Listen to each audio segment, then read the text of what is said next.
under attack, but yeah, that's still my bae. I love the fact I didn't let her go. She loves the fact that I just let her know. Now we're together, it's a different mode. We getting crazy in a different role. I love the fact I didn't let her go.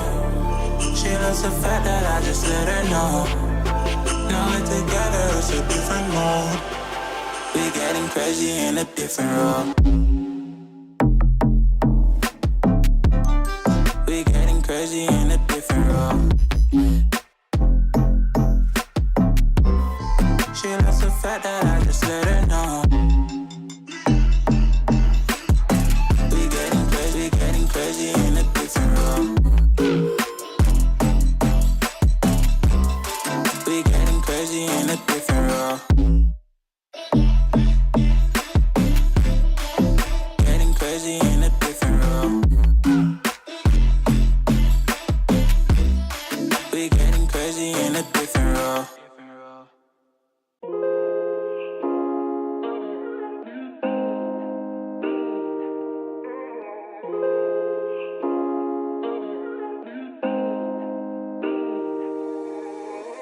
When you dream, do you see beautiful rays of light shimmering, guiding you through the night? I know it feels like the night's getting longer and light is harder to find. I promise I'll always be there, I'll remind you when you close your eyes. If they said for me tomorrow, even if I leave right now, you'll find comfort there in knowing whenever in doubt, you can find me when the lights turn out. When the lights turn out.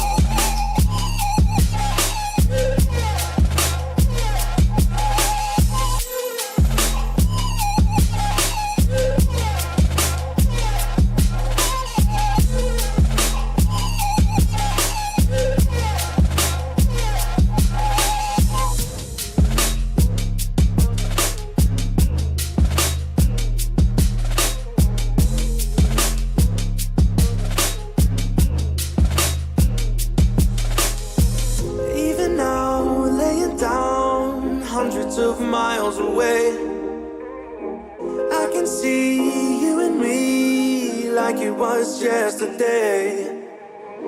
I know it's not the same, but I'm still behind you every step of the way. Look in yourself and I'll be there, I can guide you. All the love is the same. If they said for me tomorrow, even if I leave right now, you'll find comfort there in knowing whenever in doubt, you can find me when the lights turn out. When the lights turn out, you can find me when the lights turn out. When the lights turn out. When the lights turn out.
on the sidewalk, but that look could kill.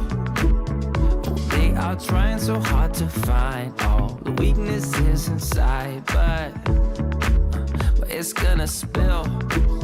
Oh, can we take a minute, turn and face the critics? Let's put flowers in our hair like we don't care. And there's a village clown booth, nobody's stopping our groove. Oh, that's good, it's just you and me.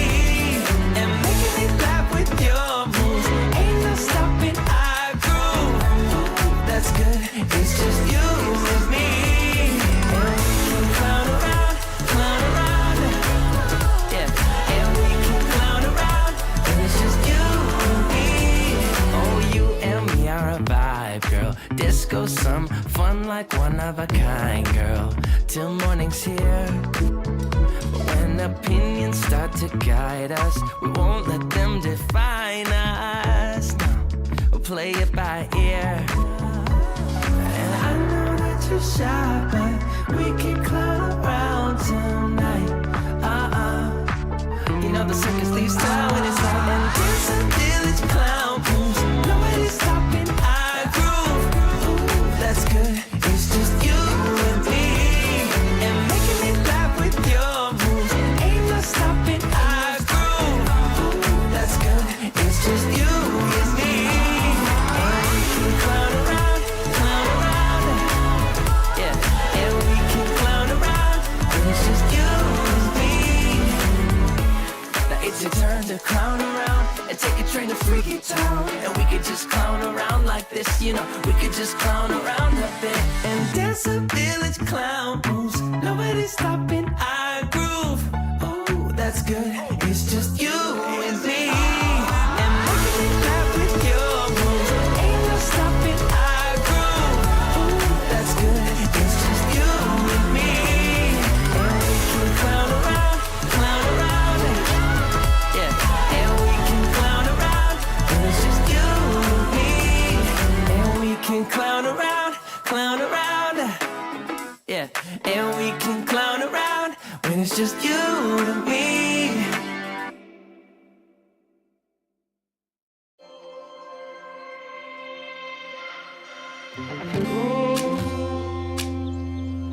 I'm so cold. Yeah, my heart's sinking like a storm.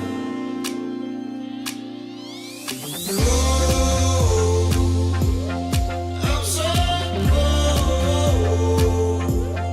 Yeah, my heart is sinking like a storm.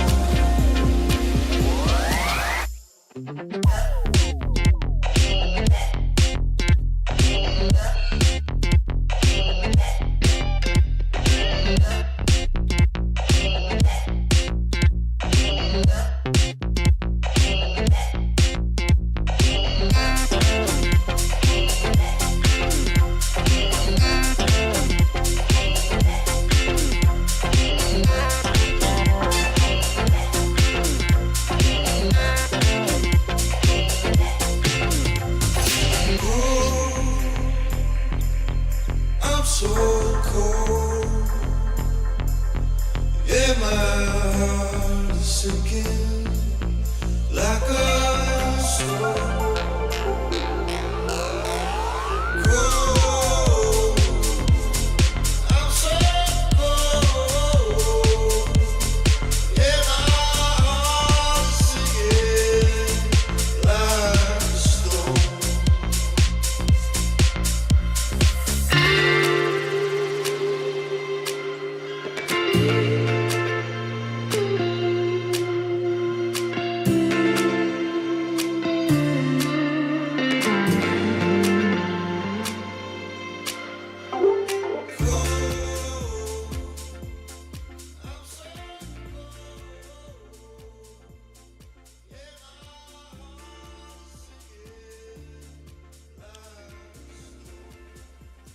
Welcome everyone, welcome back. Day number 3 has arrived. The Standoff to WINLINE EPIC Minor is here, and we are still in the group stage. This is the exact middle of the group stage, and there's a lot of interesting things already happening. You know, day number 1 and day number 2 was a big blast. A lot of interesting things happened, and once we show you guys the table, you know, you will understand why. But obviously, before that, as always, I'm Twist. Here with me today is DB, coming in for substituting for A Master. How are you doing today, man? Well, I'm doing pretty good, but I'm still early. I'm really excited to be in this minor, to be honest, because this is looking very exciting. I've actually been around for the last 2 days watching the matches. I'm very excited. Yeah, so am I. I do understand that it could be a little bit early for you. You know, you are from the big continent of America, so you know, it's far away. It's like what, 5-6 a.m. there now? No, it's 10 a.m. now. But I've been awake since 1, so... Yeah, so it's like midday for you too as well. Well, it is 4 p.m. for me, and we are slowly getting ready to see our 6 group stage matches of today. As always, you know, the group stage is 5 days. We've already seen 2, that is. And then on Monday, Tuesday, and Wednesday, we will see the remaining group stage matches. So, again, we're kind of in the middle. Obviously, maybe if we see the first 3 games, it will be exactly in the middle, but still, you know, day number 3 is here, and this is where, you know, things start to get serious. Day number 1, you're allowed to make all the mistakes that you wanted to make. You still have 4 more games, you still have 4 more days. Day number 2, well, it's not exactly recommended, but, you know, some teams like Saints, for example, who have 0 points as of now, well, they lost yesterday as well, but I feel like now is the point where you actually have to show up and you actually have to play very good if you want to make it to the playoffs, because in both groups, it is quite competitive. You know, there are many teams who maybe people didn't expect to make this far as they have, but you know, some of these teams are already on 3-6 points, and you know, they're looking to extend that those points to 9 today. So yeah, it's definitely going to be a blast. It's going to be a lot of interesting games today. Again, we have 6 coming up. If you are here during the during the pre-show, kind of, you know, the music, then you saw the 6 matches. Obviously, we'll talk about all of them in a second here, but I think with that we can slowly start to get into today's matches, DB. Yeah, it's going to be... I'm not exactly sure. I don't want to cast any foreshadowing, so I won't say any names. But I'm expecting some very big plays from some very big players. Yeah, look, not exactly we've team done our plays, but yeah. We've done our plenty, you know, caster courses here, so you're good. You can say all your predictions; they won't come true anyways. You know, that was my experience in the last 2 days. But anyways, let's take a look at the group stage. So, as always, we have 2 groups. And interestingly enough, we have 3 teams that have not lost yet: Pepes, Necessary, and Bullet Force. All 3 teams are teams that we did not see in the last major. We did not see them in the last minor, so, you know, it's kind of surprising that they made it to the top of the group. But then, at the same time, there are some big names who are underperforming. Mainly Saints. They are still on 0 points. They've lost both their opening games, and well, today we're hoping that, you know, they can make a retribution, that they can come back and at least get their first 3 points on the board. But, you know, at the same time, there are also some other teams who are kind of in the middle, you know, on 3 points. For example, Revile, STREETEIGHT. Yeah, they've won, but they've also lost, and, you know, we kind of expect a little bit more from these teams, so we will see. But honestly, I like that this minor is already so competitive in the group stage. You know, that already teams that maybe were predicted to not even make it to the playoffs are literally topping the group, and then there are some other teams who are expected to maybe even, you know, win the whole thing, and they're on 0. Saints. So yeah, you know, not throwing any shade just yet, but it is interesting. It is for sure interesting. I think that makes you know, the remaining 3 days of the group stage way more entertaining, because we'll just have like chaos all across the board, and you know, we have absolutely no idea who makes it to the playoffs just yet. Now, one thing I'll say, DB, though, is that I hope we don't see Zone 9 today. I feel like we've seen enough Zone 9 in the first 2 days. I feel like, I think from the first 12 games that we signed, the first 2 days, 6 of them have been Zone 9. So literally half of the whole games have been played on this one single map, and there are 7 maps in the map pool. So, you know, if we see 1 Zone 9 today, fine. If we see 2, fine. 3, that's going to be a little bit too much for me. But, you know, it is what it is. I'll cast it anyways. But obviously, you know, we do want to see some of those newer additions to the map pool. For example, Dune. Dune has not been played in the recent major. It has not been played in the recent minor. So, you know, I'm really excited to see if that map is actually played, you know, how it plays competitively and how it looks in the overall competitive map pool. Yeah, I'm expecting... I really do hope not to see Zone 9, but considering this is competitive, a minor, I'm expecting every map to be picked Zone 9. But I really do hope to at least see one Sakura and maybe Dune. Yeah, I think we'll see at least one Sakura.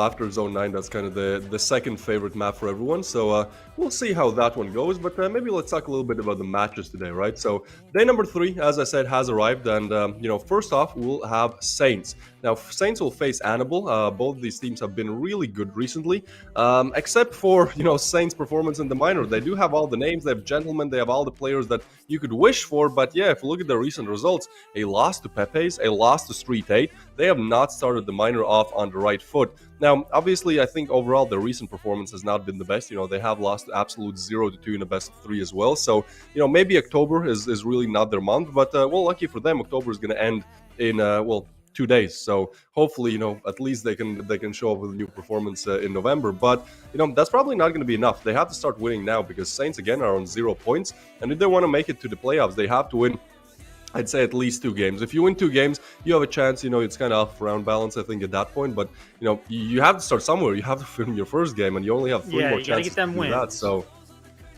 yeah, and it's only 3 more chances to do exactly that. So we shall see, how things actually go once we get into our first game. But I think it's great that we start with Saints. I think this will show a lot of the other teams, kind of how things could go in their group, especially in Group A where Saints currently reside. Because if they lose it, they're almost out. They could lose, they could win their last 2 games on tomorrow and on Wednesday. But I think even if they do, their round balance is not the best either. They lost 3-10 to STREETEIGHT in the opening of this minor. But then on the other side of things, we have Anable. And Anable has surprised everyone. Yesterday they played great, they won. We do have Clip, Florencia, do not confuse the two. We also have McQueen and The Closed.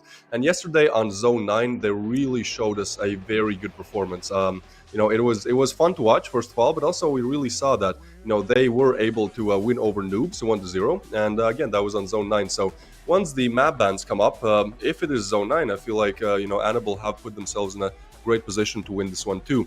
As I said, yesterday winning against Noobs, and they did lose to Pepes, but Pepes are currently group leaders. The only team in their group that is on 6 points. Obviously, in the other group we have 2 teams on 6 points, but still, I feel like Anable are trying to distinguish themselves, establish themselves, continue being the group leaders, and they have one of the tougher opponents to face. I feel like even though Saints are on 0, we can't forget what Saints did in the major. So I'm kind of thinking that this could be one of their harder games in this minor.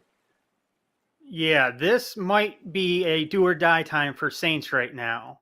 I'm thinking mentality-wise, if they don't get a win, or at least close to a win, I don't think they're going to be able to come back at all in this minor. Yeah, that's a really good point. Like as you said, they need to, if they don't win, they at least need to get close to a win, because that round balance is really going to be a thing. Again, even if they lose this and win their last 2 games, like that round balance could really, be a big detriment to them, because as I said, they lost to STREETEIGHT opening game with -7 round balance. They lost 3-10. So it's kind of, do your best. This might not even be a game where you want to win. This might just be a game where you want to win as many rounds as possible. Even if you're losing badly, even if it's like 1-7, you want to try to make a comeback, because it's not going to get any easier tomorrow. But let's move on to the map ban. So we have Anable banning Sakura and Breeze being out of the picture by Saints as well. Then Anable is going to ban Province. Still have not seen a single Province game so far, so we shall see if that changes today. Sandstone's out of the picture as well, and I feel like DB, we might know what's going on here. If Zone 9, yeah, it's going to be Zone 9. We're going to see yet another Zone 9. Well, we expected it. I just was not expecting it the very first match. No, me neither. But it's like, as I said, there have been 12 games in the minor so far, and 6 of them have been on Zone 9. So, let's make it 7, I guess. Zone 9 has been very interesting to watch. Out of the 6 games that we watched, I feel like I could never really tell. Is the map CD sided? Is the map T sided? Like it was. I know it sounds kind of weird, but like some games we saw like one team getting 8-9 rounds on the T side, and then some other games we saw the team absolutely struggling on T side, but performing exceptionally well on the CD side. Now I do think it's a little bit of a T-sided map, perhaps. What we've seen in terms of the B side executes. I feel like that could be the case. Yeah, I think we've actually seen some, in the past minor and even the major, well, maybe not this major, but some of them. Zone 9 has been some of the craziest matches we've ever seen. And I'm talking clutches, absolute slaughters, and just, oh my lord. Even an Yeah, that's true. I can remember right. I feel like the map is like in a point where there's a lot of players throwing themselves at each other, both on the B, especially on the B bomb side, but also on the A bomb side. So it's like once the action happens, it's just like 3 players trying to shoot each other down on both sides. It's just absolutely crazy. We did see that 1v3 knife clutch in, I believe, the first day of the group stage. So that was really fun to see. But like overall, yeah, Zone 9 is definitely a map where you can see literally everything happen, and you can expect nothing because as we saw before, there's like 2v5s happening, there's like 1v3s happening, a lot of crazy things, as you said, DB. Yeah, I'm a little curious on that knife kill though. How do you come out of that mentality knowing you just 1-3 somebody with a knife? Yeah, that's true. I'm still not sure how you pull off a 1v3 knife clutch. And look, it was the pistol round, so it somewhat makes sense. It's definitely easier to do that against pistols than against fully armored rifles. But at the same time, props for that clutch. Hopefully you see something better, a 1v4 knife kill clutch today. I guess that would be the only thing that would beat that. Yeah, I think the only way to actually really warrant some nice knife kills is to utilize smoke and grenades very usefully. Maybe even smoke up the bomb site, and like we saw, I think it was yesterday, well, for the 1v3, it was a smoke grenade that actually covered them. Yeah, I mean there are many different approaches. I do hope that I see more kind of better defense coming in on the CD side, because yesterday and also on day one, it seemed like if the T's push B and their executes are not even perfect, just above average, it was very easy for them to take the B site, and oftentimes denied retake as well. So hopefully teams have watched the same games that we have, have tried to prepare, because obviously I think they're expecting to kind of play Zone 9 with the way how things been going, and hopefully they've upgraded their CD side defenses on the B bomb side, because it really seems like a big target right now that you can often hit and often be successful at doing so. But with that being said, we are moving into our first game, Saints versus Anable. Anable currently performing very well, defeating expectations, 3 points on the board, looking to get 3 more. Meanwhile, Saints, they're on 0, and this is a team that many expected to just fly through the group stage, get into playoffs, maybe even get in the finals without big problems. But seems like the big problem rises as soon as they start the group stage. So Saints, this is, I wouldn't say their last chance, but they're getting close to their last chance of actually making it to the playoffs. Meanwhile, Anable, even though they've defeated expectations, they still have a lot to prove. So let's see if they're able to continue on with that effort. Let's see if they're still able to get some nice rounds and eventually win the game. Saints being at 0 points right now, it brings up the question. When do you switch from I got to win to I'm going to make sure you don't win mentalities?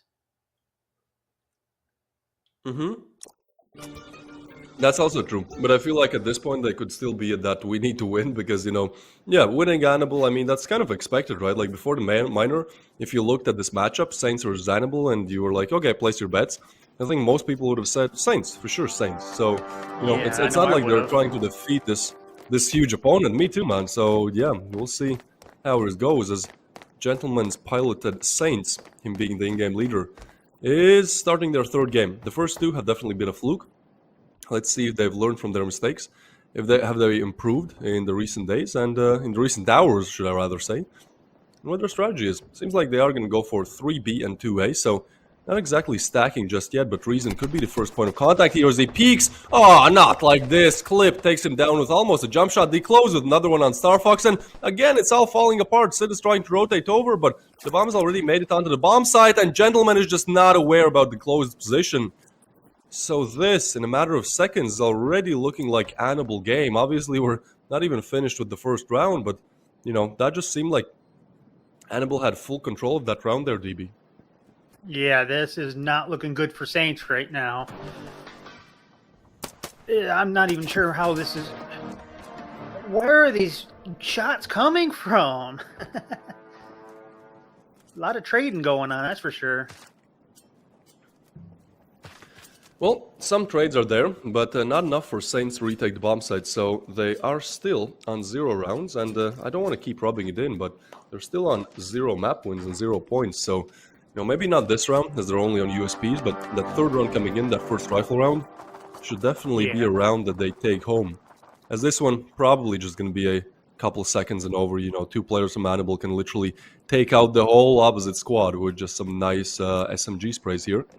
Now, they have bought only SMGs. I like that. You know, they haven't spent their whole money, all of their money on rifles. Yeah. Instead, they're going for an SMG. Close combat, B push. Gentleman gets one, but it's not going to be enough as the bomb is going to try to get planted. Florenzi and Clip are going to clear the site. And even though there are some kills traded, it's still a 1v3. Make that a 0 versus 3. Anable just speedrunning through these first 2 rounds. Let's see what they have prepared for the first rifle. As this is actually where things start to get interesting, DB. Yeah, I'm actually a little surprised we didn't see Saints get a couple more kills, because in previous matches we've seen pistols out fire even rifles. So there's actually no telling what these teams can actually do with those pistols.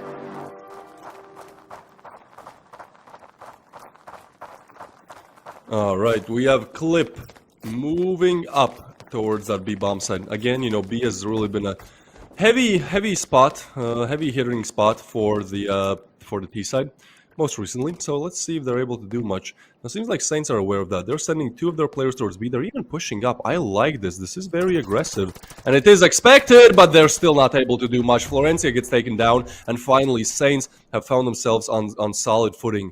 The Gentleman takes down 1. This is a 4v5 with the players on CD side retreating, and Anable trying to figure out what they can do in this situation. Seems like the bomb is going to rotate over towards spawn. At this point, what do? Do you go after the easy victory, bait and switch type of situation? Or do you just hope for the best and rush in? At this point, I think turtling might be the best option, especially for Saints. Get into position and stay there. I mean, it's a 4v5. It's still entirely possible for Anable to cause damage here, but Starfox is aware of how exactly they try to do it. He's trying to get some damage in towards mid. Does, but doesn't exactly get the most damage, but he's going to re-peek, but Florenzi is going to take him down. So back to an equal playing ground we go. And with only 2 players being A, and then moving in from mid as well, there has to be a big defense on the A bomb site. Player isolated, the close gets Lunax, but Reason quick on refrag. He needs to get another one to keep the site from the bomb plant, and he's trying to jiggle around the bomb, spots some players and gets McQueen. That should be enough. Clip is there to refrag him, but it's a 2v2, and the close is definitely very low. So this is almost a 1v2 on our hands, as the close will probably just try to play on some info. The thing is, there's not exactly enough time on the clock. There is enough time to plant the bomb, but they have to do it quick. Sid to take down the close, and yeah, now it's a 1v2. Where Clip, I mean, as good as he has been in the previous 2 days, this is still gentle. This is still Saints that we're talking about. This is still Gentleman and Sid. And, well, yeah, that's happened. That happens most of the time when you try to clutch against Gentleman. He's just going to catch you off guard. There you go. And take him down. So now Saints, they have won their first rifle round. The first rifle round of the game. And I feel like the curse continues, DB. Do you know about the curse? I know a lot of curses. It's just probably not the one you're talking about. All right, so in the last 2 days that we've casted the Master, it seems like out of the 24, now 25 pistol rounds and consecutive rifle rounds that we've seen, it almost seems like the team that always wins the pistol and the consecutive always loses as soon as the first rifle round comes up. And here it happens again. Anable, they take the pistol, they take the anti-eco, no problem. But then as soon as the actual rifle round arises, they lose. This has happened, I'd say, at least 20 times out of the 25. So, Saints padding that statistic here as we head into our 4th round, where there are no curses, there are no rules, and there are no prescriptions. It's just Anable versus Saints on Zone 9. And Anable probably going to try to make their move towards B. I am a little curious, though. Winning that rifle round might be what Saints need right now to get their head in the game, to bring up the teamwork, just to be where we think they should be.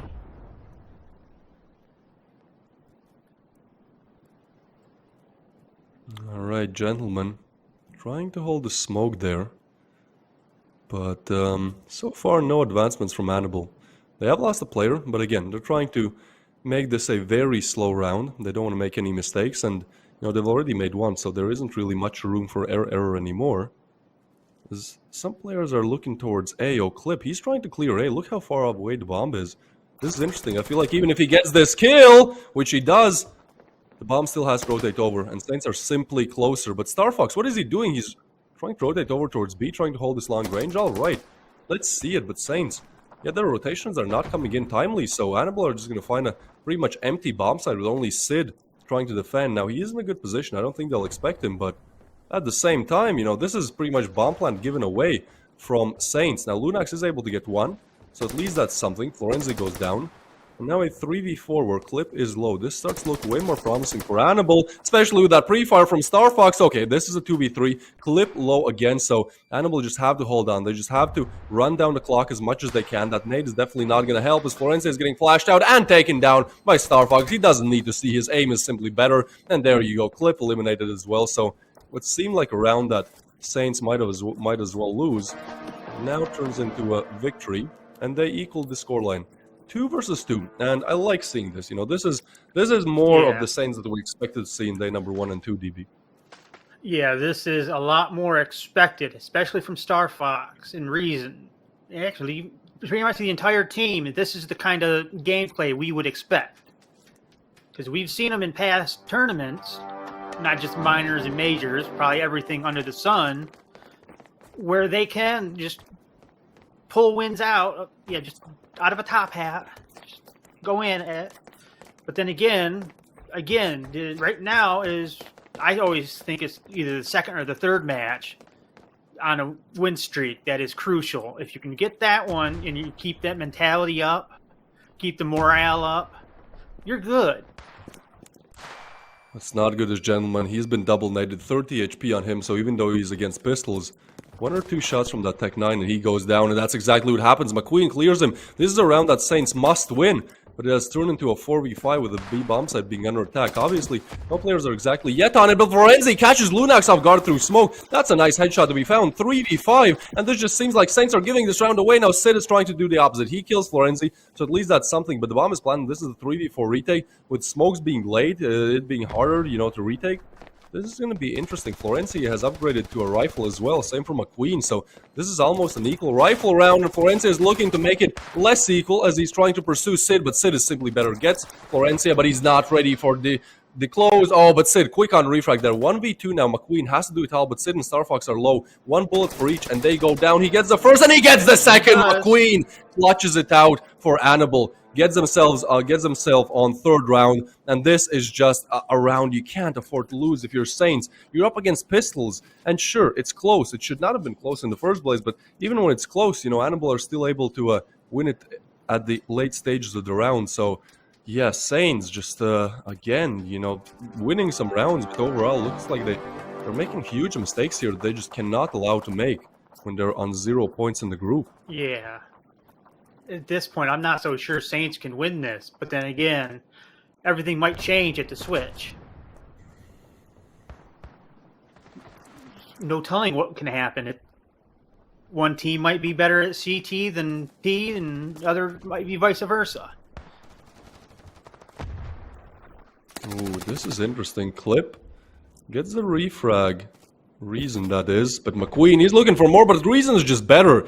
Double kill with MP7. And again, it's just weird, man. Saints, they force, and suddenly they find themselves in an advantage. And when they're up against pistols, they can't do much. This is such a weird game to witness. As the bomb is still dropped towards A, seems like Anable also want to make their advancements there. We'll see how that goes, gentlemen. Trying to take some peeks here. But nothing just yet. I'm curious what Reason's doing up there, though. Because he looks like he might be going for a backstab. Or trying for that's one. A nice push. 3v3 now. The bomb is pretty much on A. This is an empty bomb site once again. Now they do spot Gentleman, but he's able to refrag there, so maybe the bomb even won't go down, because yeah, they're close to site, but they haven't exactly cleared it, and now Saints know, so they're definitely getting on the site. Smoke is there. Florenzi gets one. 2v2. This is still doable for both sides, but I don't think they expect Sid's position, but I'm not going to exactly challenge him. Nice spray through the smoke, just a little bit off the head there. Yeah, It's gonna just be had to a go a little to the 2v2. right. Ooh, Florenzi is trying to catch him, but he gets away. Alright, Sid, you have to make some magic here. Throws a smoke, that's good, but Florenzi gets one, and now it's only Sid left in a 1v2. So many different angles to watch, 2 players to clear. This is almost impossible. They do shoot him through the smoke as well, and with almost no time on the clock, it's going to be Florenzi taking the aggressive peek, taking Sid down, and getting Anable on yet another round win. 4 for them on the board, and now look at the economy of Saints. This was a must-win round for them. This was a round where they force bought, you know, they spent a lot of money, so now they're kind of in a situation where, yeah, they have to, well, if not go eco, then just force the Eagles and MP7s, and although Reason was great with it last round, I don't exactly think this is going to be enough to win a round, so Anable taking a very aggressive start to this game. Almost securing 5, I don't want to say, you know, almost, I don't want to say securing 5, because we saw what happened with Saints being an anti-eco. But yeah, they're going to go B again. Yeah. This is really the side that gets contested more often than not on Zone 9. Yeah, I'm a little curious to see. Ooh, he closed with a nade kill, and then Renzi, Lunix, and I'm guessing that one's Gentleman. It is. It is. As I said, I can read Russian, so it says gent. So it is gentleman confirmed. As he gets a frag, it's a 3v4 situation. I probably should say it now. I'm sorry if I might pronounce anybody's name. I'm not good with rolling my R's and all that. Ooh, Reason pushes in, gets clip, and McQueen quick on refrag. 2v3 situation. It's still doable, but it's not. They close in Florenzi to close it out. And this is exactly how you should approach those anti-eco rounds. You know, if you know that you're up against pistols, if you're up against weaker riflery, just go together. You know, don't give them one-on-one duels. Just push together. You know, go 5 guys together, and even if that deagle kills one of you, it's going to be an immediate refrag, and shouldn't be too much of a task to just clear the site, plant the bomb, and get the win, which is exactly what Anable do. So, again, Saints have yet another chance to win the rifle round, but I mean, I don't know. I hope they do, because otherwise this is going to be almost a close game, 6-2 if they don't win this one. Yeah, I guess if you don't got the clip size to take on the entire team, or the fire rate, rushing might be the best option you can have for the opposition. That's true. The tank strategy is known to have made its rounds here. But we'll see if this round is any different. Seems like it is. Saints, even though they're not on the best weaponry, they're opting to just hold things with their M4s. Some util as well. And the A bomb site is going to be under attack any second. Now, the bomb is not picked up exactly, but Star Fox still has to deny the advancements of Anable, and so far hasn't been the best of it. There's only 2 players on A, and again, Saints are just not rotating, so this is a 1v5 on the bomb site, and those rotations are coming in just way too slowly, as McQueen is going to catch off Reason as well. This is the round done and dusted. Florencia going to put the final nail in the coffin by finding Sid in the headshot. And so now it's only Lunax left alive. What is this? Gentleman does get one, and another frag. Okay, 2v5 turned into a 2v3, but still a lot to do here. Fully flash, and how are they making this work? 1v2. With only Florenzi alive, he really has the clutches, and I think they might know his positioning. If he gets one frag, they will definitely know, especially with that sound being made. Oh, he's not able to connect. Oh, no, not like that, Florenzi. He got wallbanged too, so that's not good. Yeah, look how little HP they had. Gentleman and Lunax on, you know, less than 10 HP, but somehow they're able to turn a 2v5 into a round win. I have no idea what's going on here, DB. You know, they win, they lose anti-ecos and they win 2v5s. This is just chaos here unfolding on Zone 9 as we're heading into our last round of this side. Yeah, I used to have a saying for this type of situation. The RNG gods are on their side. Because that's exactly what this bullet spread is RNG. It's random. So if you're shooting at somebody, it doesn't mean you're actually going to hit somebody. Well, you always need a little bit of luck, and seems like in that last round, that Lady Luck was granting them a chance. A chance perhaps back into this game, but they have to win this round. McQueen, quick on Sid, but Gentleman on refrag. 4v4, although the close gets another one. Now it's Florenzi fighting for side control. Another nade, making the 2v2, and they're not aware about Lunax. Yeah, he's going to get a freebie here, but could be caught off by Clip. 1v1 situation, look how far away Reason is now. Granted, his positioning is very bizarre, so you could potentially catch Clip off guard here. as he's more worried And about that Reason mid definitely area. not one of the people you want to 1v1. Yeah, although he's still on not the best of weaponry. MP7, he was able to get a double kill with it last round, but Clip, look, he's very methodical here, trying to clear all angles, trying to make sure that there's nothing coming from that mid CT area. But yeah, in fact, just Reason holding this angle, kind of hoping that it would be the B bomb site. You know, that would definitely work out in his favor. Yeah. And interestingly, if he hears this drop, I don't think he does. So as Clip is making his advancements more towards the B bomb site, Reason is also starting to doubt himself, starting to double guess himself. But Clip, he's still on B. It is going to be that B plant. I'm a little curious what Reason's mind is going through right now, because he's right next to a rifle from one of the Anable players there. Actually, maybe two. So there's no question. Yeah, no. Yeah, I'm just not sure what's happening. When the bomb goes down, Clip is kind of expecting it to be Reason to be behind that smoke, and well, he's right about that guess. He's trying to relocate himself to a better position here. I feel like this round Clip must win, right? Like, this is an easy one for him. Perfect positioning and perfect frag. He clutches the 1v1 and gets Anable on 6 rounds as we head into the side switch. So this is the point where Saints really have to start getting worried. Sure, Zone 9 might be a little bit T-sided, but you know, to make it work, they have to at least get the pistol, because if they don't, we're most likely looking at an 8-3 scoreline, and that just, you know, we've seen it time and time again where the team that loses on early, they start to make a comeback, but they've lost enough for, you know, plenty of rounds, so can't exactly make it work. So yeah, Saints, this is a must-win pistol round for them. They win it, they're back to equal playing ground almost, 5-6. They lose it, we're looking at an 8-3, and we're most likely looking at Saints on 0 points after day 3 in the group, so I think they know how high the tensions are. This is crazy. I expected so much more from Saints. Even closer matches, to be honest. Yeah, the matches Especially have when not it comes been that to close. Especially when it comes to like Anable, because they're somebody I've never heard of. But then again, there's a lot of teams on here I've never heard of, because I just got onto the esports side of Standoff 2 here. No, fully flashes Florencia. Gentleman trying to find his way there, but not exactly committing just yet. A slower pistol around here, although the bomb is dropped more towards B. But that's also where Anable have stacked 3 players, and now we have a rotation from Florencia coming in as well. Yeah, Florencia, look, he has completely cleared. He has called it. It's not going to be ace. So Anable, they're going to have a full B bomb side defense here. Florencia gets one. His position is known. Lunax quick on refrag, and now the bomb goes down as well. Although they had all the resources, Anable are not exactly able to stop Saints from planting. And now it's going to be a 3v4 with Florencia getting a triple peek there. Oh, that's a lot of players drawn.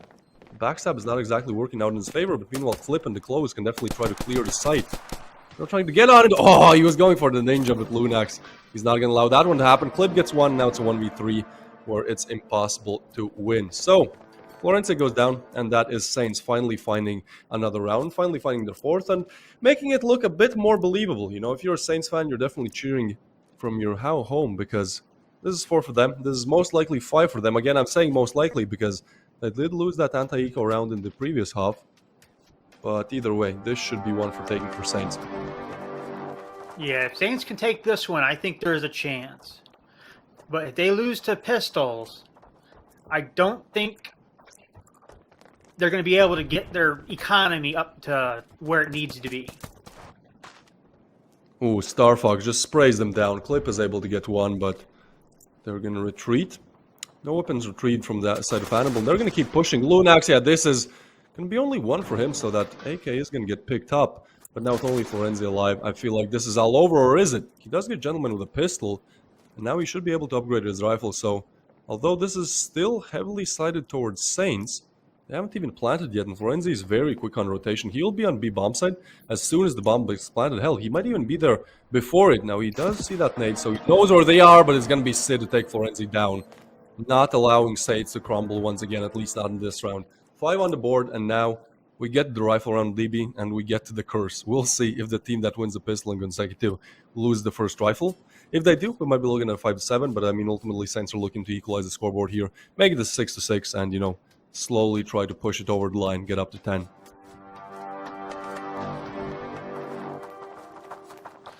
Yeah, I am really looking forward to this.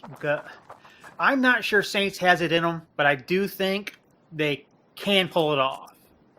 Just from the way we've seen them play so far. They're either going to stub their toe somehow, or they're going to pull off something nobody expected.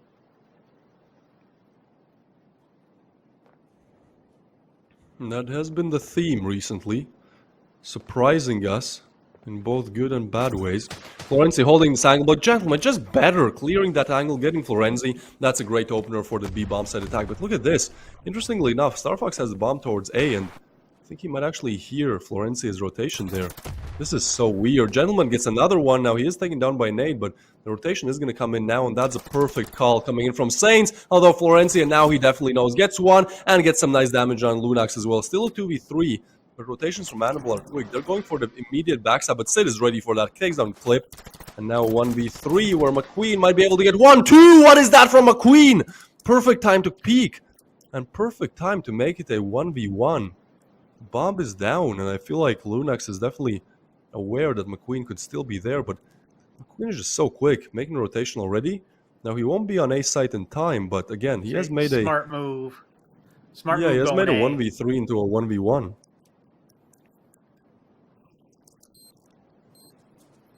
Yeah, No. yeah, like I said, though, that's a very smart move going over to A. If you know the other player or players or the entire team is over on B, switch it up.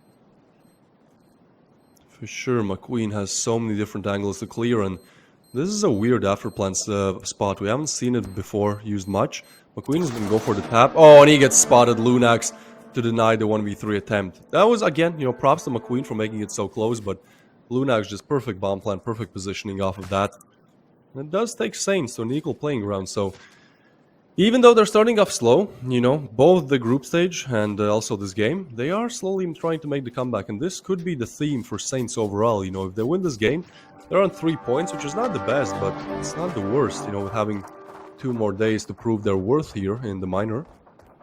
But they still have to get 4 more rounds. This is, like I've said, though, this do or die time for Saints. Mentality-wise, I think is do or die time. This is either you're going to do good, like Lunax, yeah, headshotting, well, double killing, never mind. Reason taking down McQueen. I'm not sure what happened during the switch, but it just took off. Yeah, I mean, one of the things could be that, you know, they are now on the T side, which is a bit easier to play on Zone 9. But at the same time, I feel like, you know, they finally understood that they're kind of impending doom if they don't win this game. And so they're trying to take matters in their own hands. Finally, they win a round which, you know, they were supposed to win, that being an anti-eco. In the first half, we really saw them struggling with that as they gave it away to Tech 9s. But this time, it's not going to be a repeat. They get that anti-eco, and now we're back to a rifle round. But Anable's economy is not the best, you know, so gonna have to win this round. If they lose, we might be looking at a 9-6. Very quick advancements coming in from Saints. Refrag from Lunax, so still a 4v4, but the Ghost to chase down his teammate, to chase down that refrag, but he gets caught off at the wrong time. Reason peeks, gets the close down, and now the A bomb side is completely open. Anable, they have stacked 3 towards B, but unfortunately this time it's not going to go very well for them, as there's even a smoke thrown somewhere close, so yeah, this is the 3v4 that they have to make happen. Now, granted, Saints have not exactly made it up on the bomb side just yet, so that just allows Anable to take better positionings in the what I would suspect to be an afterplan situation. Although Saints, I don't know why, but they're just very meticulous, very slow at clearing this bomb site, and we'll see if that works out in their favor or not. The bomb finally does go down. Sid spots one. Trying to shoot the legs there, DB. Yeah, that's again where very small opportunity arises, but it's still possible. All you have to do is hit their big toe, and it could take them out. Reason Big P coming in. He gets one, but not able to get down Florenzi. 2v3 situation. and they have to defuse this one. This is going to be a tough one. Rotation's far away from McQueen as well, so I think they're just opting for the save call. They don't want to make the call. Now it's maybe a bit better as Gentleman goes down, so that's some extra economical damage on the side of Saints, but yeah, they're going for a save. It makes sense. They have virtually no cash here, so Florenzi might be able to drop over some weapons, perhaps McQueen as well, but that's a good call, because now they're able to drop 2 weapons. Now they have at least 4 armored teammates. Rifle teammates as well, but if they don't save there, it's like, what, 2 hero rifles? They want to be in that position. But interestingly enough, Florenzi and McQueen are not going to drop anything, so it is going to be those 2 hero rifles. Some extra cash perhaps in the what could be the last round of play if they don't win this one, but I'm excited to see how Anable approaches this one, because again, the riflery is definitely not on their side. Seems like they're still going for a default split here, 2 towards A, 1 towards 3 towards A actually. Okay. That's interesting. I mean, fair enough. Saints have been going A more than B recently, so maybe a smart call, especially as the bomb now is slowly making its way towards A. Yeah. I'm just not sure if I was team leader in game, I'm not sure what I would be calling right now if I was Anable. There's no telling where that bomb will go. And then when somebody does try to push... Oh no! Not like that. Free kill, almost given to Florencia, but he's not able to connect shots, so he's gonna get taken down by Lunax, and I feel like this is where things start to fall apart. Now, that Molly is distinguished by Declose, but still, a nice find there by Lunax. They're spraying the smoke, but Florenzi not able to find that frag. Gentleman assisting himself in that death. I feel like he probably threw the nade wrong there. Yeah. A bit of a mistake. You can see. That's probably where that damage came from. Yeah, you can Right see Saints starting to make small mistakes, but... Is when Gentleman, I'm thinking, messed up a little bit on his first tactical throw. Yeah, perhaps. I mean, even pros make mistakes, but fortunately enough for Saints, that mistake is not big enough to cause them the round. So this is going to be 9 for Saints. And Reason is almost finding Florenzi off guard, but somehow he's just able to look the correct direction at the last second there. Able to get the frag. So again, some economical damage for Saints, but I don't think it matters too much for them. They have Sid on 7k. That's probably going to be around 10k as we head into the next round. So Anable, they're really working from a disadvantage here. Not only they have to win 4 more rounds in a row now, it's also like if they win the round, Saints are going to be able to rebuy again. And I feel like Saints have pretty much locked in 2 full rifle rounds here. So Anable, really not in a position that they would like to find themselves in. This is going to be a 6-9, and Saints looking to be 1 round away from finally getting their first group stage win. This is one of those opportunities. Do you go all out, or do you hope for the best? If I was Anable, I would go all out.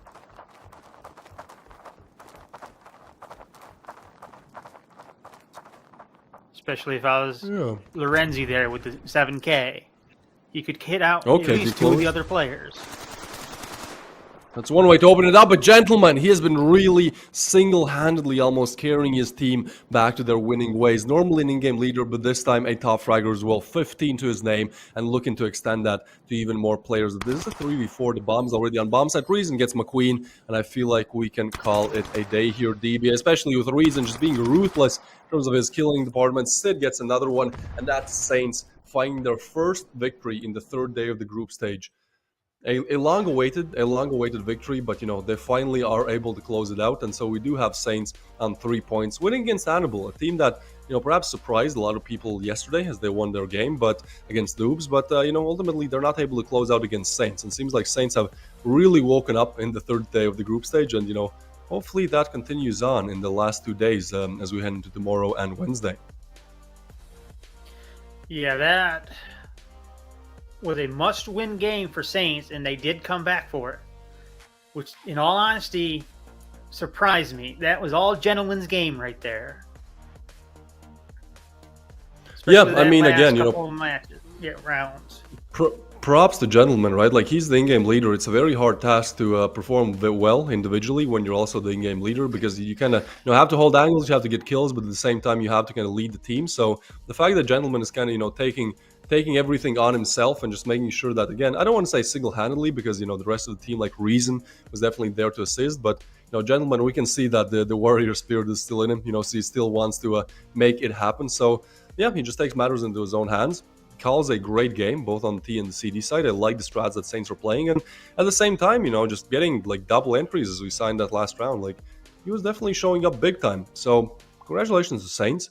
Now they're actually on equal points as Anable are, which is quite interesting. Obviously they're still looking to add some more points to that group stage tally, but we'll see how it goes. We'll show you the highlights in a second here. I feel like there were definitely some highlights, but maybe nothing as crazy as that 1v3 knife kill clutch that we talked about before, DB. Yeah, nothing as crazy as that, but there were still some very nice double kills. Some very nice actual, I'm going to say, team captain calls. Instead of just rushing in like we've seen a lot in previous matches, they didn't really rush their plans. They were very meticulous this time around, especially on Saints' side. We didn't see the normal blitzkrieg we would normally for a lot of these teams. Yeah, it was a bit of a slow game, especially on the T side of things. It seemed like they didn't want to both teams didn't want to like exactly commit to a bomb site just yet, trying to approach matters slowly, and it kind of worked out. I feel like Anable definitely had an all right T side, but once they switched to the CD side, it seemed like they just didn't have any preparations ready for the onslaught of kills and rounds and executes that Saints were able to pull off. So good for them for again getting their first 3 points. Here we can see the highlights. Second round of play, Clip getting some nice frags, getting that one. But I like this from Saints as well. On the CD side, they were kind of very proactive about things. Pushing angles together, making sure that they perhaps catch Anable off guard, and off of that, definitely get some rounds. But this one is a weird one, where McQueen just wins a 1v2, off of an anti-eco round. Yeah, those anti-eco rounds are make or break. I would assume that these are just absolutely required to either win or at least get some cash in the bank. Yeah, that's for sure. And as we head to the side switch, it was just Saints all over the board. I mean, look, they won 7 rounds in a row here, right? Like, they were on 3 rounds, and then as soon as they switched to that T side, flawless, no mistakes made. Getting the pistol, getting the next one, breaking the curse of, losing the first actual rifle round, and then just continuing on. Obviously, there were some close ones, more notably the McQueen 1v3 turned into 1v1, but Lunax just plays it to perfection there, and off of that, they were just able to, again, string together these rounds one after the other, giving themselves 9, and then, Gentleman gets a double entry, and then Reason with a double kill here as well, just shutting the game down. So Saints, they have showed up to play. They have finally showed up to play. I'm excited to see how they do in their last 2 games of the group, but if we talk about this game still, I mean, yeah, Lunax, he might have the highest rating, but I really do think they kind of won this one off with Gentleman. Sure, he didn't have the most frags, Lunax did, but Gentleman together with Lunax really pulled all the heavy weight. Reason was there when you needed him. Star Fox and Sid maybe need to still wake up a little bit, or they were just kind of taking the back seat, letting the other stars of the team make the impact. On the other side of things, McQueen, almost 1 rating, and I feel like he definitely kind of deserves to be at the top spot there. But obviously, we have Lunax as the MVP of this game. Now, I would kind of split it between Lunax and Gentleman, but, obviously, if we simply look at the kills and deaths ratio, and kind of that's, what the rating mostly consists of, then yeah, Lunax is definitely up there as the best player of the game. So congratulations, Saints, once again. I feel like that was definitely some nice rounds that we saw. 7 in a row on the T side. That's, I feel like surprising everyone. Seems like that has been the name of the game recently for Saints. Just again, surprising everyone in both bad and good ways. But enough about Saints. They won their first game. They have still 2 more games to play tomorrow and on Wednesday. But for today, we're still going on. Next game is going to be STREETEIGHT versus NOOBS, which, in my opinion, is a very interesting matchup. But obviously, we do need to take a little bit of a break here, and we'll be right back after that.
son, I don't really need to apologize. I know, it's you like it. I'll be staying outside, yeah, so I don't think about life, yeah. Can you tell me a lie? 'Cause I can't take it, I can't take it. You got me feeling alright, yeah. Every day by your side, yeah. Can you tell me a lie? 'Cause I can't take it, I can't take it.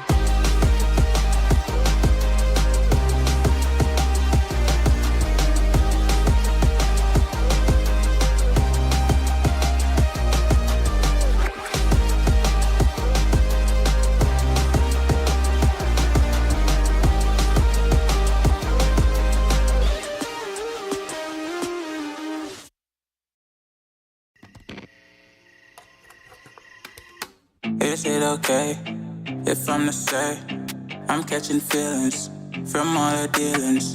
Am I astray? What do you say? How are you feeling? Is it the same? I hope you're not planning to waste my time. To my surprise, that was her reply. Now we vibe. It's been a while and such a ride, the stars align. I love the fact I didn't let her go. She loves the fact that I just let her know. Now we're together, it's a different mode. We getting crazy in a different role. I love the fact I didn't let her go. She loves the fact that I just let her know. Now we're together, it's a different mode. We getting crazy in a different role. We getting crazy in a different role. She loves the fact that I just let her know. We getting crazy in a different role. We getting crazy in a different role.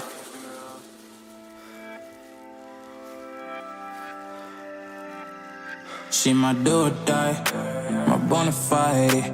My up when I'm down, she's always beside me. She makes me feel alive, I won't deny. Her love for me is real and kinda suicide-y.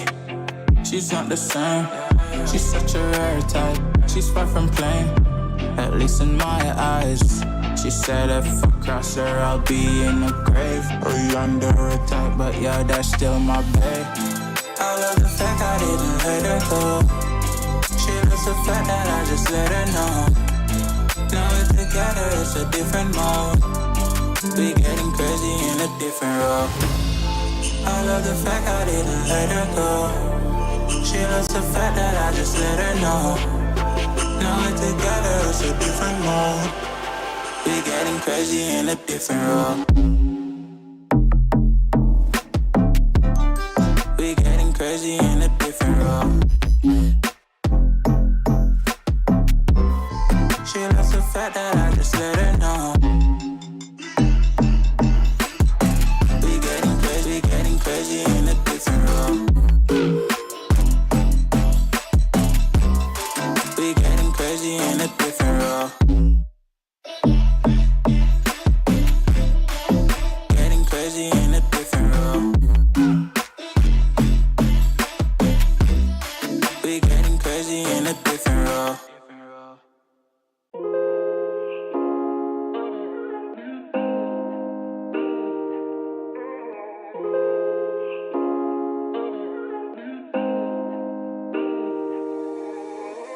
When you dream, do you see beautiful rays of light shimmering, guiding you through the night? I know it feels like the night's getting longer and light is harder to find. I promise I'll always be there, I'll remind you when you close your eyes.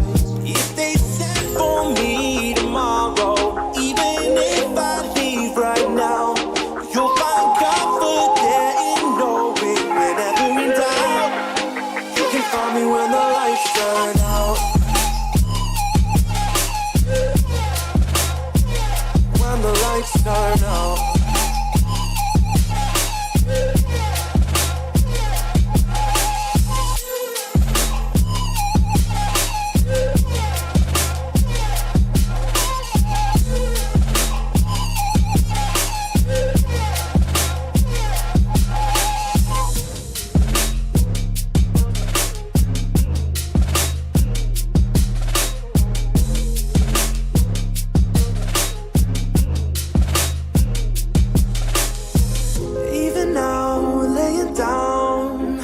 thousands of miles away. I can see you and me like it was yesterday. I know it's not the same, but I'm still behind you every step of the way. Look in yourself and I'll be there, I can guide you. All the love is the same. If they send for me tomorrow, even if I leave right now, you'll find comfort there in knowing whenever in doubt, you can find me when the lights turn out. When the lights turn out, you can find me when the lights turn out. When the lights turn out, you can find me when the lights turn out.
Saints finally winning their first day in the third day of the group stage.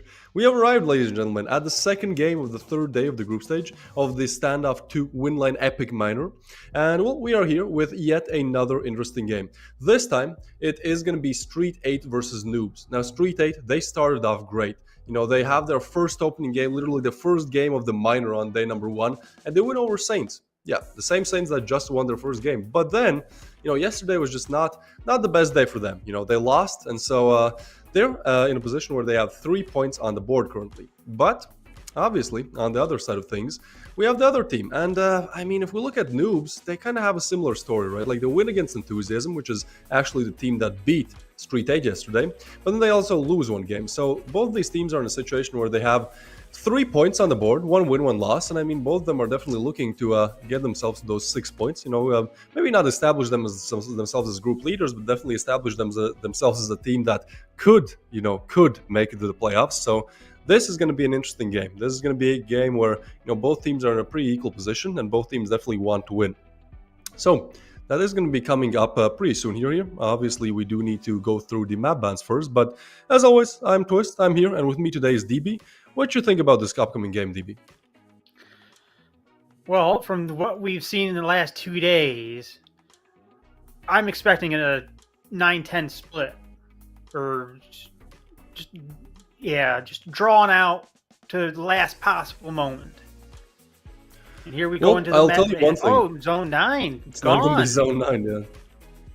Sakura gone as well. This is interesting. Now, Dune is banned, so we're probably going to see something like Rust, as it's still in the map pool. Nope. Oh, it's actually banned. Okay, let's see it. Breeze, for the second time. Ooh. Yeah, for the second time of the group stage, we will see Breeze. Yesterday was a 9-9 endeavor on Breeze, as it was our last game of the group. But today we'll see Breeze as our second map, and I'm excited to see it. Again, I feel like the whole theme of this minor, if you look at the backgrounds, behind us, it's like very summer. It's like very summery. It seems like this little village by the sea in Italy, perhaps. So we have arrived on Breeze today, which is also a village by the sea. It's a beautiful map. It's just graphically one of my favorite maps, and I feel like competitively it's also a very fun map to both play and watch. So yeah, that will be going down, adding some extra eye candy to an already interesting game here. And yeah, we shall see what the teams are able to do. I mean, I feel like, again, both of them are really looking to improve their group stage rankings and looking to get those 6 points, looking to win 2 out of their 3 opening group stage games. And yeah, we'll see how it goes down. I mean, Breeze is one of the more equally sided maps, I'd say, DB. Both on the T and the CT side, you can really do a lot, but we'll see. We'll see how it goes. Again, the minor has been full of surprises so far, and I'm sure that this game will be no exception here. Although there's not near as much pressure on either one of these teams as there was on Saints last game. Both STREETEIGHT and NOOBS have a victory already coming into this. So they don't exactly need to go hardcore. Yeah, that's true. That's true. But I feel like at the same time, like both these teams kind of want to make it to the playoffs. So I do think that maybe that much pressure is not on them. They're like, okay, even if we'll lose, we can still win our last 2 games of the group stage and still make it to the playoffs. But at the same time, this would be the perfect opportunity for them to just establish themselves almost in the playoffs. Early on, I feel like if you win 3 games, you're definitely going to the playoffs. You win 2, it could be off of round balance. Depends how day number 5 and day number 4 of the group stage here goes. But yeah, just an early opportunity for both teams to put themselves in a very good position. Yeah, this is, like I've been saying all before, all the statistics up until this point are meaningless in the long run. But just because you've won this game doesn't mean you're going to win this one against them. Because we've seen many a phoenix rise from the ashes on these maps. But the question is, though, are we going to see STREETEIGHT or NOOBS be one of those phoenixes? Well, I feel like NOOBS is one of those teams that just keeps on delivering in terms of surprises, right? Like they were in the major as well, and they were one of the teams that everybody expected to drop out in the major almost immediately, but they actually made it quite far in it. So I'm excited to see if they can keep it coming in the minor as well. On the other side of STREETEIGHT, I feel like STREETEIGHT is one of those teams that is always kind of in the talks of like being, definitely in the top 5 of Standoff 2 competitive, but I've always kind of struggled to get it over the line and actually, not become the top 5, but become the top 1 or top 2. Now, to kind of combat that issue, they have brought some new players in. Krong, Shitso, and Zero are here, and they were not here in the major. So, with Broken and Mysterio being the 2 players that remain in the roster from their old lineup, we'll see if in day number 3 they have some tricks up their sleeve. As NOOBS will be moved towards B. Oh, STREETEIGHT, this is not a good call. There's only one player on B, Mysterio. He knows that it's going to be a B push now, but kind of has to fall away. Those flashes are not doing him any favors either. So NOOBS find a perfectly empty bomb site here to just go for the plant and work on a 5v5 retake denial. This is going to be just bloodbath any second now. So many players will push in at the same time. And look at this, Hattori is actually aware that there could be a backstab. So this will probably be our first engagement, and off of that, just everything could explode. Hattori holding the angle here. I don't think Krong is going to check this, but meanwhile, we do have Mysterio and Krong getting one, Shitso with another, and suddenly STREETEIGHT are definitely making the retake possible. Leda and Donnie to deny the 2v4. It's going to be Donnie with a nice headshot there, and they're not ready for another one. Oh, not broken. He gets one, but Shitso is able to get one, and Krong with another one. This is a very nice retake coming in from STREETEIGHT, and almost on time there. A couple more seconds, and it would not be possible because of that bomb ticking down. But for now, we do have STREETEIGHT on 1. I almost want to think, did STREETEIGHT allow them into the bomb site to do that? Or was that a complete accident? I feel like they just made the wrong stack, right? Like, I feel like they just stacked A. They were like, okay, guys, let's gamble this one. And, when you gamble, sometimes you win, sometimes you lose. But this time they lost, but they were able to recover. Chase your losses, as your favorite financial advisor would say. As we head into our second round of play here, we do have literally nothing on NOOBS. Only Glocks, so I don't think they're going to make this one that possible. Not broken, kind of overcommitting. They're actually taking a lot of damage, but finally getting Leda, and he's still ready for the second, spots it as well. Yeah, this should just be a cleanup round coming in from STREETEIGHT.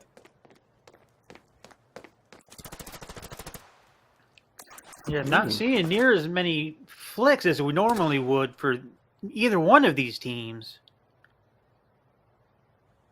I wonder if Anki knows, understands where everybody is right now. I'm going to assume no. Yeah, me too. That's an interesting start. So STREETEIGHT get the first 2 on the board, but again, the curse is still alive. I'd say 80% of the time, the team that wins the pistol and the consecutive loses the first rifle round. And well, we have arrived at the first, I guess you can call it rifle, although 3 players on STREETEIGHT are on MP7s, choosing not to upgrade to rifles simply because there will be some extra money spent. And those MP7s, even though they're not exactly rifles, they're still quite deadly. So maybe the rifle really a bit low on the STREETEIGHT side, but still I'm sure they can make this one work. As Noobs will make their advancements towards B. Yesterday we saw a lot of B pushes. Definitely was the favorite side for the terrorists. But we'll see if that changes today. Seems like not, as Noobs is trying to make their 3rd attempt at taking the B bomb site. Yeah, I'm just a little curious if right now STREETEIGHT is way too focused on A. But then again, Noobs can try to push B and then back out to A, but this is why I'm a caster, not a team captain. I don't understand the movements. Yeah, I mean, the positional plays of these players are sometimes hard for me to understand too, but well, it seems like for now it's kind of working out for STREETEIGHT, especially with this B bomb site stack. This is smart. Zero is pushed up so far that he has called there's literally nobody there, so there's only one place where STREETEIGHT should expect a push coming from, and that's definitely B. So as soon as Noobs decide to push, they will have a nasty surprise here. Literally 4 members of STREETEIGHT are ready to deny the bomb site being taken. Now some utility is going to come in, and I mean, even though they have 4 players there, by no means is this going to be an easy site take or an easy denial. Both these teams, again, I feel like are quite equal in their skill levels. Some nades are being thrown. Mysterio, first point of contact. He's so flashed, and Shitso goes down. Okay, Mysterio, you have to do something. Krong is going to come in with a refrag, but those smokes are great there. They're going to deny a lot of pushes, so it's still 3v4. As that Broken takes the early peak there, he's still not able to do much. It's only 0 left alive, and seems like the curse is also left alive. Again, the team that wins a pistol, they're just not able to do much in the first rifle. So Noobs, they will make it competitive once again, getting their first round on the board. And now it's going to be interesting to see the buys. I feel like STREETEIGHT can buy simply because they didn't upgrade those MP7s from round number 2. So, yeah, the cash is definitely good in their department, but they kind of have to win this round. If they don't, they're looking at an eco round. But if Noobs lose this one, I feel like they'll have enough cash. So maybe in the economy department, Noobs are doing a bit better, but in the round department, it's the opposite. So Noobs are definitely looking to change that after this round ends. Yeah. Again, this is why I'm a caster, not a team leader or even just on a team. I'm not seeing the flicks we usually see when we actually switch to some of these players. They're not locking onto their heads as near as often, or body shots, or even their foot, like we would normally see in these elevated situations. Yeah, perhaps just a slow start in the individual department, or, the observer looking at the wrong players at the wrong time. We'll see if we do see some nice clips. I mean, yesterday there was plenty, so I'm sure there's not going to be a problem in that department. Although, in the 4th round of play, it seems like Shitso will have to be the first point of contact. Oh, but the timing there just does not work out in his favor, and that's the worst timing possible, as Porcelain has made himself so far onto the bomb site. I don't think they're going to expect him to be so close. Yeah, Shitso did not expect that from Leda. Gets taken down, and now the B bomb site's completely open. But look at this. For some reason, they haven't actually gotten bombs. So even though the bomb site is open, they're going to have to play. They've now taken the role of the CT, trying to deny anyone entering the bomb site, as the bomb is going to slowly make its way towards B. Taking quite some damage here. I like those smokes and those nades. That is going to deny the retake for just a little bit here. As the bomb finally makes its way onto the bomb site, this should be a 4v5 retake for STREETEIGHT. Let's see how they approach this one. I feel like in this position they could even just go for a save, as crazy as that sounds, but this 4v5 just does not seem winnable, and If they lose it, they have to go eco next round, which is a bit worse than just saving. Ooh, I Porcelain. would assume a save would be almost required at this point. Yeah, they're trying to push in, but again, time is not on their side. Porcelain does go down, so that makes the 4v4. But, you know, listen to the bomb. It's ticking so quickly, so there's just not enough time to kill all players. Now, Zero and Mysterio will get 1 and 2, but that smoke comes in. Are they able to do it? No! Leda to the night out with a triple, and that is going to be Noobs finding yet another round. Perfectly executed there, and they get themselves equal once again. 2-2, and now STREETEIGHT. Yeah, this is a big fumble. They lose that 4v5, and with that, they lose a chance to have rifles in this round. Pretty much no cash on any of these players, so they're just going to go for a couple of nades, perhaps an upgraded pistol, but that's going to be pretty much it. Yeah, this is a point where I'm thinking tactical comes in handy. If you can get the right smoke in the right grenade placement, you might be able to take somebody out. And then STREETEIGHT might even get a couple of rifles this round. Free. Just swipe them off the noobs.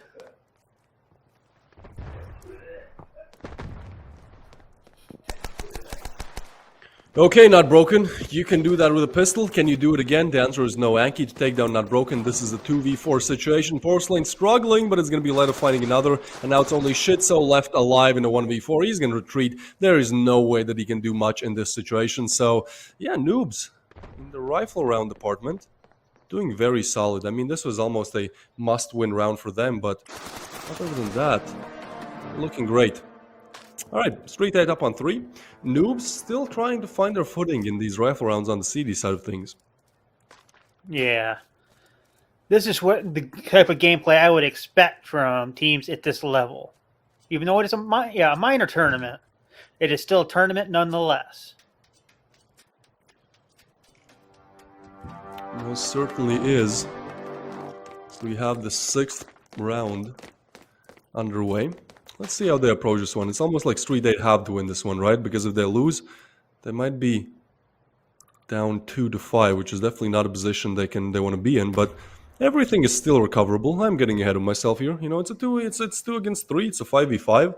And look at this. STREETEIGHT are so aggressive. Look where Not Broken has already made himself 2. And he catches one off guard, gets some nice info as well. Oh, this is just the perfect play. Krong gets another one. Yeah, Noobs are just not ready for this aggressive play coming in from STREETEIGHT. As Krong is looking to get another one, throws a flash. He might get rushed, but it's actually going to be his teammate to assist him there, but now he spots 2. I think at this point, STREETEIGHT can just stop pushing, right? It's a 3v5. They're holding angles, but seems like Not Broken. He doesn't care. They're going to keep pushing up, and they're going to keep making it work. As the round is over in a couple of seconds, STREETEIGHT playing this almost like the T side, but it works. You know, if the normal holds are not working, I love this type of approach. You know, they understand, okay, what we did in the previous rifle rounds did not work. Let's switch it up. Let's try something new. And that new definitely works out. So we have an equal scoreline once again. And Noobs, I feel like now they might be playing a bit more passive, you know, kind of expecting these pushes. But I don't think STREETEIGHT will, you know, do this again. I feel like they're just going to hold their angles. That was a bit of a gimmicky play there. Yeah, the Noobs is playing this T side, not like their T side. They're playing like their CT, which is absolutely surprising to me. Something I never would expect from anybody.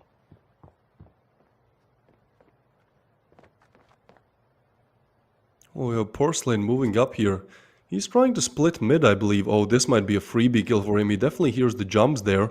Does he go and investigate? He does, and he's able to catch one off guard. Now the bomb site is open for business. That's exactly where Noobs are gearing towards, and it's only 0 on site. So to make this work, I feel like he almost has to get a double kill here and perhaps even stay alive. Like, this is going to be a big ask from Zero, as he's going to be approached from literally all angles, probably naded, smoked out as well. Anki's making his way towards there as well, and now they know where Zero is. This is not looking good for him, so Wallbang's coming in, is being Leda, take him down with a nade. Now, Not Broken does push on site, does get one frag with a nade, but that's all she wrote. As Mysterio nades another player down. Ooh, Mysterio, I like this.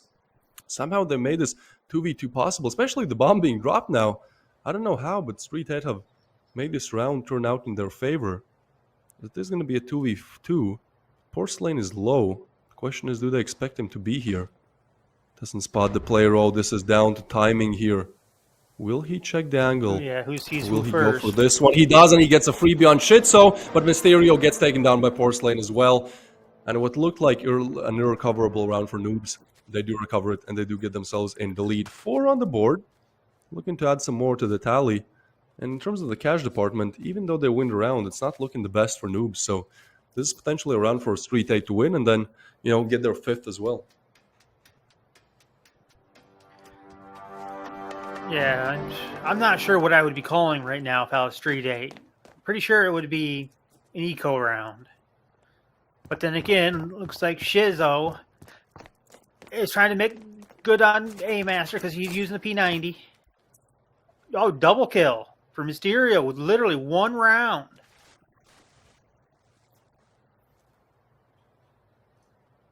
Okay, we have God, Hattori. I love these, yeah, bullet mechanics. It actually makes sense. I'm not trying to sound all true. evil, but yeah. Same concept with the breachable stuff, I'm going to call it. It does not stop a bullet, but yet it might stop some of the damage, which I really enjoy seeing in most games. That's true. Some nice mechanics here in Standoff 2. As we are in the 3rd day of the minor, and Noobs are looking to put themselves up on 6 rounds. The question is, can they do it? They're slowly moving towards that bomb, but it is a 3v5. They need to recover the bomb. They need to push B. That's a big ask here for Noobs, especially with Mysterio. He has pulled out the sniper. This is interesting. I don't think we've seen a single sniper kill in the last 2 days, although, you know, we've seen some players. We saw one earlier. And this would be a great start. Okay. Noobs, they're going to push B. Shitso has to go big, but he instead goes down. Porcelain to take the first frag, not broken in his position. He needs to deny the bomb plant, or at least get 1 player, but the bomb goes down. Even though he's close, he's going to get naded down to a pull, but it's going to be Mysterio with the sniper. Donnie quick on refrag. 2v3 now, but Hattori just staying strong, making it a 2v2. Krong to get the frag, and now it's a 1v2 for Donnie. He started off great, got a frag, but now he has to line both of them. Oh, and he does! That's a double coming in from Donnie with the scoped rifle. And he clutches it out, takes Noobs up to 5. This is the play that they need. And now look at the economy on the side of Street 8. Yeah, they can buy. Will they have enough to buy all nades that they want? Will they have enough to buy all riflery and Kevlar? Perhaps. Will they win the round, though? This is the ultimate question, as we will figure out any second now.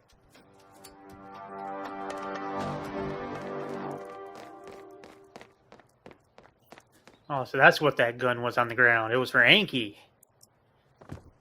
You know you're on a good team if they buy you rifles. Most definitely. Everyone looking out for each other. Last round of play. What have Noobs prepared for us? Seems like so far, even though they're in the lead, they're kind of getting these bit of, I wouldn't call it luck, but just a lot of rounds where you can't possibly predict. You know, Donnie clutching 1v2, that's not really a strat that the in-game leader calls. That's off of individual play. So let's see if their strats are... 3 kills Mysterio got with the sniper. Can't really call those kills. That is true. Individual prowess definitely shining on Breeze here, as everything is shiny, you know. Sun is out. Guns are out too. Everyone is ready to play. But this one is a slow one. A minute to run down the clock and no engagements just yet.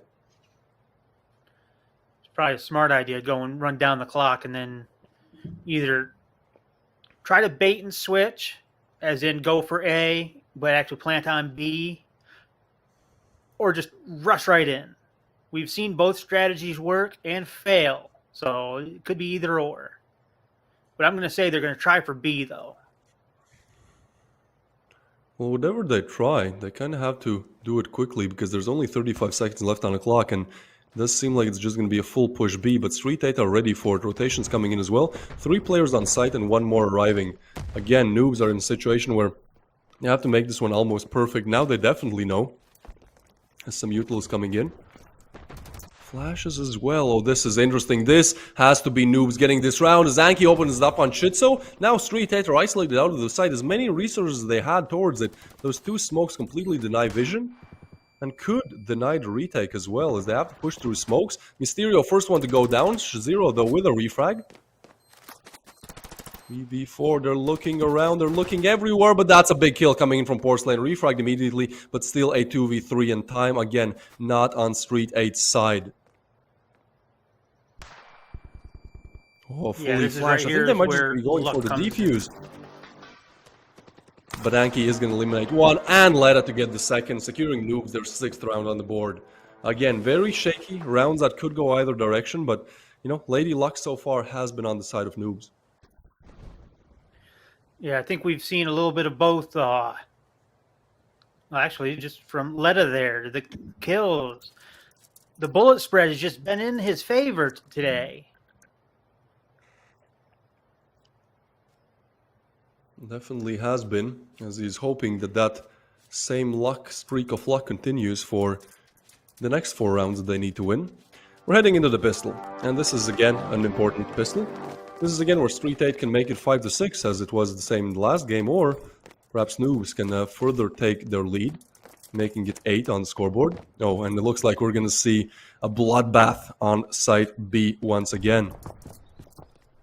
Porcelain, that's a great nade. Catches them completely off guard. They're going for the boost, but Anki just better. He's ready for that boost. Then he takes out a knife to add some extra salt to that wound. And this is going to be just a shutdown round coming in from Noobs. STREETEIGHT don't even have a chance to make it onto the site. 3 players eliminated before they can even poke their heads towards B. And yeah, this is just a shutout coming in. STREETEIGHT, they do have not broken alive, but very soon he might be broken, as it's a 1v5.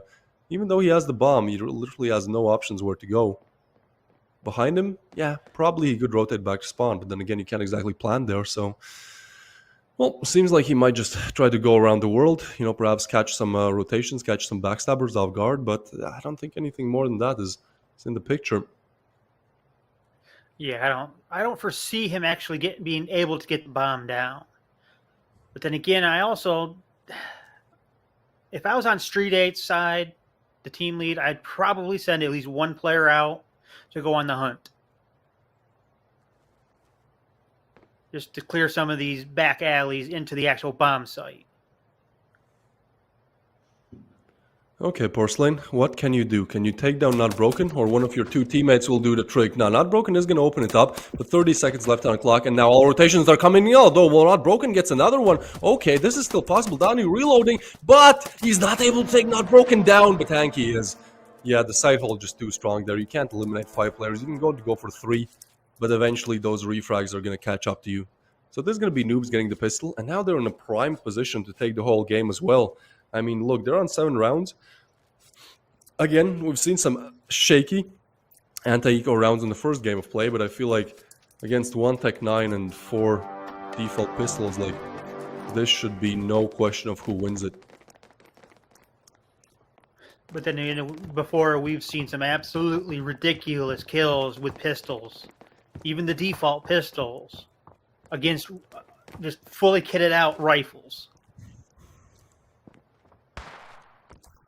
That is true. I feel like STREETEIGHT's best bet here is just all pushing together and hoping they can run down and isolate these players with the better riflery.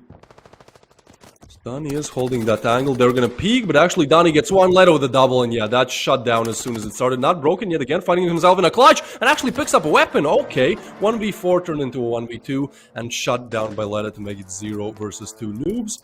Maybe a bit shaky there. I mean, Not Broken has definitely showed up to play today. 13 frags on the board for him. He's the 2nd highest fragger on the team, but, you know, not exactly making it work. But what you can make work is this code. If you're quick enough, punch it into the game, you know, go to the store, punch the code in, and you have a chance, if you're quick enough, to get some nice rewards in game. So just make sure that perhaps there will be more codes. You can keep your devices open. You know, maybe if you don't get this one, you could get next promo code. So just be ready to do just that. So we head into a round that STREETEIGHT desperately need to win, DB. Yeah, this...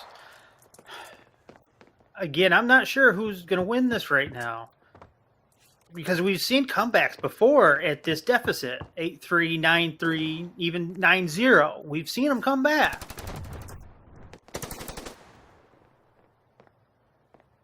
Ooh, Leda gets Mysterio.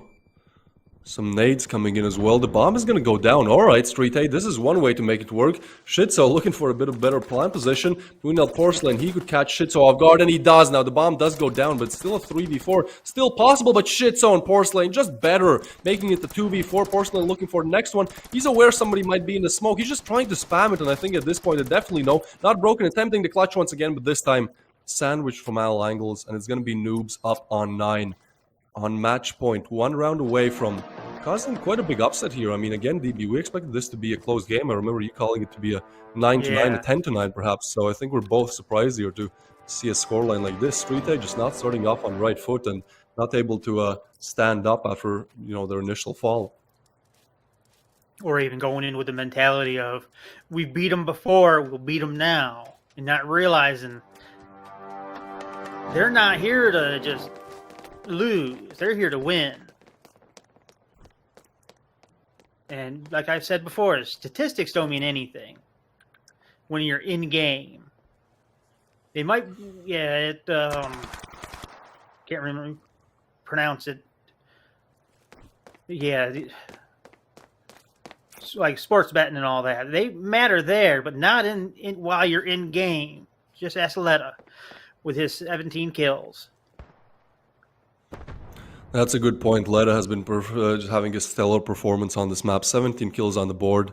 We talk about how 20 is kind of the magic number, but 17 is still very impressive, and still has one more round to perhaps make it to 20. And again, this is you know, normally what would be, I don't know, 6-6. So the fact that he's gotten 17, almost double kill in every single round, just means that Noobs have definitely showed up to play. But look at this shit. So I don't think they expect this. Yeah, he is completely surprised them. Letta does go down, but now they definitely know. But they've also lost a player, so this is going to be an interesting one. A B bomb side crush, but actually pushing in from both directions. Oh, this is turning out bad for Noobs. Donnie goes down, Porcelain goes down as well, and suddenly STREETEIGHT have found themselves back in this game. 2v4, the bomb to go down, and Noobs making a very long rotation there. They are going to have two, you would call backstabbers, but I feel like by the time that they arrive, they could be expected. Yeah, by the time they got there to the bomb site, cleared it out, they wouldn't have time to defuse. That's true, and seems like they've gotten the memo as well, so they're just going to save, which, I mean, makes sense. You know, they have 2 players on rifles, and even though Noobs won 3 rounds in a row here, it was close, so they did have to rebuy those weapons, and so they're not exactly finding themselves in the best economical position. Still just opt to save, which is the smarter choice here. We will have yet another round, but the thing is, so another one of those, you know, you lose a lot of rounds early, and then once you actually want to make the comeback, it's like you're only allowed so many mistakes, right? And at this point, STREETEIGHT are only allowed, well, 0 mistakes. If they make a mistake, they'll lose a round. It's over. Yeah, this was 0 opening up the bomb site here, DB. Yeah, those kills were just insane. One time he needed those kills, he pulled them off. Most certainly. So, STREETEIGHT looking to do the unthinkable, looking to get 6 rounds in a row here. And so far, they've only gotten 4 with mixed results, although Krong and not broken. What is this? All right. You love to see it. They get 2 players. The B bomb site is almost open for business. Now, Noobs are making the rotations quickly, but it just seems like another round that they could take. Flashes are going to come in, but so is going to be the bomb. Although Anki to take down Mysterio, the timing there is perfect. But Anki with a double. Oh, he's single-handedly making it work. Actually, I think, still alive, still fighting. I think Anki just got a triple, actually. Yeah, the nade and then the double, and he's still alive. He's still on good HP to actually make the ace possible as well. I do think they might know these positionings. Definitely now as Anki spots a leg and gets a 4-piece. Donnie to take the 5-piece, and that's going to be Noobs winning it out. What a way to go out for STREETEIGHT. You know, they make it a 3v5. Then they make it on the bomb site, and somehow Anki just single-handedly pulling one of the greatest plays. I would say the greatest play that we've seen in day number 3 so far. So yeah, props to Anki. I mean, again, you know, individual performance doesn't win you games, but sometimes when you want to close it out, you just need somebody to show up, and you know, Anki does exactly that. So yeah, wasn't as close of a game as we expected, but still, you know, congratulations to Noobs for making it look easy, making it seem like, you know, anyone can do it. On the other side of STREETEIGHT, I mean, I feel like they're doing the reverse thing of what Saints are doing. They win their first game against Saints very confidently, 10-3. And now they've lost 2 in a row. So even though they started the group stage off great, they're still on 3 points only, and doesn't look like it's going to get any better, as their next 2 games are not going to be their easiest. But obviously, we'll get into their next games as we get into tomorrow. But for today, we still have 4 more games to play. And before that, we have something else. We also have those highlights coming up. So those should be here in a minute. But I feel like we both know, DB, who is going to be the MVP, right? Like Leda, 17 frags, I believe, even more perhaps. Like he was playing absolutely out of his mind here. Yeah, that Leda came to play. Even though if it was the only individual play, he was here. He hopped on that pedestal and beat everybody out. Yeah, for sure. And again, it's great to see that Noobs, even though they are one of those teams that perhaps doesn't have a star player, and kind of all of them, show up in individually on the same level. Sometimes one of those individual players just has a field day, has a shooting gallery, and takes everyone down. So yeah, led us some great plays coming in from him. Obviously, the highlights are going to come up any second, but I feel like if you watch the game, you understand what we're talking about, right? Like Leda was definitely there performing. On Breeze as well, love to see Breeze. We saw it yesterday as well, but this time wasn't as close. Yesterday went down to a 9-9 affair, but today it's going to be just a quick 10-4. You'd almost call it, a steamroll, as Noobs secure yet another 3 points in the group, trying to slowly establish themselves as group leaders. Now their group is very competitive, but so far they've done a great job at trying to get at the top of it. Now here, obviously, the highlights are coming in. STREETEIGHT, they actually started the game off pretty strong, winning the pistol, winning the consecutive, but from there, they were just struggling for any answers to the onslaught of rounds that Noobs got. Yeah, I love this camera angle. Just... and the ragdoll physics. It'd be really nice if the actual players could get that same angle. It's just... how do you call out these... oh my god, it's Leda. See, these moments that you just can't predict. This was great from Donnie, though. Yeah, that 1v2. I feel like Noobs really... even though they were very solid team play-wise as well, like this was really a game where their individual prowess showed, Leda. Same as Donnie, getting that 1v2. This was a game where it wasn't exactly trade for trade. It was just one player showing up and getting like a triple that wins them the round. Now Porcelain here, this was also a great round for him. But yeah, so little and far apart for STREETEIGHT to get these rounds.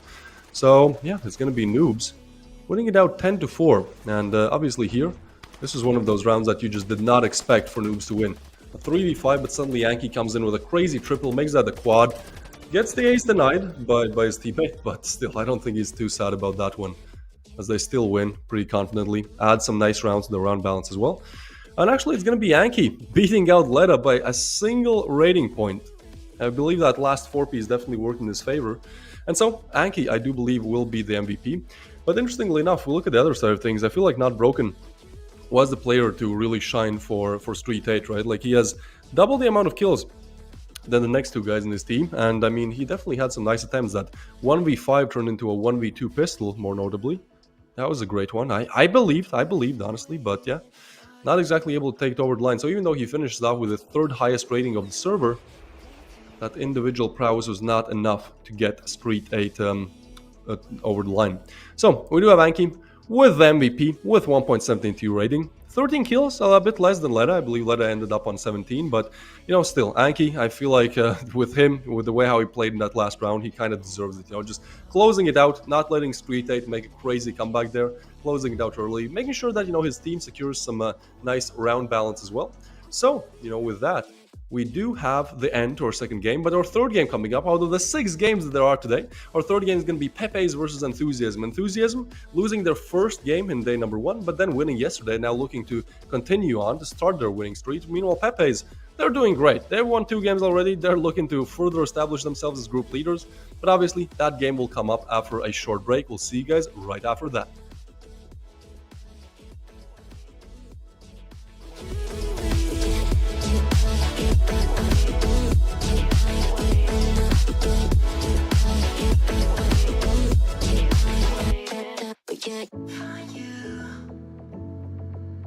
I'm used to waiting. Are you? We can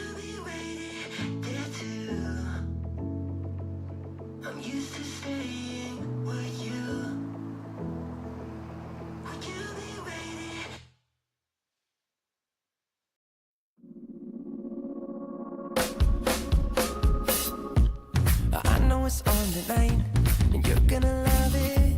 We've been waiting to move, and I'm going slow.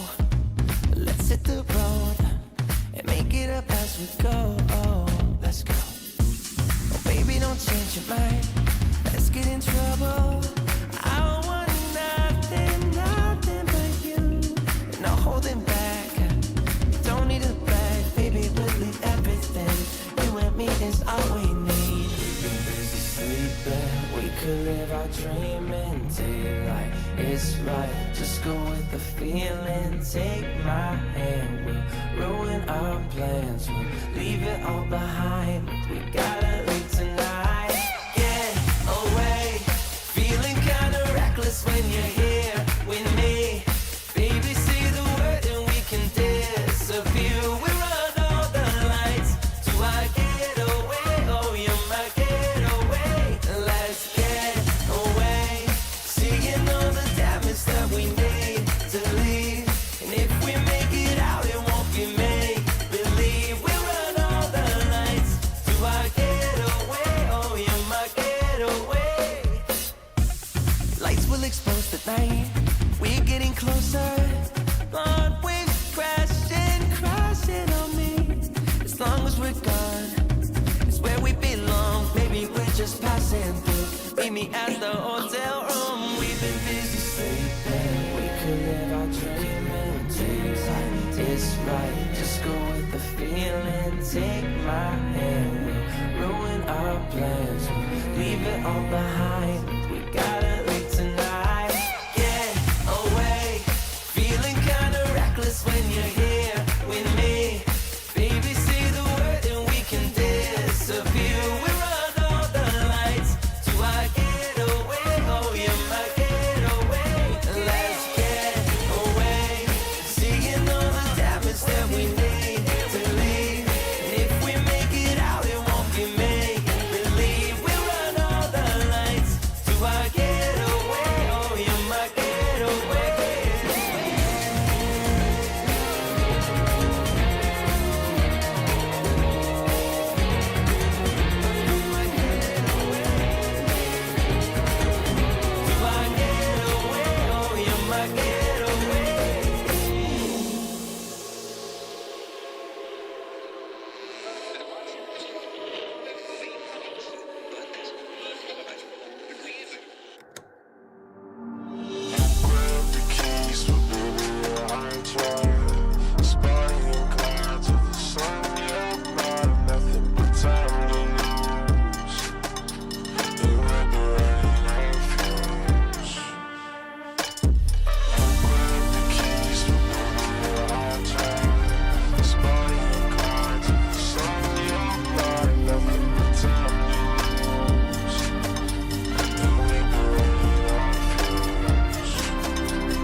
To the sun, you're mine, nothing but time to lose. And we'll be running on fumes.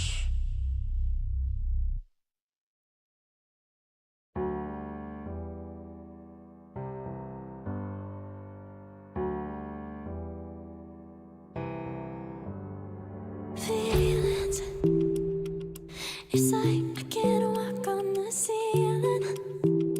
Oh yeah, got me dreaming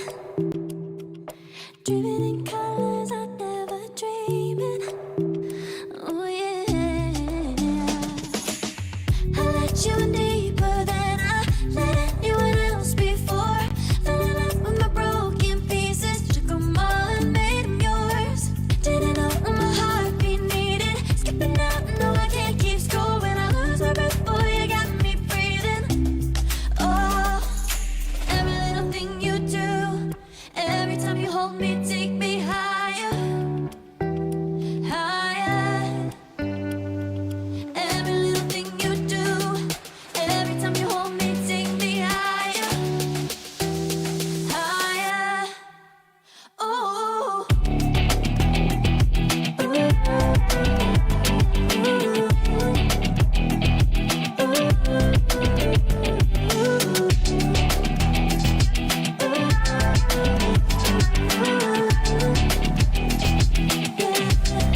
out the sky onto my heart to cover up what I don't wanna show.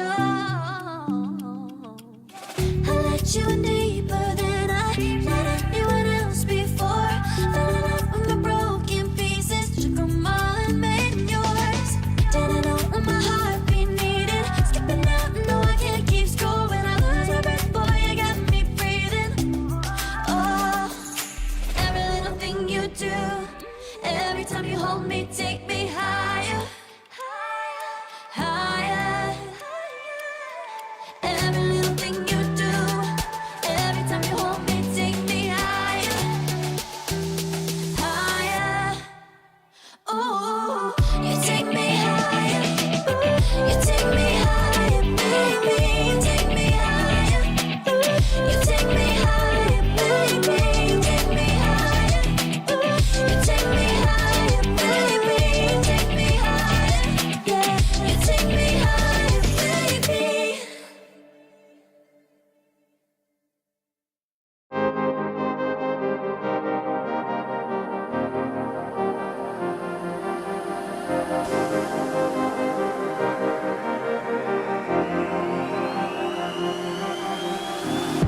I'm cutting dice. Look at these eyes.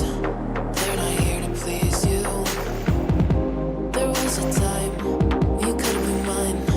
Before all that you put me through, I knew that you were trouble, but I let that you were bad. I'm living in this bubble and it makes you so mad. You can say hello, but I don't need you to like me. Don't need you to like me. Don't need you to like. You can watch me go, 'cause I don't need you to like me. Don't need you to like me. Don't need you to like. You can say hello, but I don't need you to like me. Don't need you to like me. Don't need you to like. You can watch me go, 'cause I don't need you to like me. Don't need you to like me. Don't need you to like me.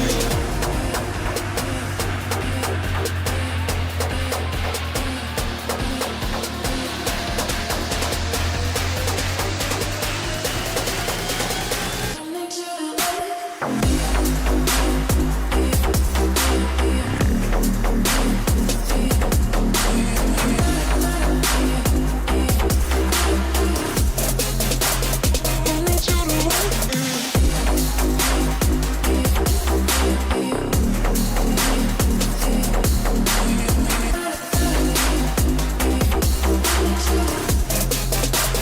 Don't need you to like.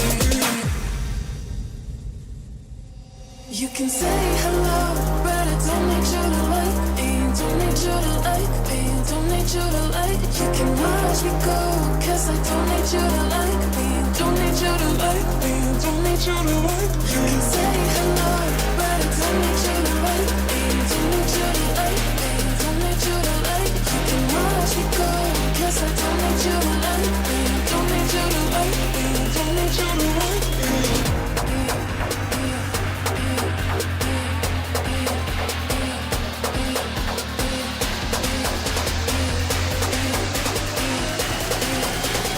Don't need you to like. Don't need you to like. Don't need you to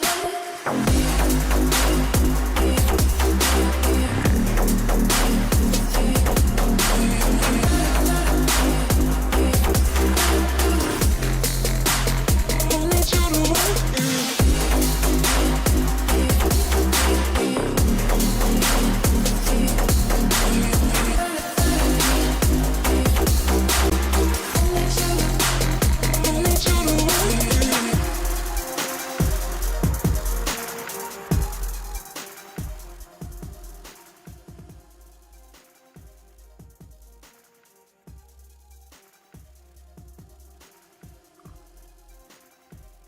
Pepes versus enthusiasm. Pepes trying to continue on their winning ways. So far, they're undefeated in their group, winning 2 games in a row, and well, now looking to make that 3. Enthusiasm, although, have had a little bit of a more rocky start, losing their first game in day number 1, but then winning right after that. So if we take a look at Pepes, well, they have a great lineup. Caught, Doom, Hate Me, Payback, and Akailov, all major and minor experienced players. All players that we've seen in Standoff 2 competitive scene for quite a while here.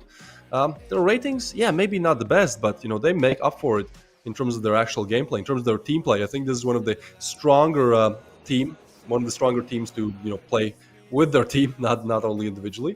Yesterday they beat Saints and then Anable as well, both very respectable opponents. I mean, Saints, today they won their first game, but Anable was also a team that surprised many. I feel like surprised many in the first game in the first day of play, as they did win their first game. But also, they're looking flawless, DB. Beating Enthusiasm 2-1, most notably, and now once again they will have that game against Enthusiasm. Only this time it's not going to be a best of 3; it's going to be a best of 1.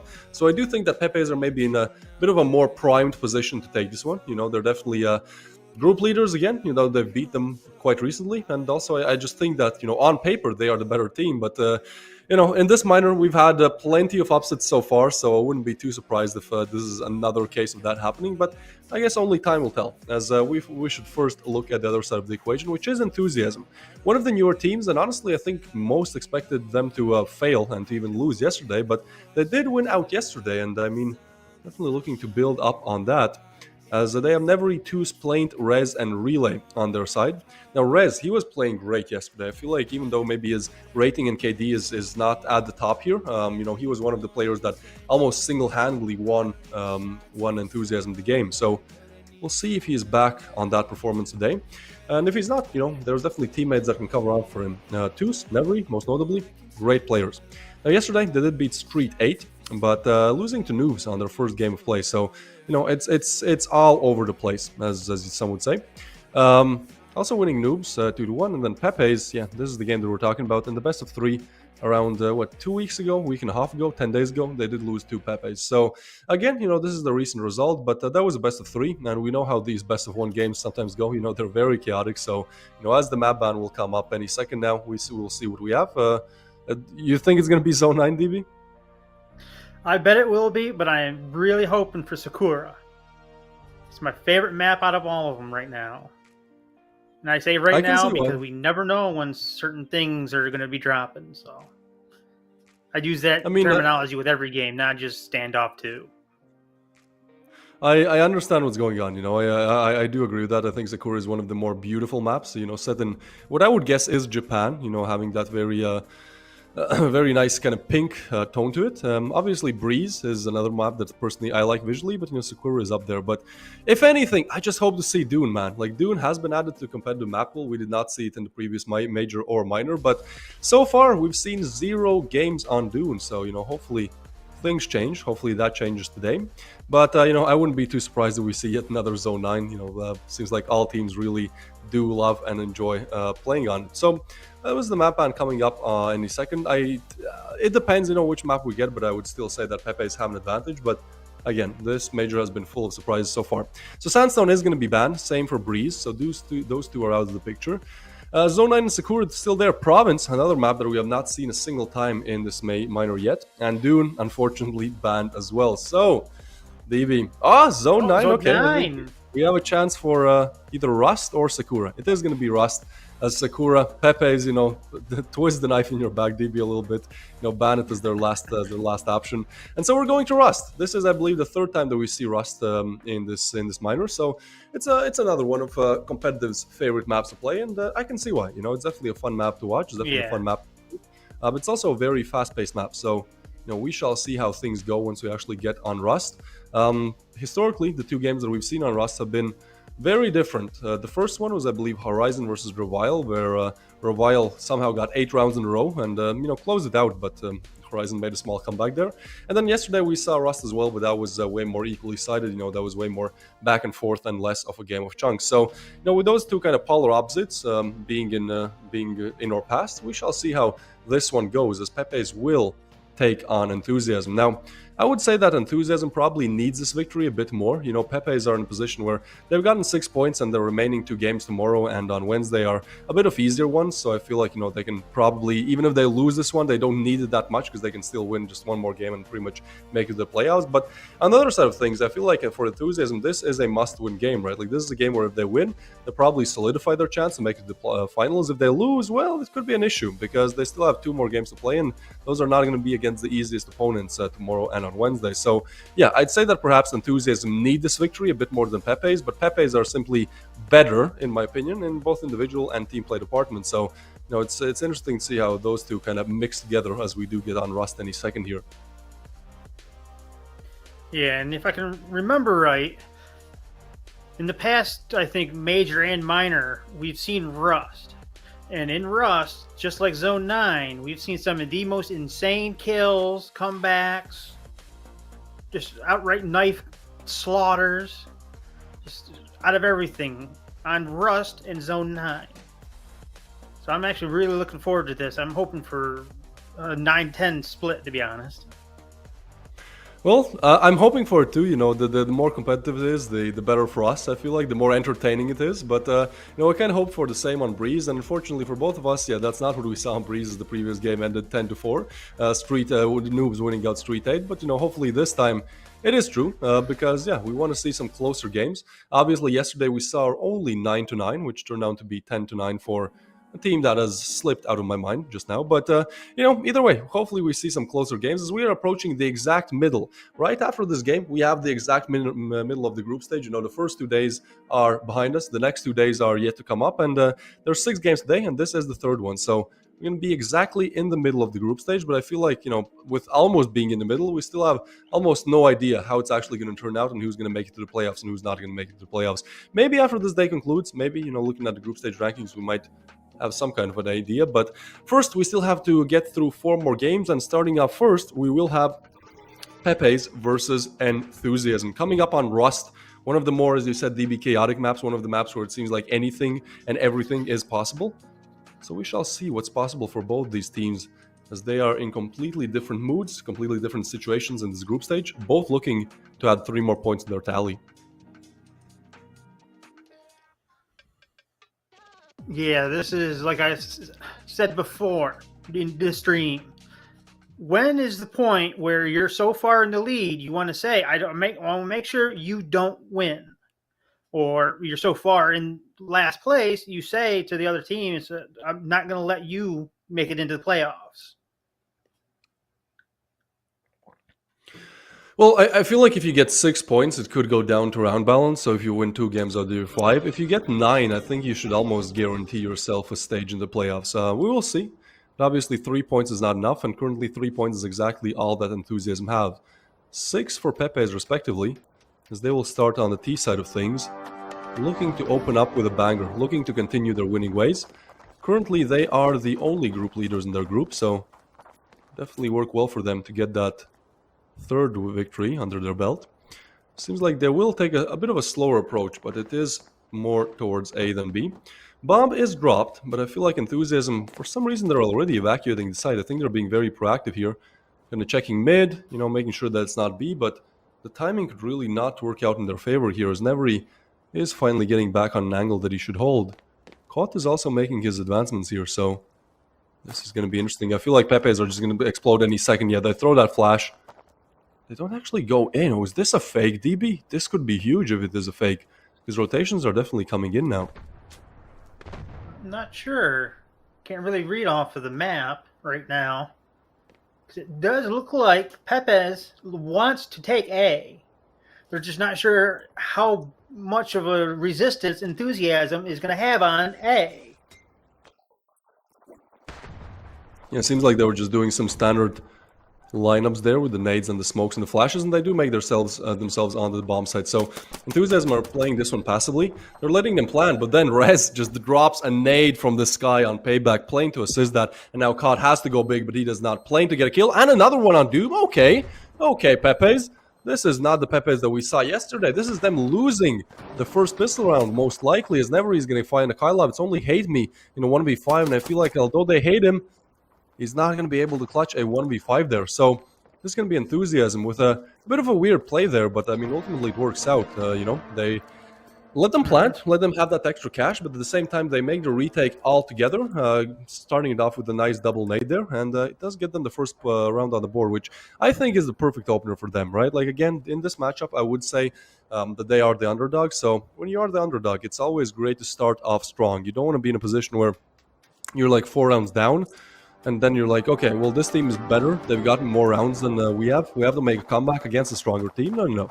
You want to be in a situation where you are the ones getting those first 3-4 early rounds, and then, you know, if the other team starts to come back, at least you have a little bit of advantage there. Seems like pepes, they know this, so this round they want to go A again.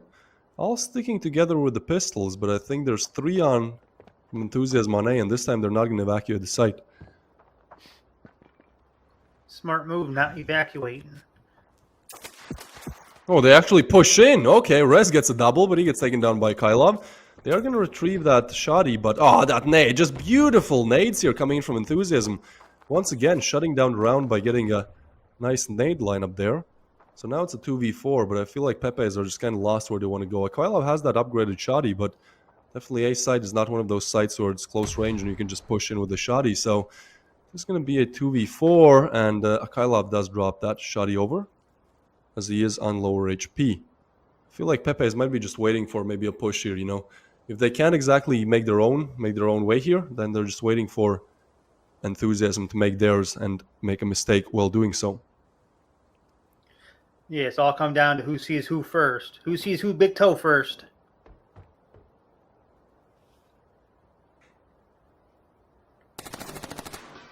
Well, there's going to be Plane getting hate me. And a Kylov, another nade! I love what Enthusiasm are doing here with the nades. They're not wasting them. You know, sometimes you see some teams just throwing their nades within like 5 seconds or 10 seconds of the round starting. No.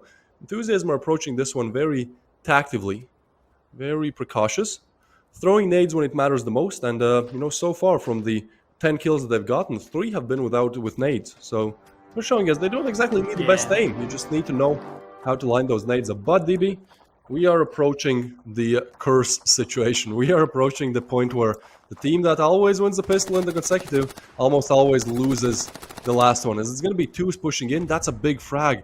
Now he's found himself in a position where it's hard to get away, so might be run down, as it does look like he is going to make his way back towards B. So are pepes. They are sending payback quite early on to the site. But flash comes in, but I don't think they're going to expect payback's position, so he gets almost a freebie on 2s there. Nice refrag, still pushing in, not checking his back. Why is he not checking his back? That's an easy frag for relay. It's almost a freebie. That was a big mistake.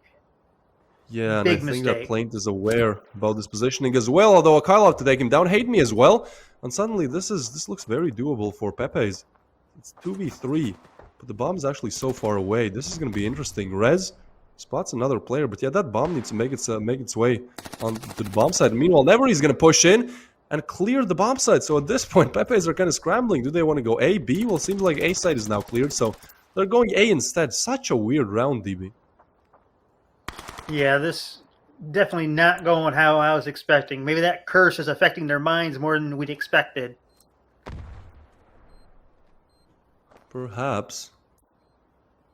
You have that on your mind. It's hard to focus on anything else. Now, Nevery, he's going to try to get some early advancements here, but doesn't exactly get anything. Pepes are looking to secure the bomb plan here. As Nevery makes its way onto the side, Cod gets one, but the refrag comes in from Nevery, and he knows where the other one is. He's just going to go for the defuse. He can draw out these players, or will he stick it? He's sticking it! He's sticking it! Nevery's sticking it, and that's why he's the highest rated player on Enthusiasm. Pros never fake. As he gets the ninja defuse through the smoke, perfect play by Enthusiasm. Even though pepes, you know, they had a great opening, I feel like they really made a big mistake. It was a 3v2. They had 1 or 2 players on the B bomb side, but the bomb was just so far away that, you know, by the time the bomb makes rotation, the players on side are already dead. Fine, they have to go A, but they've lost a player, and then, you know, they find themselves in a 2v2 where Nevery is just smarter, just better. So yeah, Enthusiasm. Again, this is the day of upsets, DB. This is the day of unexpected results. Enthusiasm 3 rounds up, breaking the curse as well, which is by no means an easy thing to do. And now they're in a prime position to take their 4th as well. And if they do, they might even get the 5th, because pepes have spent all of their money here. They'll lose, they have to go eco. Yeah, this is not looking good for pepes. Not good at all. But then again, it only takes 1 round to actually break a slump. But then again, in past tournaments, we've seen 10-0s due to 1 mistake early game. Ooh, Doom to open up the bomb side, though. Looks like their advancements towards B are working yet again, and this time they do have the bomb, so they will be able to plant. Some nades coming in as well. Oh, but Rez, he catches one off guard. This is big. This is a 4v4 relay. Trying to make his way onto the bomb side, but the smokes are perfect from pepes. Definitely going to deny some of these rotations as Payback gets another together with Doom. Oh, but Nevery, quick on refrag and lead relay as well. Suddenly this looks doable. 2v3, but Hate Me to deny those chances. Gets a double and is looking for the third. Nevery, the highest rated player alive, but I feel like this time the clutch is almost impossible, although he gets one. And actually Hate Me is low. He again has time. He again has the possibility to clutch the 1v2. He peeks, spots the player, gets it. Is there enough time? That's the real question here. This is going to be down to the wire, but Nevery again. 2 rounds on the board single-handedly by him. First one a 1v1. Ninja defused, now a 1v2. The question is there going to be a 1v3 next, DB? I expect a 1v5, Nevery coming out on top. It's just going to be a jump. Jump in difficulty.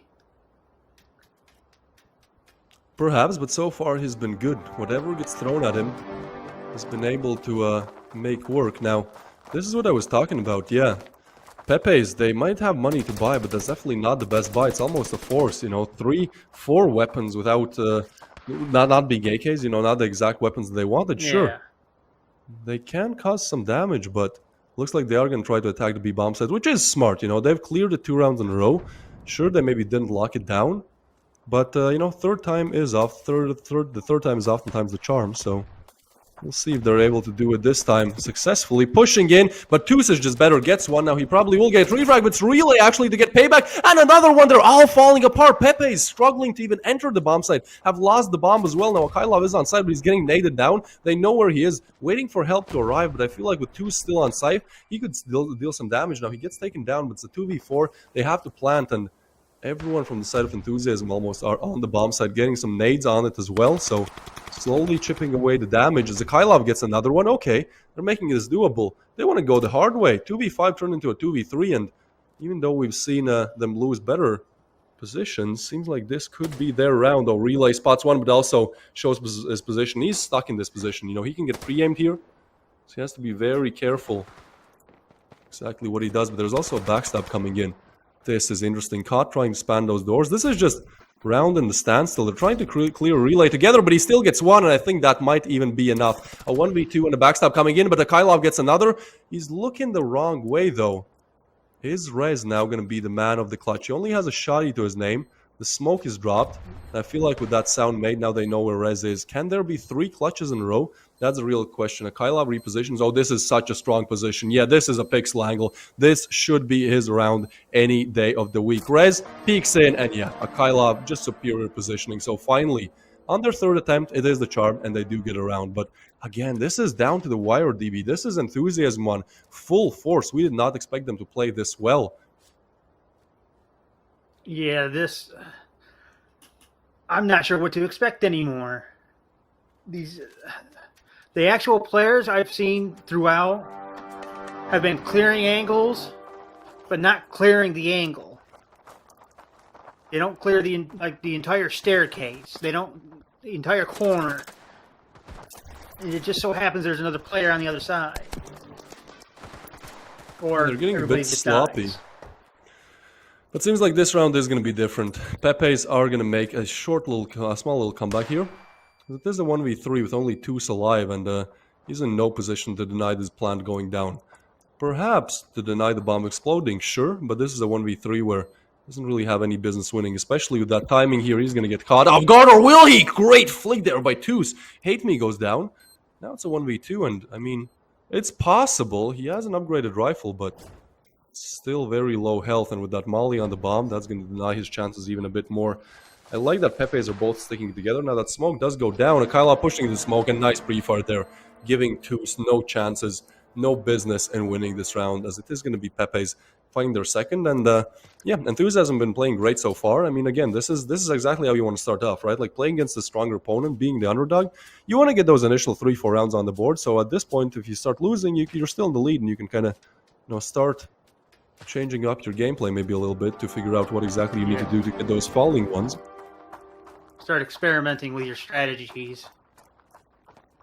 Most definitely. But we've seen a lot of actual just rushing into the bomb sites without the bomb today. Just to either, I'm not sure if it's clear or Doom just get a triple?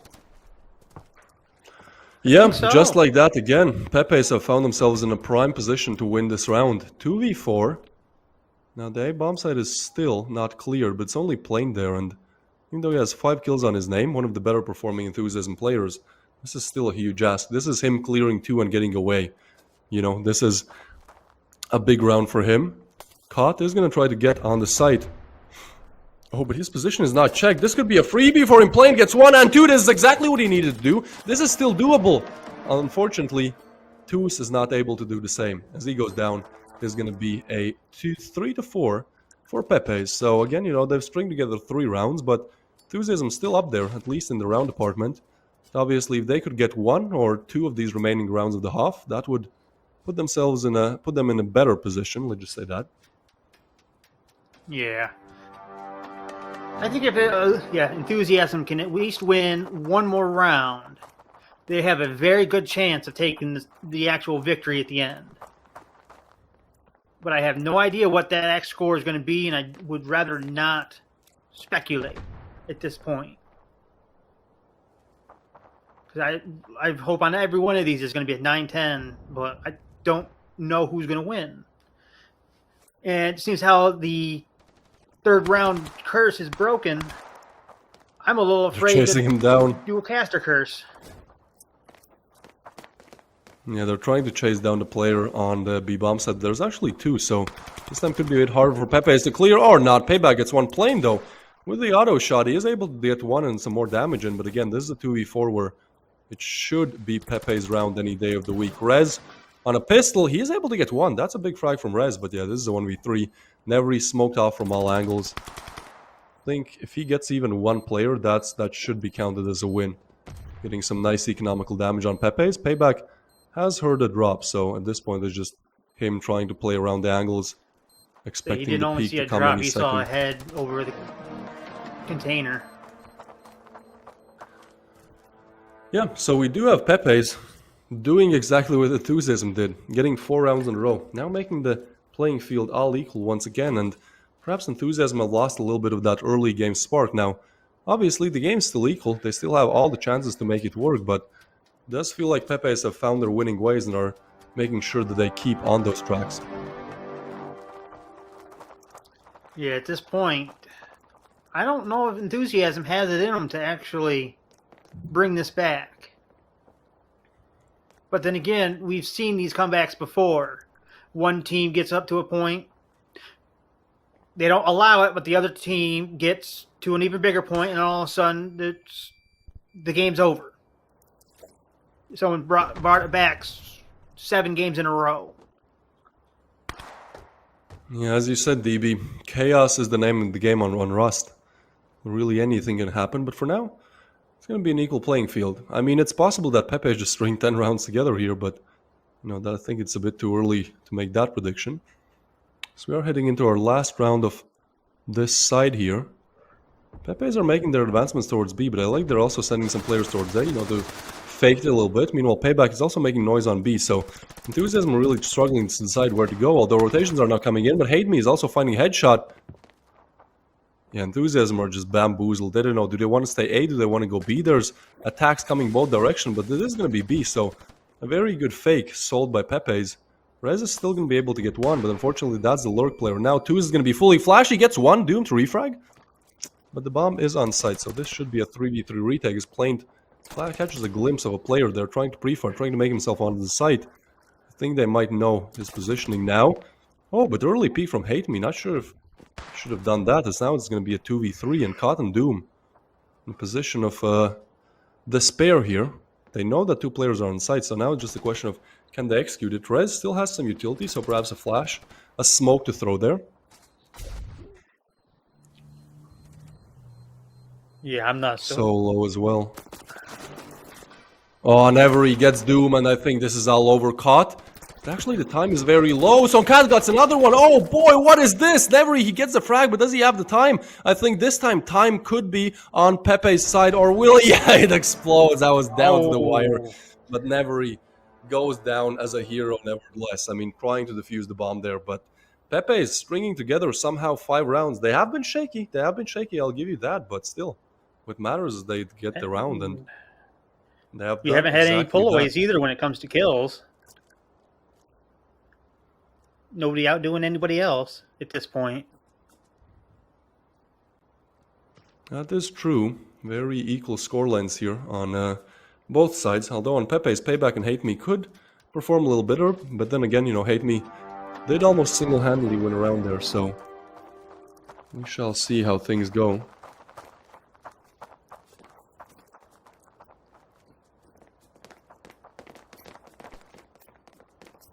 Relay. He's going to go towards A. This is a pistol round that both teams really would like to win. The question is, will they? Pepe's have kind of stacked A. And I like that, yeah, this is a great play. Doom is clearing B, so at this point they're calling it A. They're calling that 100%. There's no action towards mid and towards B, so it should be A. So, you know, Pepe's, they can make their positionings a little bit better. They can expect there to be a push, and meanwhile that backstab is coming in. This could be big. Nevery is aware of it, but he's not ready for two players. Payback take down Nevery, and now Enthusiasm are stuck. If they push A, they meet three opponents. If they try to go back, there's two of them holding cheeky angles that are hard to clear, so I love this play from Pepe's. Overwhelming Enthusiasm. High risk, but also high reward, and seems like this time it will be paid out.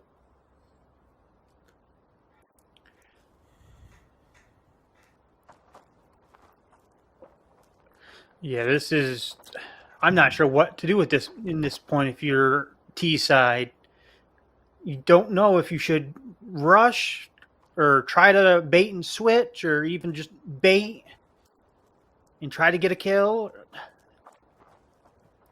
At this point, it's just, you never know what to do. Even if you're a veteran of 20 years, these type of situations, they're just not very common, really. Doomed if you do, doomed if you don't. Although they're trying to attack the B bomb side, rotations are going to come in. But Rez, big nade on Payback. Again, those nades on Enthusiasm are perfect though. But Hate Me, so is he. He gets a frag. 3v3 now. Smokes there, so actually Enthusiasm somehow make this round work. I'd say maybe a bit of a error on Pepe's side. They started off great, but now it's a 3v3, and Enthusiasm definitely have the lead in this retake as time is ticking down and Pepe's are still trying to figure out where they want to go. A flash comes in from Relay. I like that. Okay. But he's not able to get the shot caught to get Relay down. And now the time is ticking low, but Hate Me gets another frag. This is big. Rez, the final bastion for Enthusiasm. Can he make it work? 1v3 turn into a 1v1 and he wins it. Rez with a 1v3 clutch on 5 HP, 11 kills on the board, pushing Enthusiasm over the line. But I feel like, yeah, individual prowess definitely there for Enthusiasm. And again, I mean, 3 rounds they have won off of clutches. You know, we saw 2 clutches coming in from Nevery, and now Rez clutching a 1v3 as well. But at the same time, it's like, well, you can win rounds like that, but it's still only 5-5. And I feel like if they don't come up with solid strategies where they don't need to rely on individual prowess, sooner than later, the individual skill might just stop. There's a lot of shotties on Pepe's side. That's true. See what they try to do with it. I'm actually really surprised that they bought up. Like, they're putting a lot in this round. I guess it's one of those Hail Mary plays. They just got to go for broke.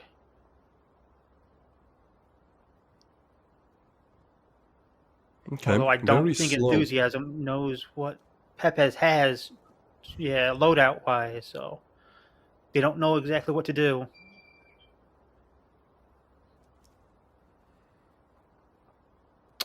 Yeah, I don't think so. This is very slow from both sides.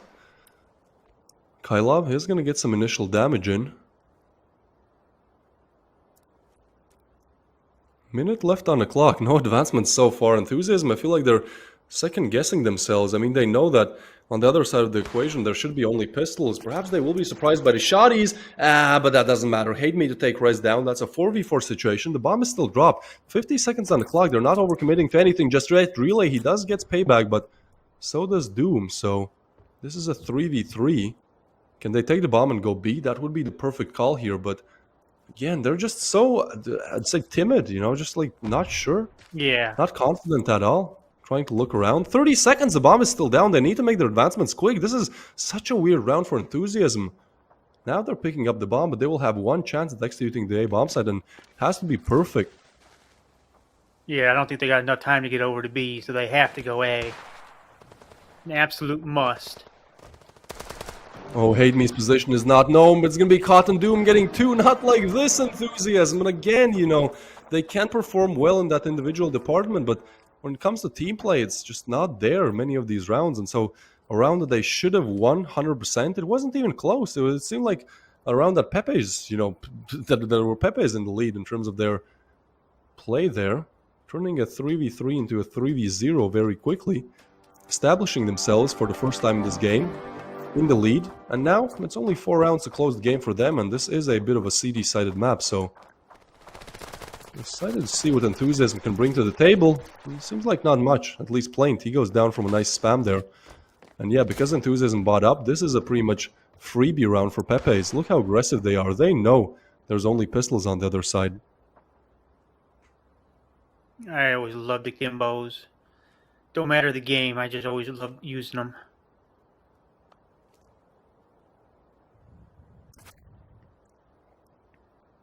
Not sure how Enthusiasm's gonna take the. It looks like they have a bomb site, but I don't know if they're gonna be bringing the bomb over there. Looks like they will be. Looks like Relay is gonna be bringing it. But can they hold that down a bomb site? Well, that's the thing. Rez goes for the knife, but the Kylop punishes him with the same tactic. So that's Enthusiasm on 2 players alive, and it just does not look good for them. This is not a position where they want to find themselves in. Only 2 left alive. With 50 seconds on the clock, he does have the bomb. He could rotate over, but it's like, wherever you go, you are pretty much doomed here. All I can say is thank God there's no friendly fire right now, because that'd be a whole even more difficult game. That is true. It's very true. What else is true is that Pepe's are somehow making an incredible comeback here. 7 on the board. In the last 8 rounds, they've only lost 1, and I feel like Enthusiasm, as great as they opened up, they just couldn't keep the same steam, couldn't keep the same momentum throughout the mid stages, and well, now we'll see about late stage, but with the way how they've been playing, I just don't see it working out for them here.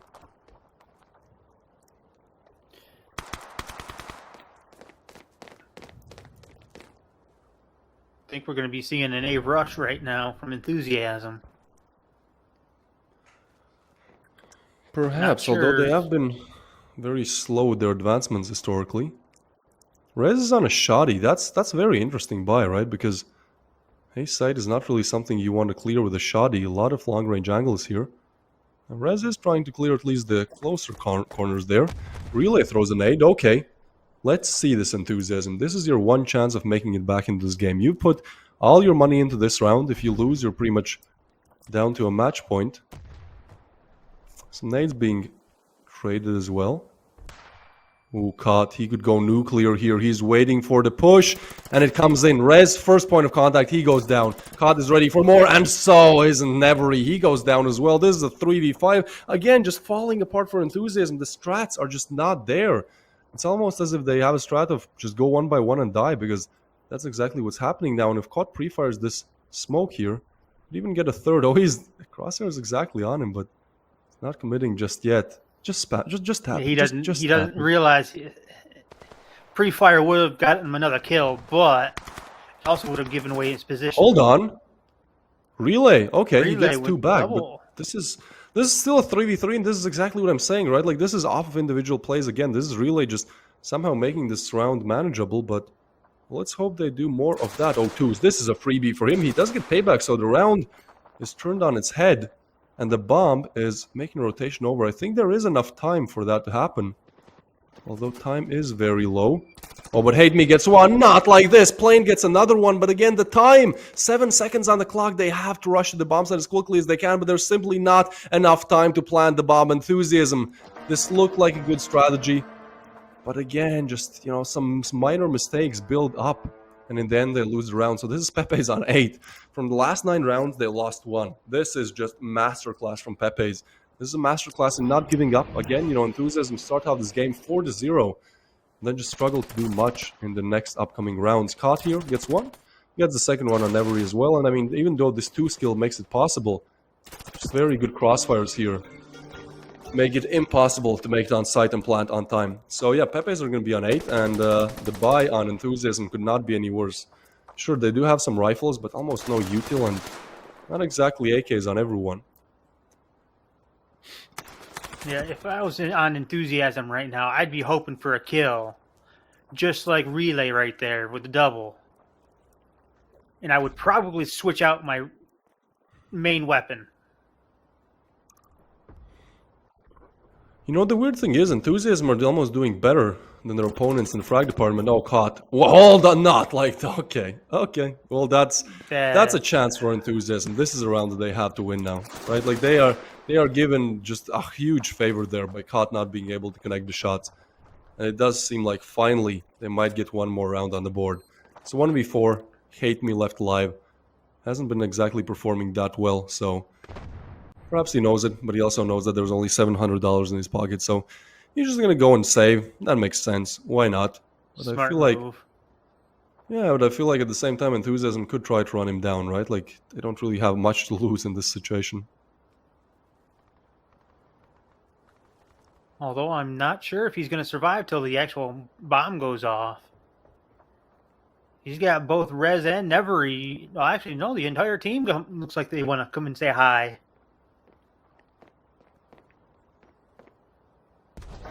He hears some footsteps, but he's not even gonna peek. I mean, that's smart, you know. Don't go for the risk here. Just save the weaponry. Make sure that you finish off strong the same way that you wouldn't say started, but you know we're playing all throughout the middle of this game. It's just one of those situations. Just listen to your team leader. If he says save, save. Don't try to risk it. Don't be the cowboy. Don't be the... I know there's a better word for it, but I can't bring it to the top of my head.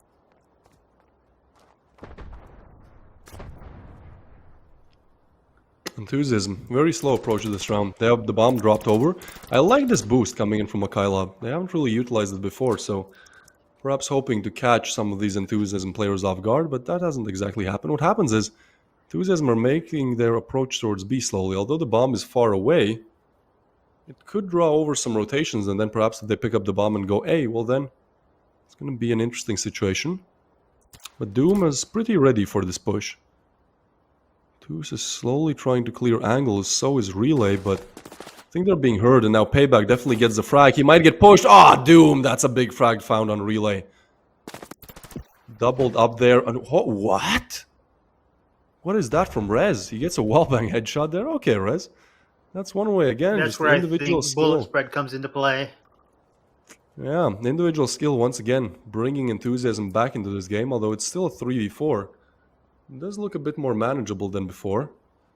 This engagement could be pretty big, although I think Rez won't be here. He has an auto shotty.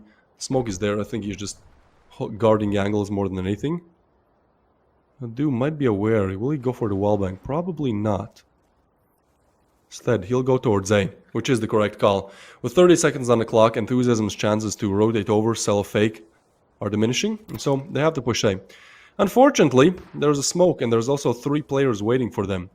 So this could be Pepe is getting a match point here. Oh, cut. What is happening? Oh, no. He gets fully flashed as well, and now the retake comes in. Rez gets a double. Oh, not again. Off individual skill. Rez gets a triple, and that is pretty much the round over. It's only Payback left alive. He has to make rotation. He's so far away now. His position is known as well. He does kill Rez, but still a 1v2 where he has no chance, no business in winning. Throws the smoke, so at least one angle is isolated, but he has to watch 2 different ones. They're not really giving him the peaks. Taps it again. Oh, yeah, plane. That's a good play. Takes him down in some enthusiasm, although it looked like Pepes are just going to take this one over the edge, you know. Winning 8 rounds out of 9 for a while there. Now enthusiasm making a comeback. That double, all these double kills this round, and then this triple right here.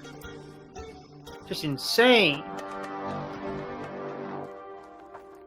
A little curious if Enthusiasm can keep this momentum up, though. If they can, this is going to be one upset that I did not see coming. Yeah, me neither. Nothing really pointed that direction, but they are slowly crawling back. Only one round away from equalizing the scoreline, and this is one of the easier ones for them, right? Like, there's MP7s, pistols, shotties in the mix. This is not a round that pepes have a big chance in winning, although Hayden's position is very aggressive. I don't know if that's going to be expected. Oh, Caught as well. I think Toos with this peak. Oh, he spots it, but Caught is just better positioning-wise. And now he has retrieved the rifle as well. Not like this enthusiasm. We've seen so many anti-eco losses today. You do not want to add another one to the tally. Caught jumps there, gets some nice info, and look how far up push they are. Now they can send some resources towards B, because that's exactly where the bomb is going to. Now, Never he is going to find Caught. He's over-aggressing maybe a bit more than he should have there. Payback still able to get relay. How are they making this work? Doom gets res with a pistol. Now it's a 2v4 and rifles are retrieved on side of pepes. So again, enthusiasm. What they're able to do against rifles, they're not able to do against pistols.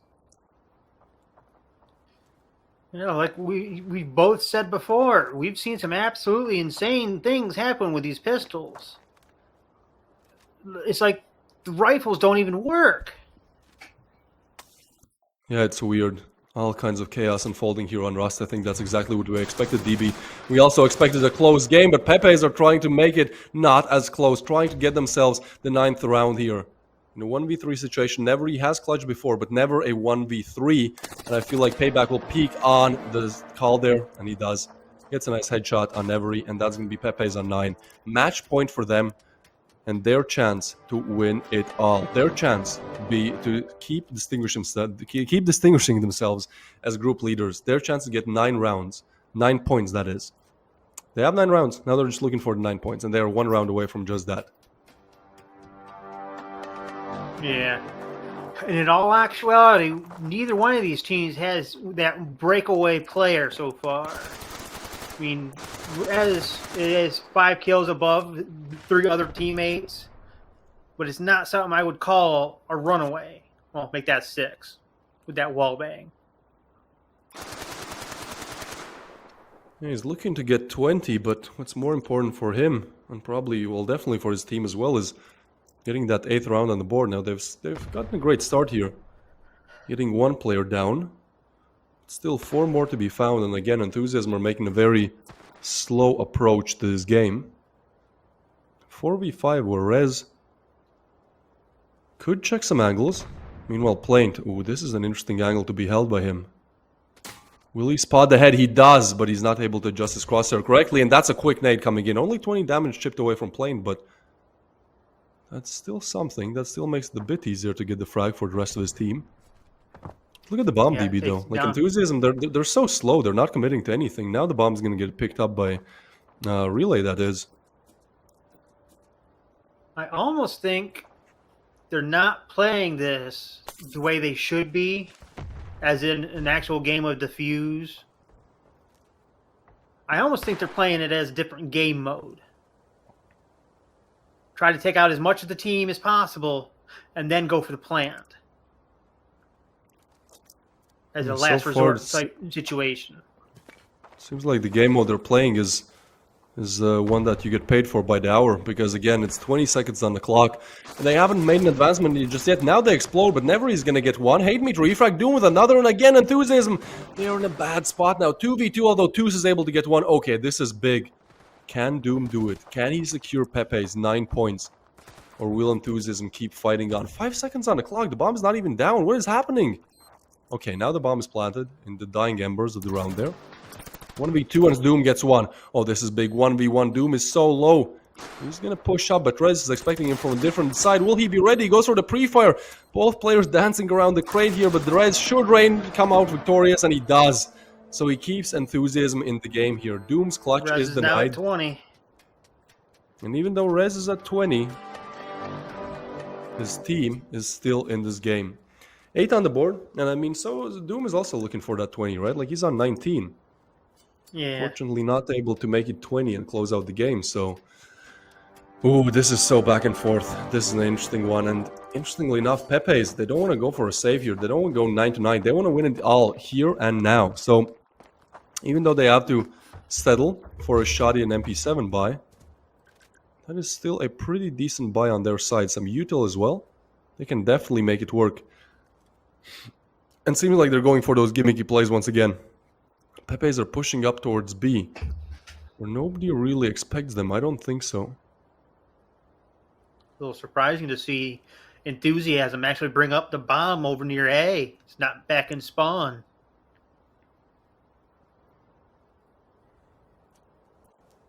Ooh, nice spot there by Kylov. I like this. I mean, can't really get a kill from there, but at least you could get some info. Yeah, the bomb is dropped there. I'm guessing this late in game, the information is worth almost getting your headshot off. That is true. Players will do anything for a little piece of info here. But with a minute left on clock, I mean, I don't know. This is so risky from Enthusiasm. Every single round, it's literally down to the wire. And even though they made it work the previous round, it was down to 1v1. So, you know, they're trying the same thing that works. I'm just saying that, you know, the fact that the chance that it works again is the percentage is not really on their side. And I feel like Pepes are expecting yet another late A rush. So they're sending pretty much all of their resources there with 4 players towards A. And this is going to be a pretty hard take. Again, only one chance. No room for failure. Nades coming in. Wait, is this a fake? Once again, they throw some nades, but this time they kind of rotate over. Plane throws a smoke as well. They have to commit 20 seconds on the clock. What are Enthusiasm doing? They're trying to push on the site now. Hate Me is getting flashed off the angle, but they're so slow. 14 seconds. Hate Me gets one, and there's just not enough time. This time it does not work out for them. COD gets another, and Rez to go down as well. This is not how you want to go out, Enthusiasm. Sure, that was a valiant effort. That was a great effort. But instead, they lose 8-10, and I feel like it was, I don't want to say deserved, but, you know, a little bit deserved. You know, they tried the same strategy, which is just so shaky, so unpredictable, and even though it might work for some rounds, it just doesn't work out at the end. When you're relying on individual gunplay, when you're relying on a single play and getting a clutch to win you the round, you know, it can work sometimes, as we saw, like, literally 4 or 5 times, but it's not going to work every single time, and when you only have 0 mistakes to make, when you have to get 2 rounds in a row, well, that's what happens sometimes. So, I mean, props to Enthusiasm. They definitely made it closer than I think both of us, DB, thought it would be. But Pepes, they stay strong. You know, they definitely stay strong. And they do get those 9 points on the scoreboard. So far, undefeated. So Pepes keep distinguishing themselves as the group champions. You know, flawless gameplay so far from Pepes. Obviously, still 2 more days left. But I think with 9 points on the board, you can pretty much expect them to be in the playoffs, right? Like, they're definitely going to take one of those first 4 slots in the group of 6. So, with that being said, Enthusiasm are currently on 3. They did have a great game yesterday, and I mean, today, even though they lost, their round balance is still solid. So, perhaps if they win tomorrow or on Wednesday, they still have a chance to make it to the playoffs. But, not really securing them an early slot there, not really getting themselves to 6 points. So, we do have an end to our 3rd game. And this is exactly the half of the group stage, DB. This is what I was talking about, right? Like, 2 days have ended, 2 more days to go, and we are exactly in the middle here. 3 games past us for today, 3 more to come up, but obviously before that we still have to take a look at the highlights here that should be coming up any second. But I feel like we talk about individual performance, you know, we'll see the MVPs shortly after the highlights as well. I feel like there were really 2 players really setting themselves apart, right? Like, we saw Rez having some great plays, you know, getting himself to, I believe, a 20 bomb. And we had another player, you know, who was also performing great. So, Kyla, you know, props to him as well. I think he had an amazing performance, an amazing show on Rust. But, I think Enthusiasm really was the tale of individual skill winning them rounds, but not exactly winning them the game. And I mean, a lot of rounds, 8 rounds to be exact. But, just in the end there, looked like they were kind of struggling for ideas how to execute that A bomb site. And so, even though individual skill brought them over the line a couple of times, was not everything, and so they did go out with a loss. Yeah, but as we both know, just because you have a loss right now doesn't mean you can't get in that last place that goes into the next round. Yeah, that's also true. I mean, this is exactly why I like the group stage, right? Because there have been many upsets. There have been many teams that we did not expect to perform as well as they're performing. I mean, Pepes, I don't think many people expected them to be group leaders, even though they're a solid team. You know, group leaders is a bit of a different category. But then on the other side of things, we have Saints who only today won their first game. So I think this just makes the group stage even more exciting as we approach day number 4 and day number 5. You know, there will be a lot of interesting games, a lot of games where, you know, everything will be on the line for teams that perhaps everything shouldn't be on the line, you know, that for teams that are expected to make it through the group stage with no problems, namely, again, Saints, you know, this is going to be a hard one for them. I was just about to say Saints.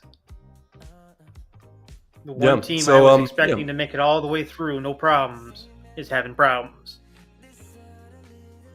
Yeah, I mean, again, this is only the early stages of the group stage. Even though we approach the middle now, you know, things start to get a little bit more serious here. This is still a long way to go from being exactly over. So, yeah, we'll see how it goes. Our next matchup, right after the highlights, will be Resolute&Capable against Bullet Force. Now, Bullet Force have had great showing in the first 2 days of the minor, but, you know, they will still have to perform well. And then on the other side of the equation, we will have Resolute&Capable. And Resolute&Capable, I believe, are on 0 points. So I think that will be another one of those matches where, you know, if you lose, you're pretty much out. Now, obviously, Saints are in the same position. They won today, so great props to them. But we'll see what Resolute&Capable are capable of doing. But yeah, here are the highlights. A lot of individual plays. Like, this was really a game to watch if you just wanted to see some nice clips, right? Like, a lot of rounds where it literally goes down to the wire, where it goes down to a 1v1. A lot of clutches coming in from both sides.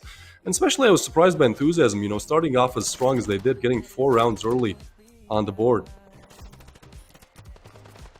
Yeah, I was actually a little surprised that Enthusiasm went that far ahead so early.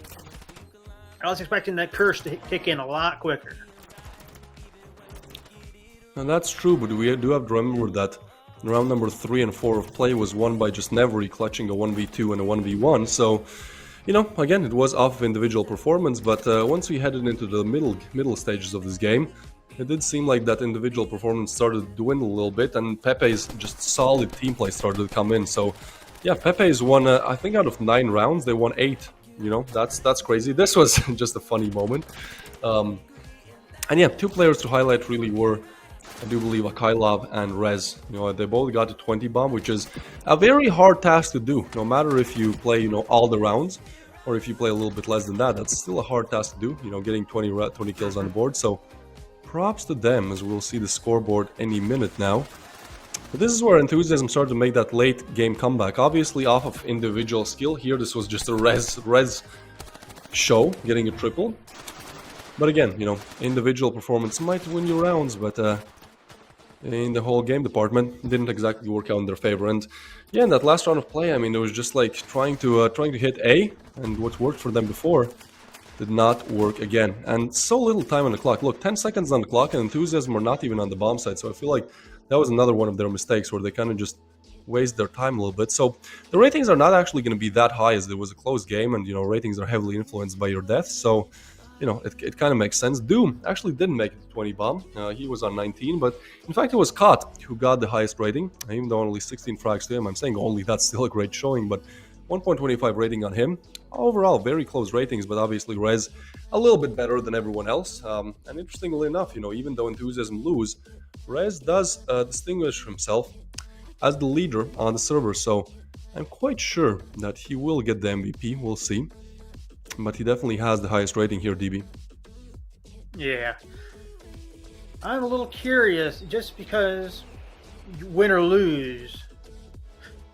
And that's a yes. Most games will not let a losing team get MVP.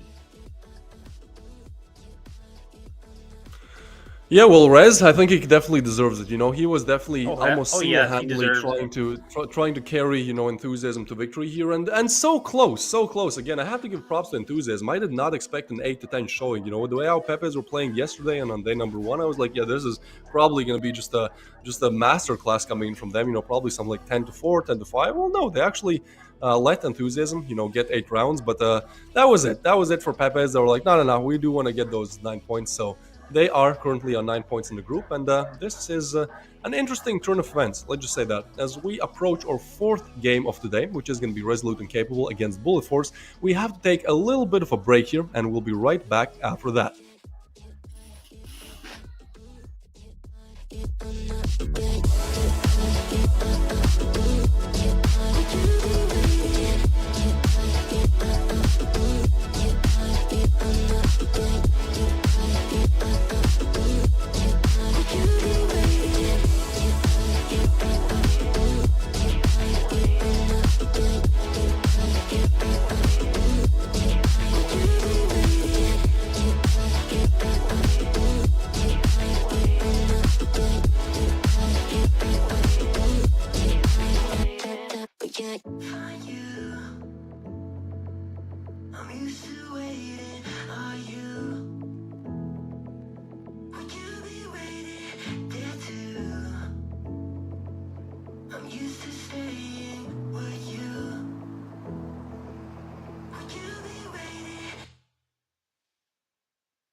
what's on tonight, and you're gonna love it.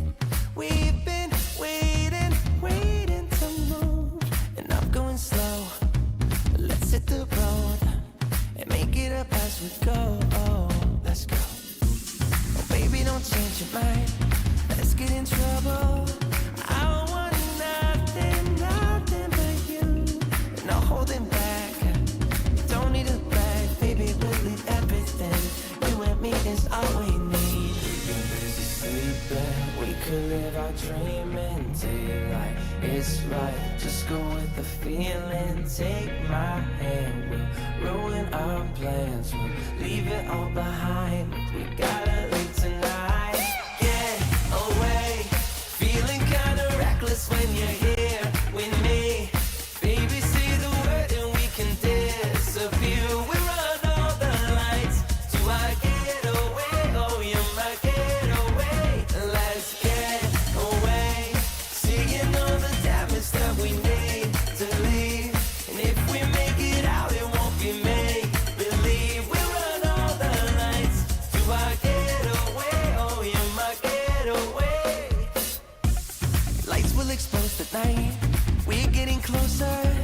Blonde waves crashing on me.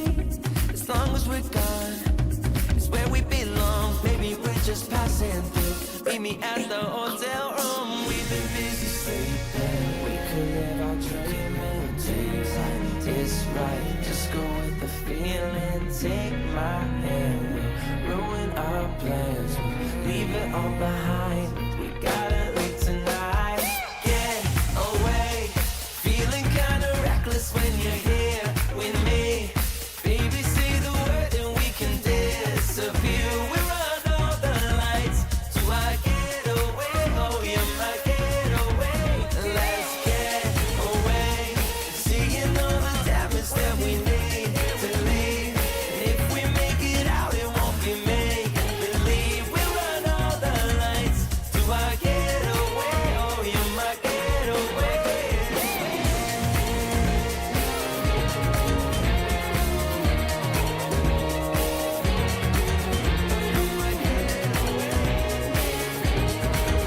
Do I get away? Oh, you're my getaway.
But baby, I'll drive.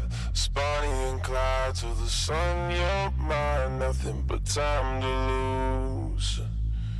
And we'll be running on fumes.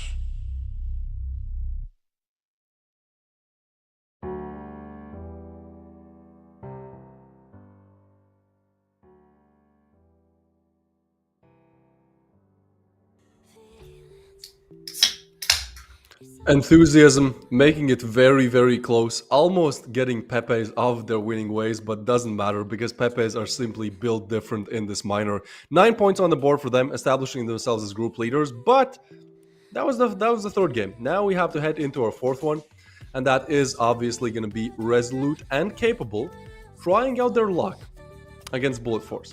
Now, if we take a look at Resolute and Capable, I mean, in the individual department, they're definitely capable. Dasta, very good rating, very good KD. Ping, Warner, Shagzy, and Liru also showing up big time. Liru was one of those players who was really performing well in the first day of play. But obviously then, on the other side of things, we also have their opponents. But if we take a look at recent results for Resolute and Capable, well, they have lost 2 games. They have lost against Horizon and Necessary. So no pun intended, it is very necessary for them to well, win this game, because if they don't, they're most likely not going to make it out of the group, and they're most likely not making it to the playoffs. So this is a must-win game for Resolute and Capable. You know, if they want to be capable of making it to the playoffs, well, they have to be very resolute in their ways of play today. They have to be very sure that they can actually take it over the line, and that they can obviously win. Now, they're not going to have the easiest opponents, because on the other side of the equation, we will have Bullet Force. And Bullet Force, I think, has surprised a lot of players. Like, we knew that they were strong. In a second here, we will show you their lineup, because even though the name might sound new, the players there are definitely not. You know, they've been playing for a long while, and they've done so very successfully. What I'm trying to say is Bullet Force is definitely full, it's definitely, filled to the brim with individually skilled players, and not only individually skilled, it really seems that they're also making it work in terms of their just like team play department. So yeah, it's not going to get any easier for Resolute and Capable, as they're looking to Bullet Force are looking to get another 3 points on the board. As I said here, we can take a look at their squad. Pronix, Franzis, those are definitely two names that you know and love if you watch the previous minor and major. And then 3 new players, that being Winner, Quins, and Justice, to the lineup. Well, they're also definitely there to carry their own weight, and maybe even a bit more, as we saw Winner having a great performance yesterday. Now, he is the highest rated player on the team, but I think deservedly so, because yesterday was just Winner show, just a great show of skill from him. As both forces are very strong. They are currently the group leaders, They have won over Revile, which is no easy opponent. They did so on Sandstone, I believe, yesterday. Then they also won against Heavenly Spirits on Zone 9. So, yeah, I feel like it's just getting worse and worse for Resolute and Capable. Starting the group stage off on the wrong foot, getting 2 losses in a row, and now they, as the underdogs of the group on 0 points, have to face the group leaders. It's going to be a tough battle for them. Now, DB, I do want to say that this could be a very one-sided game. I do want to say that this could be a game that, Bullet Force just easily wins. But at the same time, our predictions today haven't really been the best in the round department. Maybe in the who wins department, definitely not in the round. So, who knows? We might even get to a 9-9. We might even get to an 8-9. We shall see. But the map bans are going to come up any second, and I think that might give us a little bit more of a clarity here. Yeah, I think it all comes down to what map is picked, to what been played, to what is actually going to be happening. Because I foresee Bullet Force literally using the Force just to wipe them out. But then again, if it's Zone 9 or even Rust, anything can happen. That's true. Zone 9 and Rust have been one of those more chaotic maps, but also Zone 9 is a map where Bullet Force did beat one of their opponents. I believe that was necessary. So, I would expect for Resolute and Capable to ban those 2 maps. I would expect Resolute and Capable to ban Zone 9 and to also ban Sandstone, because, Bullet Force beat Revile, which is no easy opponent on Sandstone. So I feel like that should definitely be a ban coming in for Resolute and Capable. And then also Zone 9, even though it's a map like known and loved by many players here, Bullet Force have definitely showed their worth on it. They've definitely shown that they can do a lot of damage. They can get those rounds. So I do believe we might see perhaps Sakura, DB. I do know that you like Sakura, and I could I'm no fortune teller, but I do see some Sakura in the cards perhaps. Yeah, I either see, just from non-playing, either Breeze, Sakura, or maybe even Rust again. But then again, we have no idea what these actual players have picked or banned other than Rust. No Rust, I guess. No Sakura is going to be banned as well. Okay, well, we still have not Dune. I wanted to say Dune. We still have Province. Province is a map that we have not seen a single time, and with Zone 9 being banned, this could be a possibility. Breeze banned as well. Okay, so is it going to be Province, or are we going Sandstone? We are going Sandstone. No, we're going Sandstone. That's a very weird ban. I'll be honest. Maybe Resolute and Cable are not that confident about their Province gameplay, but I feel like with yesterday's showing, where I would say Bullet Force almost mauled over Revile, they showed very dominant performance on Sandstone. It's like they are going to try their luck on keeping themselves in the group and giving themselves a chance to get to the playoffs. They're going to try their luck on Sandstone, which is for Bullet Force, at least yesterday, one of their better maps. They played great both on the T and the CT sides of Sandstone. So yeah, I don't know. I feel like, especially now seeing the map ban, DB, this could be a very one-sided affair. I really don't feel like I'm up to saying if it will be literally a bulldoze or close, or at this point being the sandstone or anything really. It's been an upset after upset so far. That's true. Seen That so that is many. true. I mean, I always, have that, can keep that opportunity, keep that idea alive in my head that, yeah, perhaps, we can see an upset, but I don't know. I'm just here to analyze before the game, and I do feel like if you just look at the stats, Bullet Force are the better team individually. They are the Yeah. better team in terms of their points, in terms of their standings, and, we haven't really seen Resolute and Capable play Sandstone, but again, what we saw from Bullet Force was them beating Revile yesterday with a pretty dominant scoreline as well, so yeah, it's going to be interesting. It's definitely going to be interesting to see how it goes. Now, I'm trying to look for the results here for yesterday.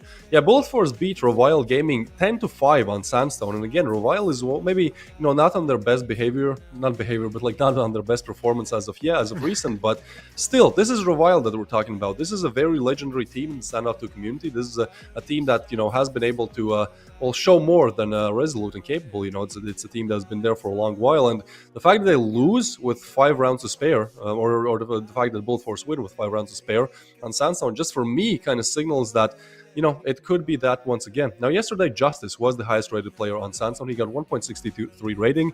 Quinns was also there. The player that was actually underperforming was Pronix. He was the only one with negative rating on his team. So we will see. We'll see how it goes today. Perhaps Pronix. If Pronix wakes up, then it's even worse for Resolute and Capable. But yeah, I mean, ultimately, only time will tell. And again, this is one of those situations as the previous match where the underdogs really have to establish themselves early. The same that we signed in the previous game. Because if you don't establish yourself early, again, you're the underdog. You're going to be like 4 rounds down, and that's when you're going to make the comeback. Yeah, probably not. That's a very tough spot to be in. So as we head into the very sunny and sandy Sandstone, we will see with what strategies Resolute and Capable are going to approach this game. Because for Bullet Force, it shouldn't be anything new. I think that they can just run the same strategies, the same defaults on CD side that they ran yesterday, and they have a very good chance of winning.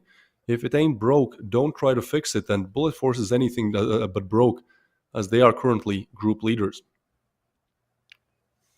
Yeah, this is going to be one interesting match on Sandstone. Not something I expected to be played today, if I'm absolutely honest with you. I'm happy to see it, though, because it's one of those rarely played maps. Most definitely is. And Resolute and Capable are going to start on the T side, the harder side to start things off. So not only are they the underdogs, not only are they on 0 points and Bullet Force are on 6, not only Bullet Force won yesterday on Sandstone 10-5 against Revile, they also have to start on the harder side. The things could not be worse for Resolute and Capable right now. This is really where the highest pressure is on them, right? This is really where diamonds are crafted. Or are they?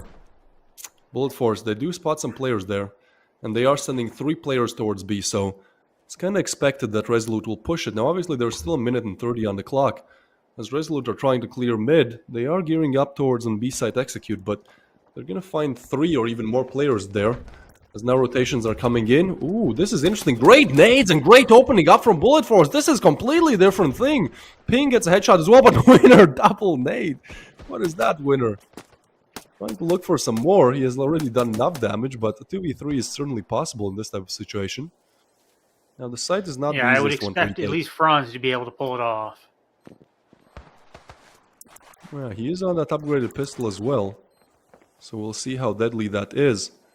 Winner, he does spotted a player and he has gotten a kill. Another nade kill. 3 nade kills for Bullet Force in this round. They don't need to use their pistols. And when Franzi does, he gets a frag. It's all falling apart for Resolute and Capable now. This was a 3v5 and somehow Bullet Force make it work with one of the greatest utility usages that I've seen, DB. 3 kills off of nades, they were ready for this. They prepared, they bought nades, Yeah. and they used them very tactically and very smart. So I feel like this is, again, just like rubbing in the injury, twisting the knife even more in the bag, just pouring some salt on the injury, rubbing it in. Around that Resolute and Capable should have won. Around that probably, potentially, could have, set them on a winning path. Bullet Force clutch a 3v5, and it's like, what can you even do? It's not like your gun skill wasn't there. It's just like, well, I was standing in the wrong spot and I got naded. Absolutely no chance for them to deny it. I guess better positioning, but either way, Bullet Force opened it up strong, and now it's only against pistols. Even though Winner is getting pushed pretty heavily here. Oh, he actually goes down. Okay. Dasta, the leader of the team, is going to get one, but I think that's going to be all she wrote. As Winner gets a triple, perhaps even a four-piece there. Yeah, and it's going to be Bullet Force on 2. The curse is still active. The curse is very, at least statistically, very much real. But I feel like Resolute&Capable probably are not going to be that capable to win this rifle round. It hasn't really been that close.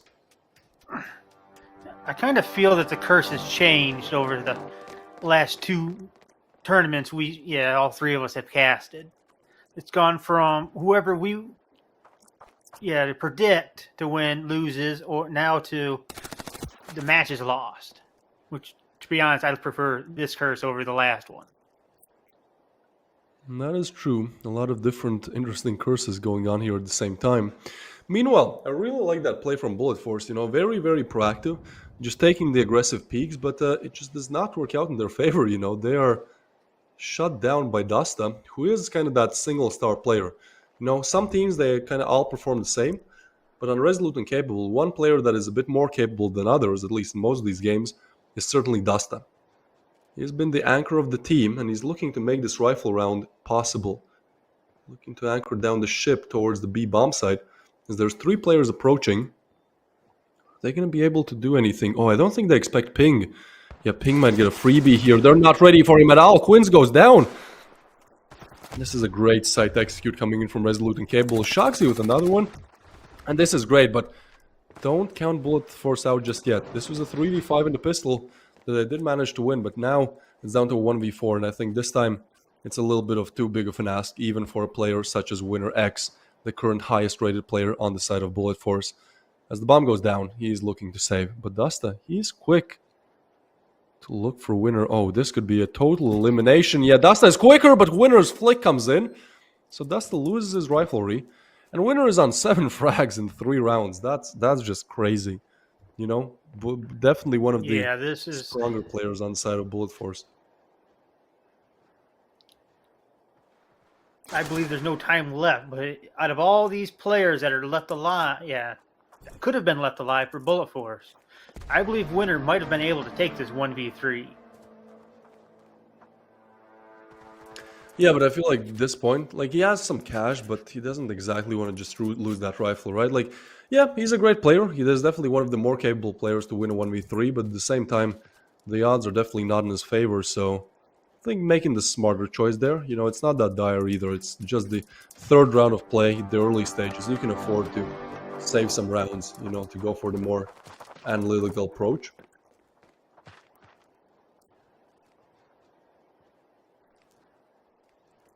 I think those boosts. Nice little boost.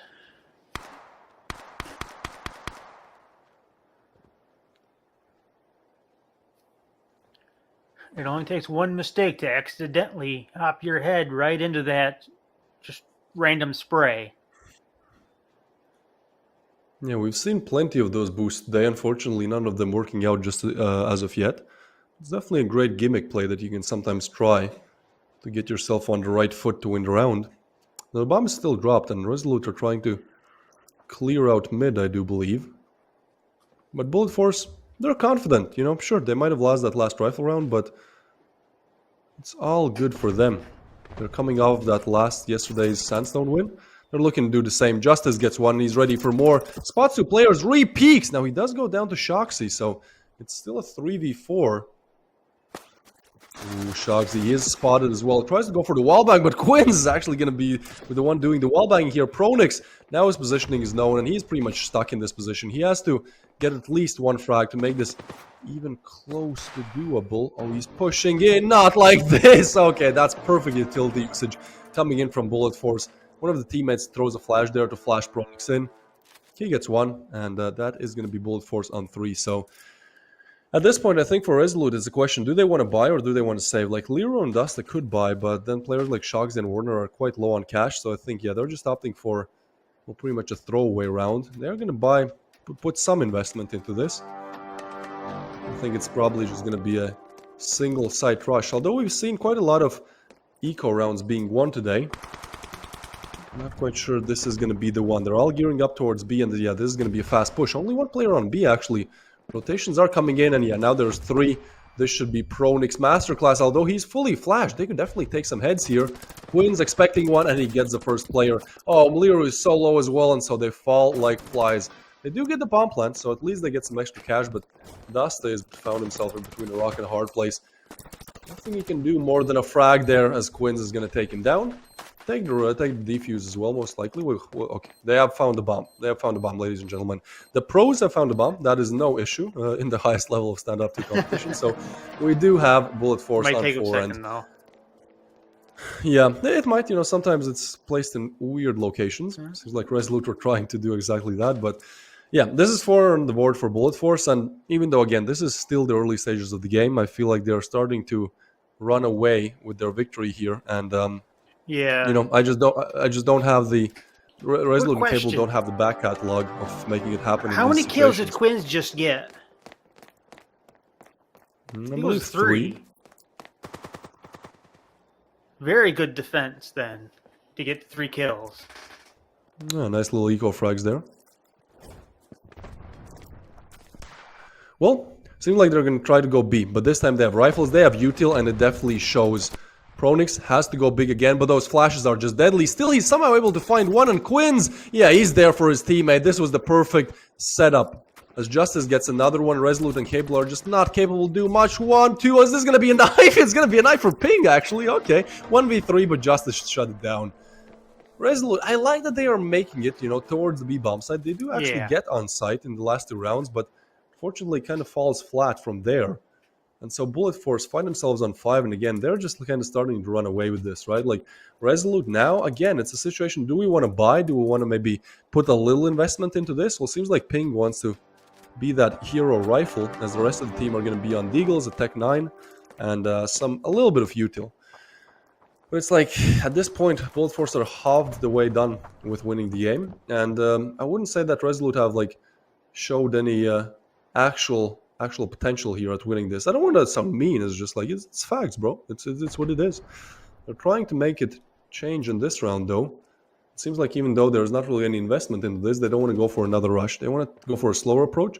Perhaps wait for Bullet Force to make some mistakes. But I feel like the way how Bullet Force have been playing recently on Sandstone in this game as well, mistakes are not really what they're known for. Oh, okay, yeah, that's definitely a tilter. Resolute lose their only hero rifle that they had on the team. Now it's just 4 pistols. This should be, again, a shutdown coming in from Quinn's and Pronix. Or on the other side of the map, you know, from the other players. But the bomb is still not picked up. Although they push in, this is just a weird call. I feel like, yeah, Resolute might be just getting a little bit tilted here. They're 2 games down. Most likely going to lose this one as well. And probably the team morale is not the highest. Not the highest, we'll just say that. Liru, he has made himself onto the side, but the bomb is so far away that, yeah, he's just going to get naded, dusted that is. Now Liru has to kind of do anything that he can in this position. Well, he finds one, he does get the frag, alright. But as soon as he does, there's just players everywhere, refrags coming in, and Bullet Force are going to make this one quick. 6 on the board for them. And a lot of these rounds don't even go down to the minute mark. It's just like they're not even like winning the rounds, they're just speedrunning through them. They're probably looking to make this one of the quicker games that we've seen in Standoff 2 competitive. Heading into round number 8. This time Resolute have bought up, but this might be their last chance in this side of the half. Yeah, I think we've only seen one match like this where they've literally just run in, guns a-blazing, not caring. And that was, I think, during the other minor we've done a couple months back. It was a 10-0, and me and you were casting it. All it was is literally one team running at the other.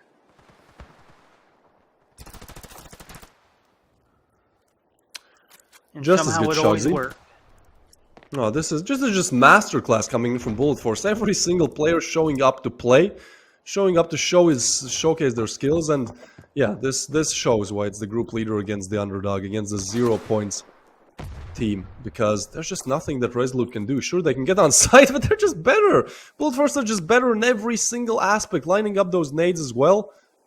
The same that they did in the pistol. And Especially right now. once again, yeah, it's just not looking promising. It's Leroy and Warner left live. Now, Warner was actually one of the players doing a lot of heavy lifting, and Leroy was as well in day number 1, so perhaps something here. But Franzis, he's reloading and still gets a frag. That is absolutely insane.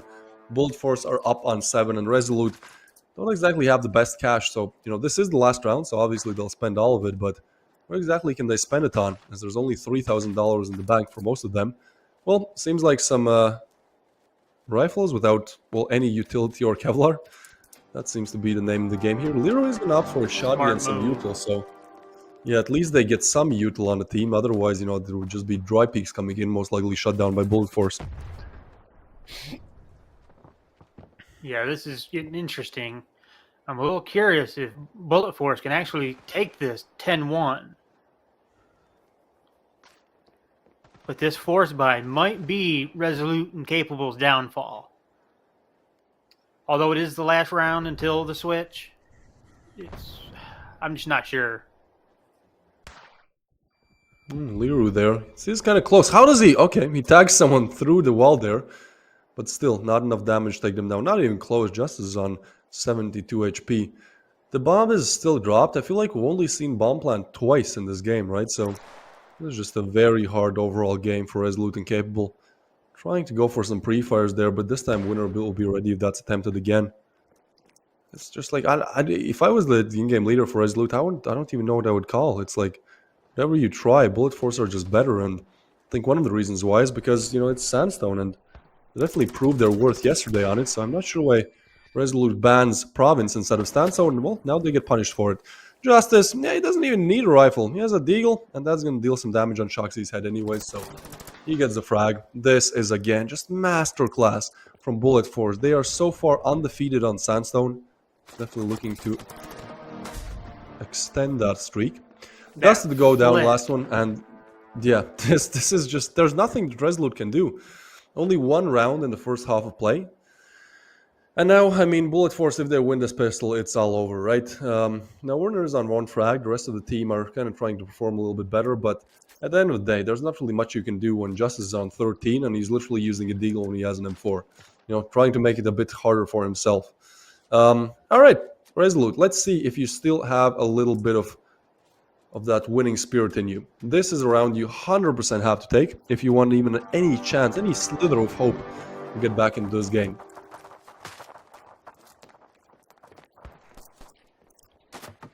Yeah, this is do or die time right now.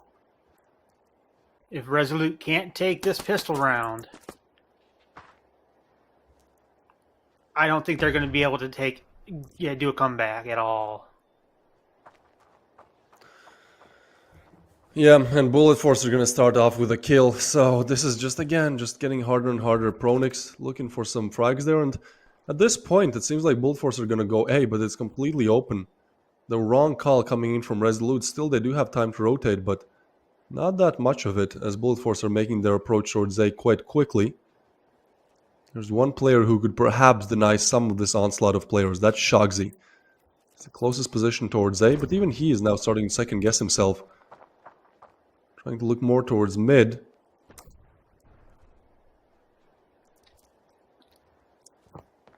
I don't think Bullet Force understands A was clear, but now it's no longer clear.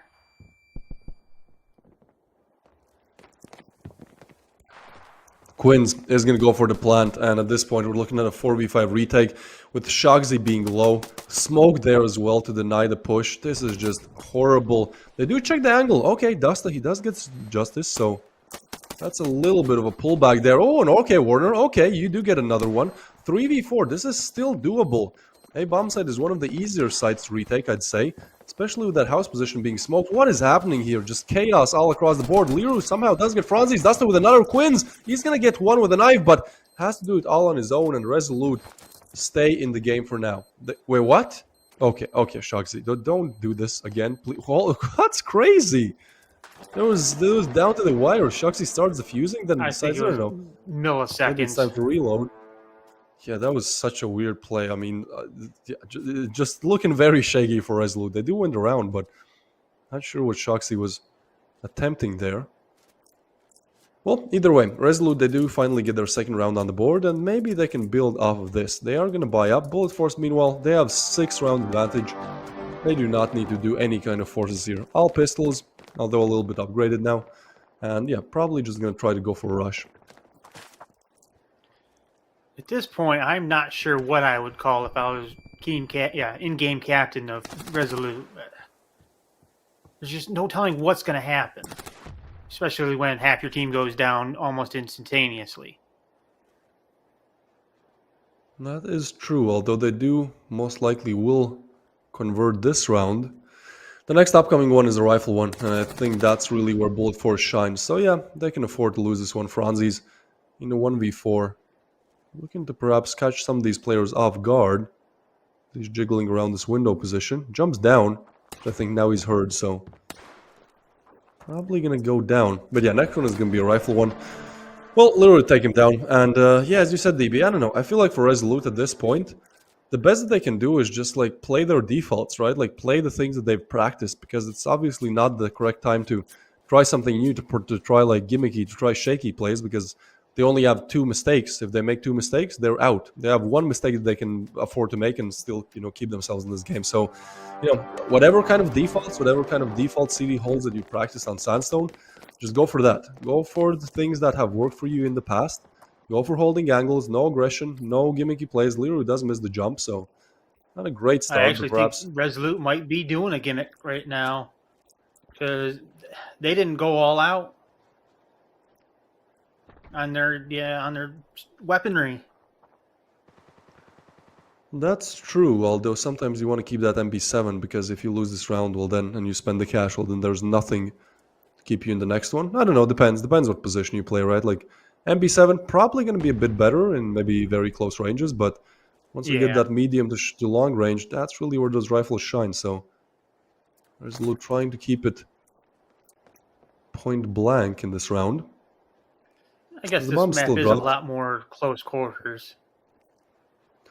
Yeah, it is great, especially in those points of contention, right, where you have to push sites, especially on the A side of things. It's just close quarters all around, and a lot of the times you might get overwhelmed by like 2 or 3 players, so that's definitely where an MP7 would be better, as you can just run a gun. But I guess it doesn't matter, as Winner is going to open it up on the A-bomb side of things with a nice headshot. And now Resolute, do they want to rotate? Yeah, they do send some rotations in, but it seems like they are more sure of it being an A push than the Bullet Force are. As even though there's players there, they still haven't exactly picked up the bomb. Now the rotation is coming in to pick up the bomb, and so is Pronix to get Shoxy. So, 1 by 1, Resolute fall, and even though Ping is able to get one, he's now naded down. Oh, but Ping, okay, once again, Ping showing up big time, equalizing it all, and honestly, this could be a round that Resolute win, even though the rotation is coming in.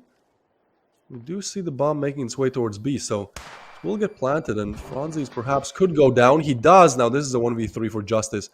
Now, he does get one, that being Dusta. And now both players are so far away that perhaps he could catch someone off guard, from this area, but I think they will peek him together. He gets another one. Now they know where he is, but this is Justice's game now. He has planted this for himself. Yeah, he can just go house. This is so smart from Dusta. Masterclass of isolating your 1v1s. Oh, he doesn't even expect him there. And yeah, now he can just play around the angle. Doesn't even have to peek. The Molly misses as well. It's just all falling apart for Resolute and Capable. Bullet Force perform another round, get the 9th one on the board off of Justices. That was, again, just masterclass. Plants the bomb, isolates all 3 players, gets one, goes to not an off angle, but maybe an angle they did not expect, gets a second, and then he knows where he planted the bomb. When he planted the bomb, he had the play in mind. He had the play that he will go house and kind of play on peaks in mind, and well, that's exactly what he does. So even though he gets run down, some molly misses and perhaps some shaky aim, doesn't convert the round for Resolute. And at this point, they're just down bad on their luck. They're in a situation where they 100% should have won that round. They let it slip, and now, one more mistake like that, and it's over. Meanwhile, Bullet Force have 7 attempts at closing out this game. Yeah, this is crazy so far. I expected this, just not this badly. A 9-3 split right now. I think Bullet Force might have slowed down their tactics a little bit.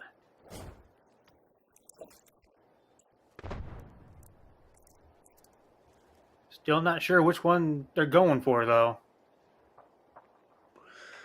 Yeah, I mean, this seems like it's a recurring theme for Bullet Force, dropping the bomb towards spawn and then kind of exploring their options, you know, seeing where they can crack some, where they can spot some cracks, where they can take some players down, and once they do, well, they take the bomb and go to that site. Or, as we saw in the last round, you know, they just fake it and get a free plant, pretty much, get a free bomb plant, so... Yeah, in this position, Justice is going to open up on ping, and Justice has had a great game so far. 18 frags in 13 rounds of play. That is no joke to play against, and the rest of the team are performing as well. Maybe only Franzi's on 4 frags, you know, struggling a little bit, but it doesn't matter.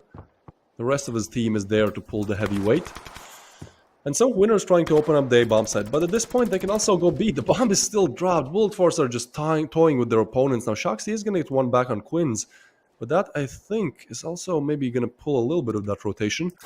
Although, no, ooh, they're getting red, okay. The rotations are actually coming in towards B, is where exactly Bullet Force are trying to plan their attack. Oh, and Warner, that's a perfect peek. That nade does put a lot of damage in him, but Dusted to burn him down. Winner, quick on refrag. Winner on another one, and suddenly it might be all over. The bomb goes down in the dying seconds of the round there. There's going to be Shoxy left in a 1v2. Full HP.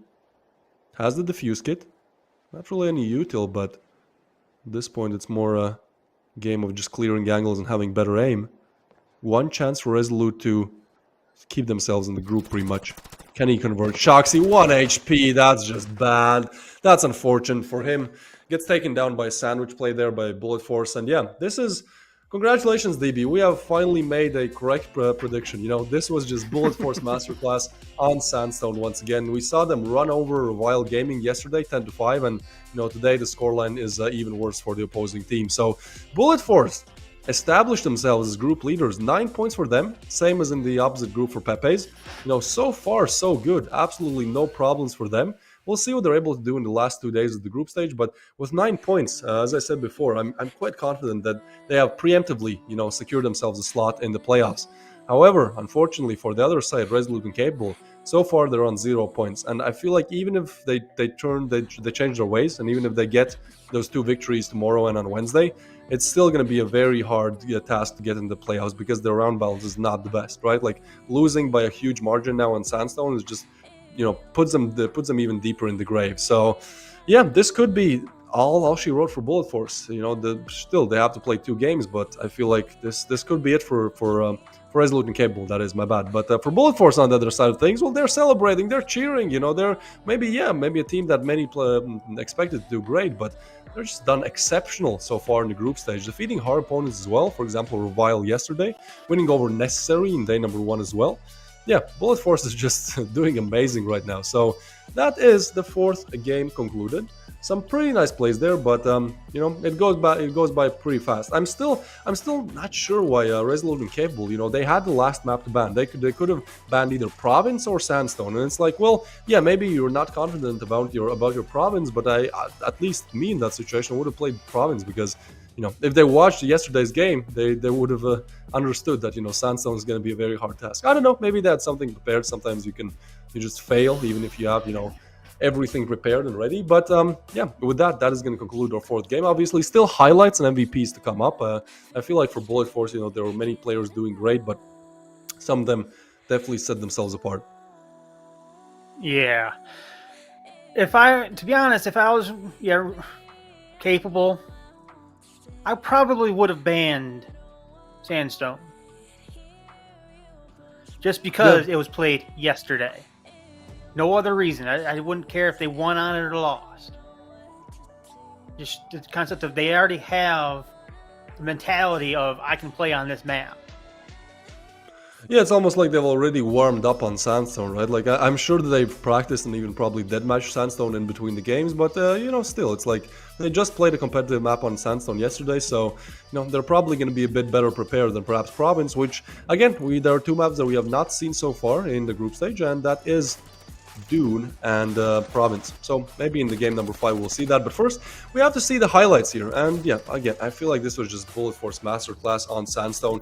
They did almost everything perfectly. Sure, they might have lost 1, 2, or 3 rounds, but nothing really more than that, and overall just great holds coming in from everyone. The only player that perhaps could have played a little bit better was Franzi's, but again, you know, when the rest of your team is playing like Bolt Force are playing, you can take a day off. This was a nice knife kill by Ping, but it was one of the only nice plays that Resolute and Capable had in this game. As Bolt Force, they start off strong and they just keep on their winning ways. In a lot of these rounds, it wasn't even a close contest, I believe. In the first half of things, Resolute and Capable only planted the bomb, I believe, twice. So, you know, they didn't even make it to the bomb site most of the time. But Justice, though, he did make it on the scoreboard many of times. You know, he was definitely one of the better performing players on the side of Bullet Force, just making sure that they do secure quite an early and easy victory. Now, this was Resolute and Capable trying to take their last attempt at winning this game, you know, winning the pistol on side switch on CD side and then winning the consecutive round as well. But after this, I think this ultimately killed MDB. That Justice 1v3 clutch, yeah, there's not much you can do against that. Your mental is already low, and then that happens. It's like, yeah, it's probably over, guys. Maybe next time. So, Bolt Force closed it out 10-3, and if we look at the scoreboard, you can really see the difference. You know, only one player on Bullet Force below one rating. There's going to be Franzi's, but again, you know, everyone has bad days. It seems like everyone on the side of Resolute had a pretty bad showing. I mean, sure, Dusty showed up. He is the highest rated player on the team, but fortunately his individual gunplay was not enough to get them even close to making it competitive. But on the other side of things, we had Justice and Winner just obliterating their opponents, right? Like, Winner's on 12 kills. Maybe he didn't, you know, show up every single round, but he's also on 5 deaths. So that means, you know, there weren't many rounds where he actually went down. But then Justice, this was the guy that every single round you saw on the score sheet, he was just performing great. That 1v3, you know, adding a cherry on the top. And so a very well-deserved MVP for Justice. 2.42 rating. That is one of the higher ratings that we've seen in the group stage so far. And again, I feel like that's very well deserved. 1 kill away from that magical 20 that for some reason we, you know, keep talking about. But no, props to Bullet Force. They are really, with every single game, they are establishing themselves more and more, not only as group leaders, but also as perhaps, you know, finalists of this minor. But we still have a lot of games to go. 2 more today, to be precise, and 2 more days, you know, tomorrow and on Wednesday. But the next game that we're gonna see is gonna be Revile GG versus Heavenly Spirits. Revile kind of in a position where they also need to win, and Heavenly Spirits, they haven't had the very best of showcases either. So this is going to be another one of those games where both teams need to win desperately to keep themselves in the group, and I think that's going to make it even more entertaining. Obviously, first, we have to take a short break, and we'll be right back after that.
Our conversations always end up in a nosedive.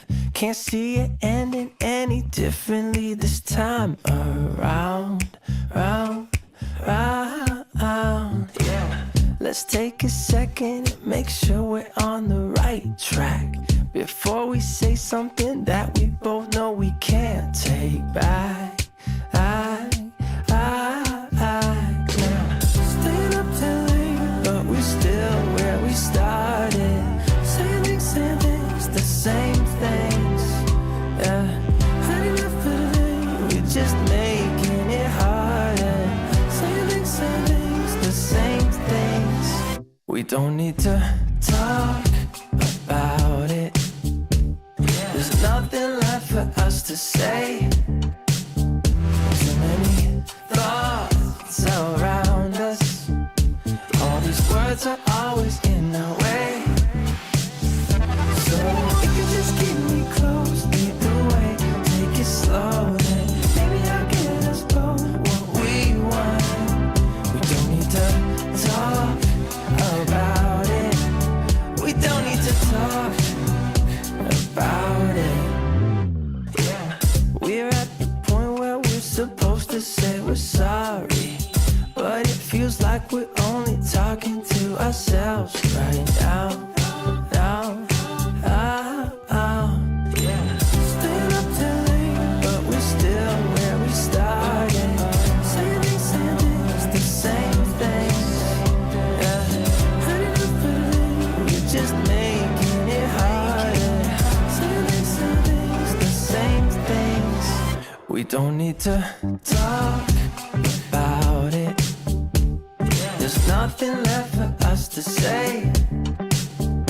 Too many thoughts around us. All these words are always in our way.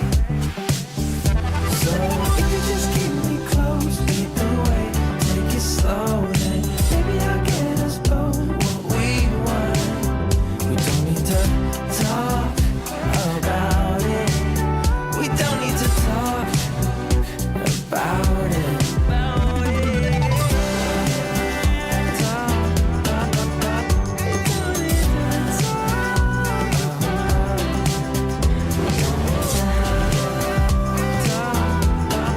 Talking to myself. So if you just keep it close, lead the way, take it slow, then maybe I'll get us both what we want. We don't need to talk about it. We don't need to talk about it. Staying up too late, but we still where we started. Say like same things, the same things. Had enough better days, just making it harder.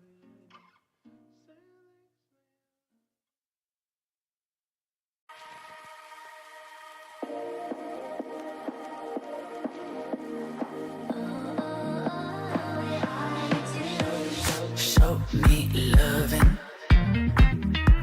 I need your loving.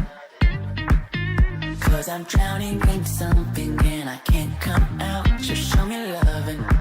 I need your loving. Me, myself, and enough. It's like being hooked up to a crushing heart. I want you to know how bad it hurts. You got me beside along my heart. Are you dreaming of me now? The way I do. Are you dreaming of me now? The way I do.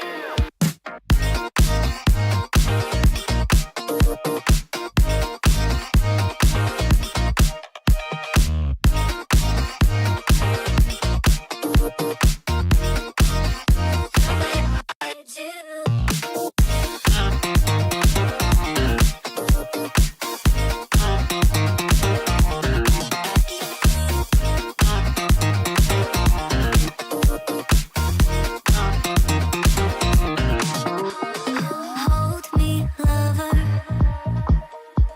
I need you, lover. 'Cause I'm falling in too quickly and I can't break free. Just hold me, lover. I need you, lover. Me, myself, ain't enough. It's like being alone in a crashing car. I need you to know how bad it hurts. Hearing the sound of my broken heart. Are you dreaming of me now? The way I do. Are you dreaming of me now? The way I do.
In paradise, I kinda like it. In paradise, where can I see your face? You feel the same way, why don't you say my name?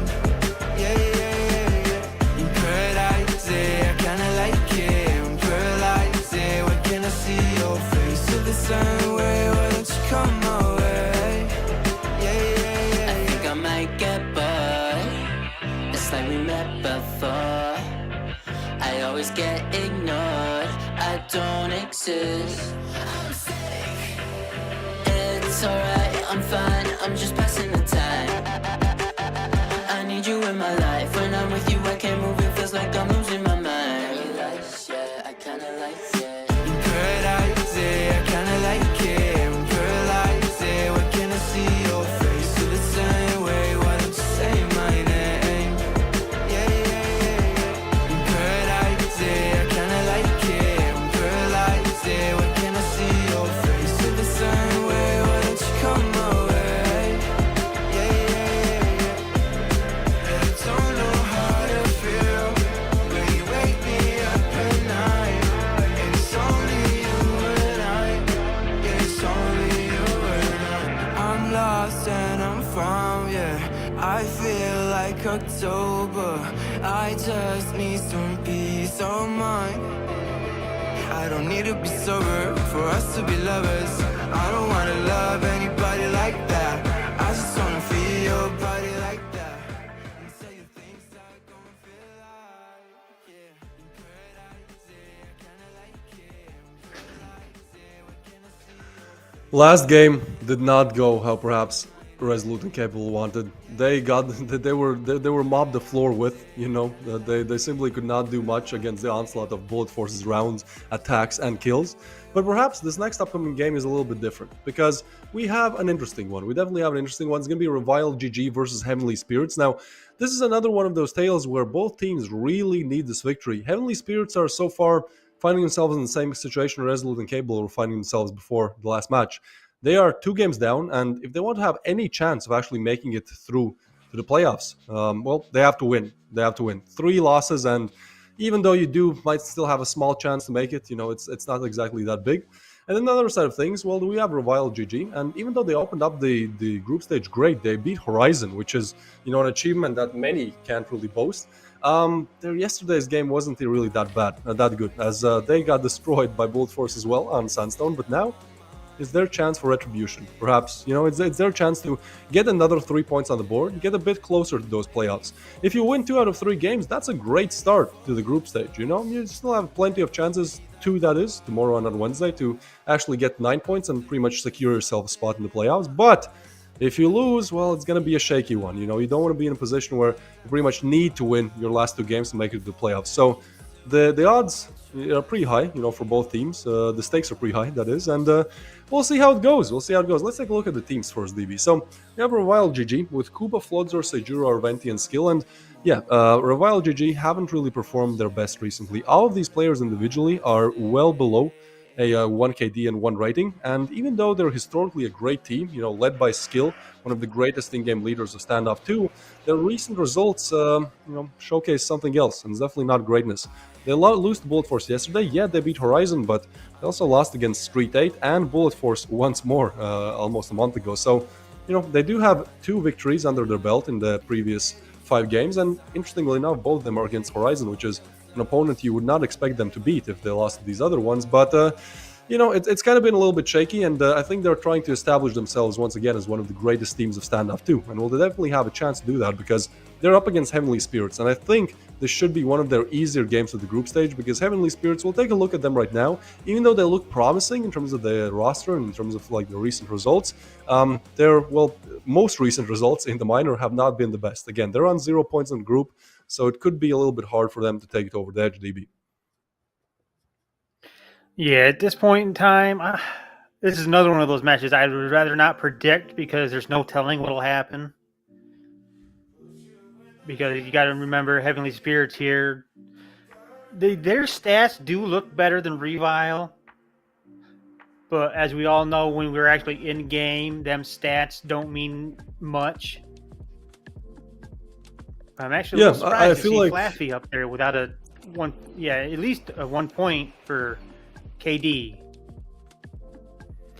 Yeah, I just wanted to, kind of expand on that point, which is that even though their roster looks good, it's kind of a different tale. It's the polar opposite of what Bullet Force has done. Bullet Force has made a team from kind of old known players, and they're doing great. But here we do see Flaffy and Daz that we saw previously in the the major and the minor as well, but they haven't exactly been able to adapt and haven't been exactly able to do their best when it comes to their performance. Maybe that chemistry is not the best. Maybe they're still trying to find their way, still trying to find their roles on the T side. What sides who wants to hold on the CD side.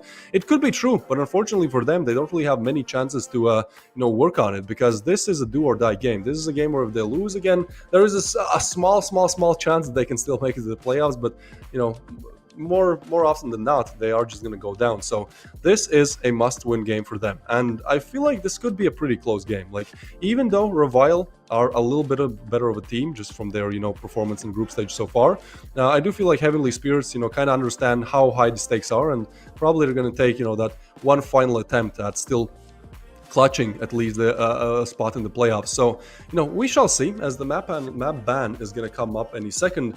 I think we're probably not going to see Sandstone DB, right? Like we said this last time, and we did see Sandstone, and the rest is history, what happened in the last game. But with the way how Revile played yesterday on Sandstone, they just did not look confident on it. Perhaps we could see some Rust, because Rust is actually a map where Revile did very well. Again, they beat out Horizon, starting off with an 8-0, just 8 rounds in a row. We thought they were just going to demolish Horizon on day number 1, but Horizon did pull a little bit of a comeback, and I do believe the game ended something like 7-10 or 8-10. Definitely a map where they are confident. Definitely a map that I think they can play. Obviously, I think Heavenly Spirits have probably watched demos. They've probably understood that probably this is not the map they want to play. So we perhaps could take 2 maps out of the equation, that being Rust and Sandstone. Now, that does leave us with a possibility for Zone 9 or Sakura. I know one of your favorite maps, DB. Perhaps it could make a return today.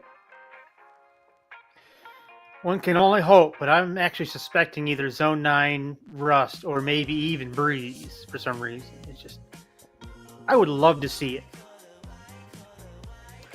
Yeah, honestly, if you just look at the stats, it's like we've only seen one Zone 9 today out of the four games that we've seen, and so far before today started, in the 12 games that were played yesterday and the day before that, we saw 6 Zone 9s out of the 12 games that were played. So a little bit low on the statistical department there for Zone 9. So perhaps it's gonna make a return. If not in this game, then maybe the last game of the day. But again, I'm getting ahead of myself. We are still not arrived yet at the map ban stage, and it's going to be an interesting one. Again, there are 2 maps that we have not seen at all in the minors so far, those being Dune and obviously Province. And Province was quite a prominent map to be seen in the majors, so I'm kind of surprised that so far there's been 0 Province. And obviously, for us, the guys trying to make this as entertaining as possible, for me at least, it would be very entertaining to see Province, but most definitely Dune, as we have not seen a single highest echelon competitive match so far on Dune, the newest addition to the Standoff 2 competitive pool. So perhaps today is the day. As Heavenly Spirits are going to go ahead and ban Breeze. On the other side of things, we see Revile banning Zone 9. Actually, is their first ban as well. Okay, that's interesting. But no Dune for us today. Still a chance for Province, and still a chance for Sakura. Or should I say not? As Revile banned that as well. Yeah, they're doing you dirty there, DB. Oh, no, Rust is out either. of the picture as well. Sandstone out as well. So we do see Province. Okay, this is exciting. This is really exciting. We're going to see a Province game, ladies and gentlemen. The first Province of the minors so far.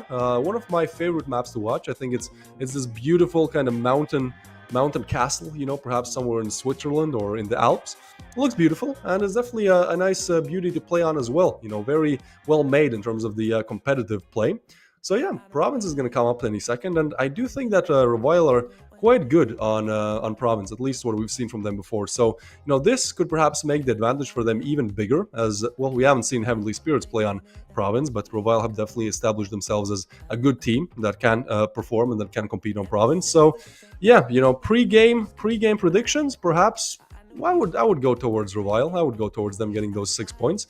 But again, Heavenly Spirits, everything is online for them. And when you push someone in the corner with no way of retreat, well, the only option is to attack fiercely. So we shall see if that fierce attack is coming from Heavenly Spirits.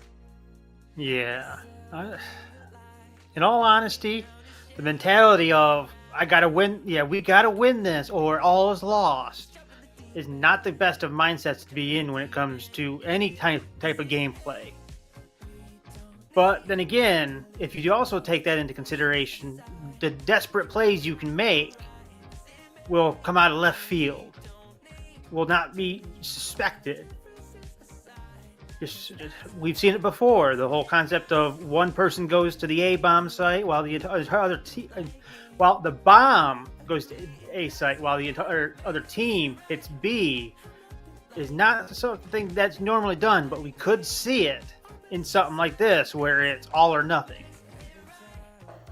Yeah, I think Province is definitely well made for a lot of rotational plays. We know that mid area on Province is very prominent, very, very big actually. So, it's always a chance. If you take mid control, you can definitely switch between the bomb sites on the T side of things. You can decide you want to go A, then do a little bit of faking and then go B. We've seen plenty of that on Province in the previous games that we watched. So, yeah, perhaps some fakes. I mean, I always love to see it. I think that's definitely one of the better tactical aspects of this game is the fact that you can just sell. You can literally sell them fake info. You can sell them fakes. You can go away, throw some util, throw some nades, throw some flashes, and then right as the CTs make rotations, you pretty much find yourself an open bomb site on B. So, heading into our 5th game of the group stage for today, we have Revile versus Heavenly Spirits. Two teams that are nowhere near being group leaders. Obviously, Revile are doing a bit better, as they did take their first victory of group stage day number 1 against Horizon, but Heavenly Spirits so far down bad on their luck. Nothing really going their way, as they are currently on a 2-lose streak. Yeah, not looking good for Heavenly Spirits right now. Again, this is an all or nothing win. Because if they don't win this, they absolutely have to be perfect for just about everything next. Yeah, most definitely. This is a do or die moment for Heavenly Spirits. So, we are gonna open up the pistol round anytime soon. And honestly, I think Province is one of the more one-sided maps. It's quite CD-sided. Yeah, that mid is huge. Definitely T's can take advantage of that mid area, but I feel like as soon as you start to push sites, there's just so many different angles you have to account for at the same time. So it's not going to be the easiest of plays for whoever starts on the T side. Yeah, I'm a little curious on what these teams are going to be playing as. Just because you're on T side doesn't mean you got to play that role. And in some cases, it's better not to play that role. Yeah, so we do have Revile on the T side, so maybe Heavenly Spirits getting a little bit of an early advantage here. Again, when you're kind of a little bit of an underdog, you do want to start off strong. Just make sure that you start off as good as possible so that perhaps if you start losing, you're still a little bit in the lead in terms of the round department. As we are heading into our first round of play here, seems like Revile, they're not going to go for any exact pushes. Even though they're all bunched up together, the bomb's actually far away. Shorzy, first point of contact, and he goes big on Kuba. That's a great frag to find. Ooh, and Daz actually gets a wallbang headshot on a Floodzor. You don't see much of those in pistol rounds. This is just perfect for Heavenly Spirits as Z goes for the third. And the round is pretty much over before this started. Only 40 seconds run down the clock, and now it's only Skill left in a 1v5 situation. Now he's good, but making that shooting noise, I think his presence is known now. So I think at this point, the best he can do is, try to go for at least some frags, get some cash in. Every kill is $300, so that economy definitely builds up over time as he does go almost big, but not that big. Gets one frag, gets some more damage in, but it's going to be a Zeke to shut him down. So a Zeke gets himself up to 2 frags. Almost a teammates there, only Flaffy on 0 frags. Right now. Yeah, and they're starting off great, DB. As you said, this is what they need here. They need to take this round as well, convert it, and perhaps if they can convert the rifle round, well, they're off to a great start.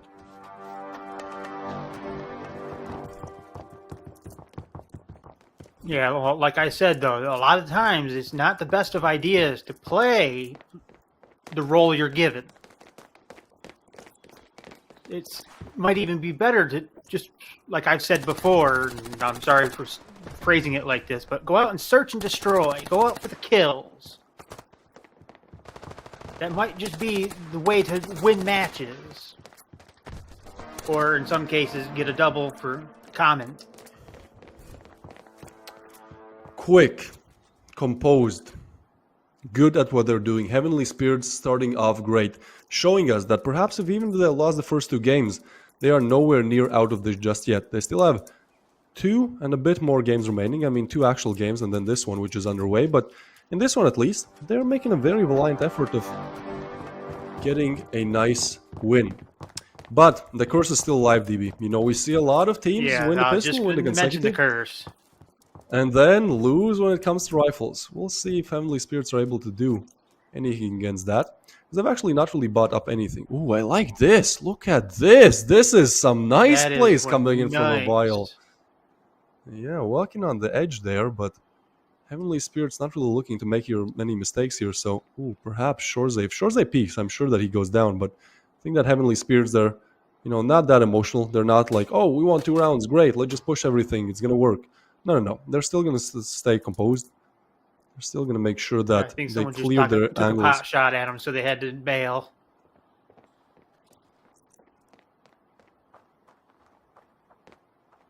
Floods are slowly moving up with the scoped rifle. Yeah, this... I'm not sure what Revile should be doing right now. Because, Ooh, Flodzor, he gets the opening kill on a Zeke. yeah, That's big, DB. very nice. The curse is very much alive right now. Yup. And so are 4 players on Heavenly Spirits, although soon it could be only 3. Oh, that's a nice shot coming in from Flaffy, but now he's stuck in that position. Common gets another one, but Skill with a refrag, and that is going to be a 1v3. Shorzy left in a position where he has no chance of winning this. They now know where he is as well, and he's going to get pushed and taken down by Raventi. So the curse stays strong. Ravile convert the first rifle round. We do have a game on our hands. Yeah, it looks like this is going to be one of those brawls. At least I am hoping it is, because we've said it before. Heavenly Spirits have to win this in order to even remotely get a chance at going through these matches now into the playoffs and other stuff. Yeah, most definitely. The stakes are high in this one. Again, Revile are on 3 points. They have to win this one to, make it possible that they can make it to the playoffs. And Heavenly Spirits found themselves even in a worse position. 0 points on the scoreboard so far in the group stage. So getting these 3 would definitely be a great start to finish off strong in day number 4 and 5 coming tomorrow and on Wednesday.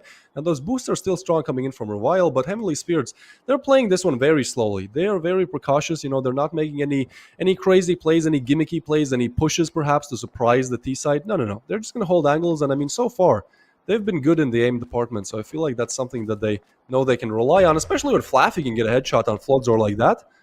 That's a great opener to the round. Bomb is still dropped, although now picked up. Revile are trying to make their advancements towards mid. Daz with a spam there.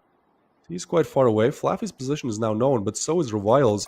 I think that's better info. Oh, Daz, he gets one. Refrag quickly from Sejuro. That Molly might deny Shorzay's advances. As Aziz gets a headshot on Sejuro, this round is almost dead in the water. Only 2 players remaining alive. They are making its way towards B, and Skill, that's a big opener. Okay. If you're dead in the water, you learn how to swim. You become a fish. As now they've made themselves onto the site. They are probably going to try to plant here. Very good positioning to get the bomb down. Still a 2v3, so technically Heavenly Spirits in a little bit of advantage here, but Arventi, do they know there's his position? Oh, that's great from a Zeke. Gets another frag. Zeke really showing up big today. And the last player that being Skill is on literally no HP, so Flaffy is going to take him down easily. And Heavenly Spirits, even though they give the bomb site open and they give Revile some extra cash, they easily convert the round, easily convert the retake. And that's going to be Heavenly Spirits on 3. Yeah, this is getting interesting. Heavenly Spirits actually have come to play, and I was really expecting the curse to last a little longer than just the 1 round. But then again, it could kick in again whenever.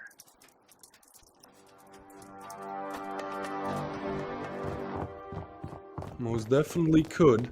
I mean, this is still very, very early stages of the game, right? Like, this is still where anything can happen. Heavenly Spirits, sure, they have 2-round lead, but we've seen crazier things happen. We've seen crazier leads get diminished. And this one is a round where Heavenly Spirits should actually advance themselves, because Yakuba doesn't have the best weapon.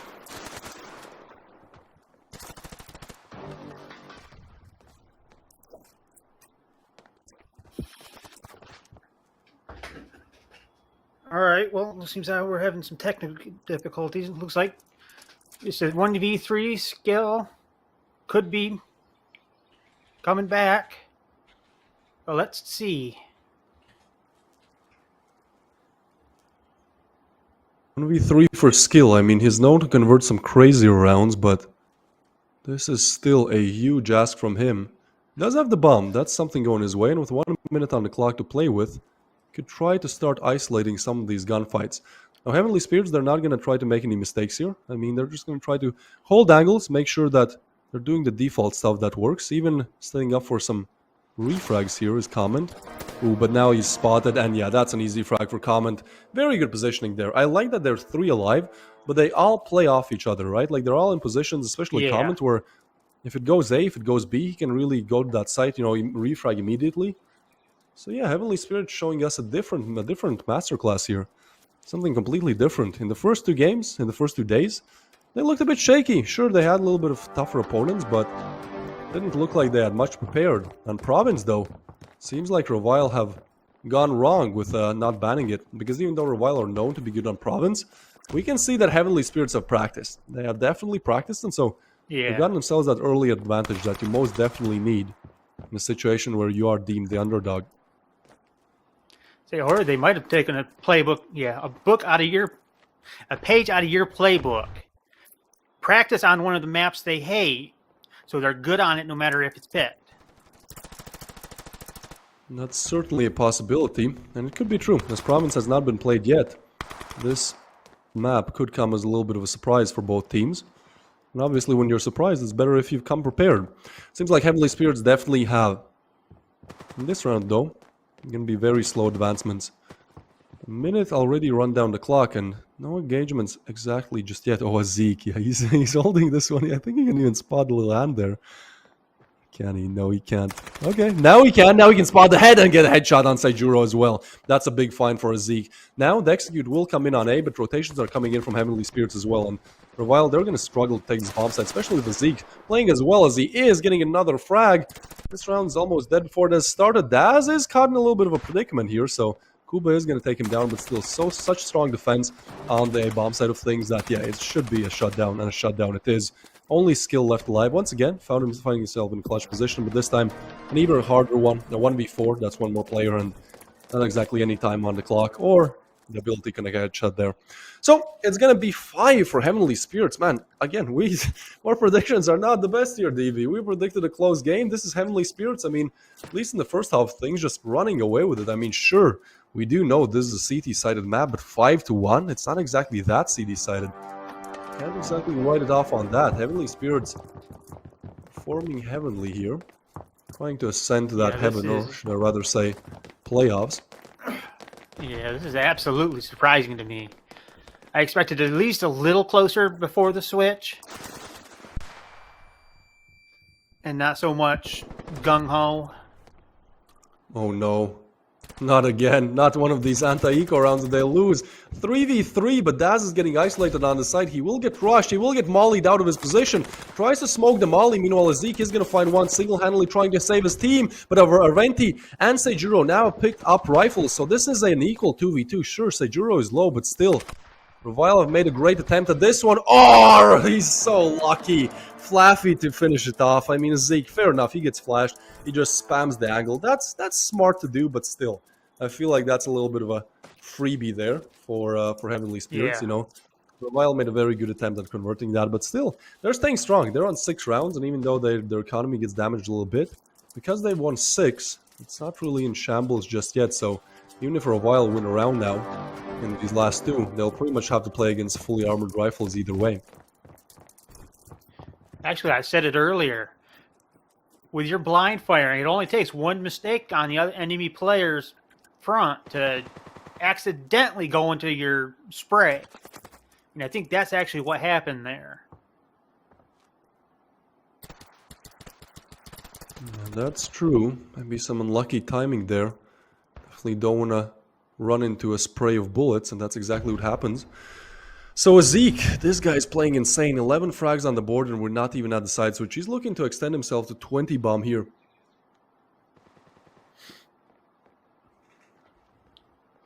Yeah, I'm a little curious because Revile actually has B bomb site surrounded. Are they going to go for the push? Well, Daz does. He takes down Kuba, and again, Heavenly Spirits have found themselves in a better position here, but Comet might be getting a bit too confident here, a bit too cocky, over-aggressing a little bit, but it's gonna be Shorzy to take down Seijuro. Oh, they're just falling apart for a while. Wherever they go, mid, A, B, it just does not work out. And another frag coming in from Shorzy. Another one, Shorzy going big with a 4-piece. That's gonna put himself up to 9 with a 4.5 KD, nevertheless. Revile just getting disassembled here. Not anything that they can do. 1 round on the board and we're 3 away from Heavenly Spirits closing out the game. Heading into our last round of before the side switch. This is a round that Revile have to convert, then convert the pistol and the consecutive to even have a chance back in this game. It just does not look good for them. No advancements that they can find in this T side of things. Obviously, once we approach CT, perhaps if they can convert the pistol and consecutive, you know, it could be a different story on the rifles, but that's still so far away, so... Yeah, this is a round that they have to convert.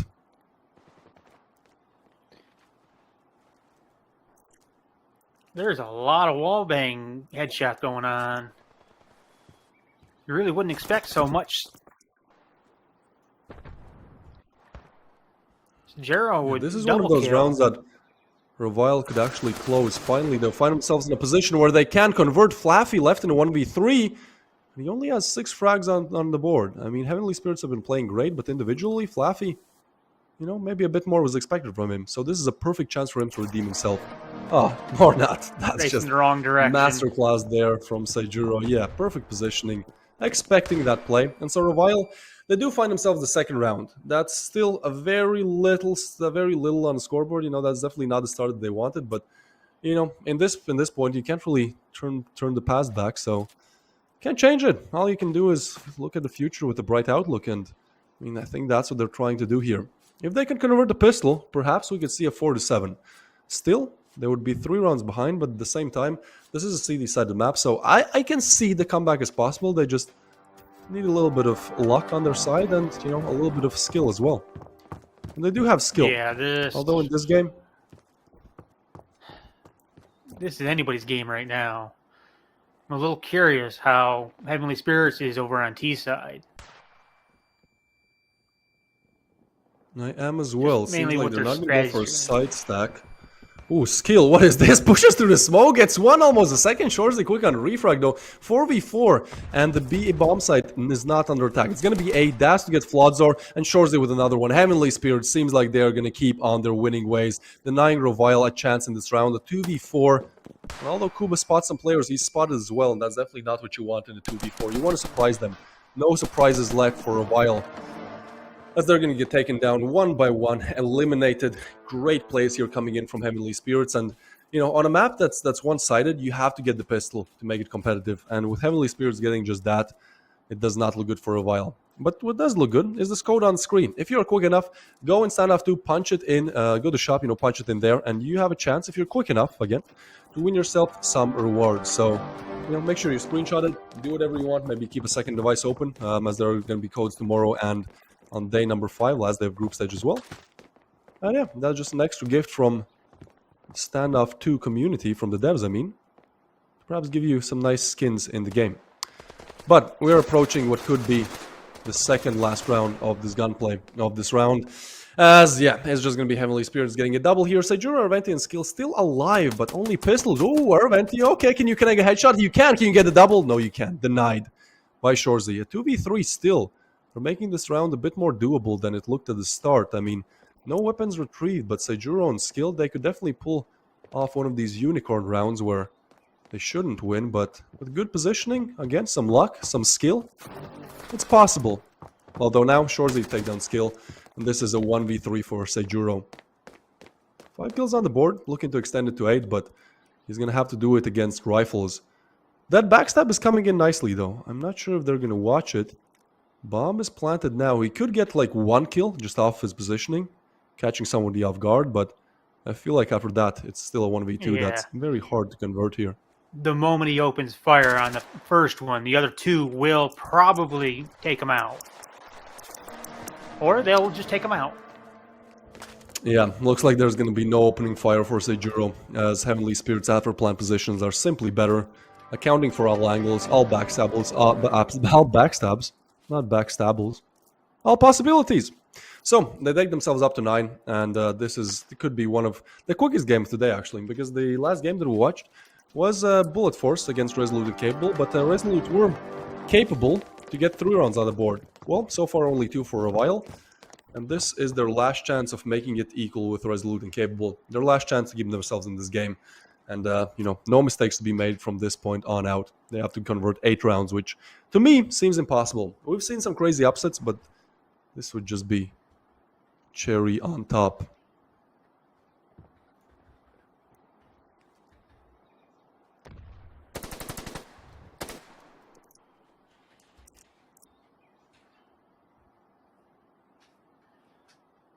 Not Some really shots sure being how this is fired. gonna end up right here.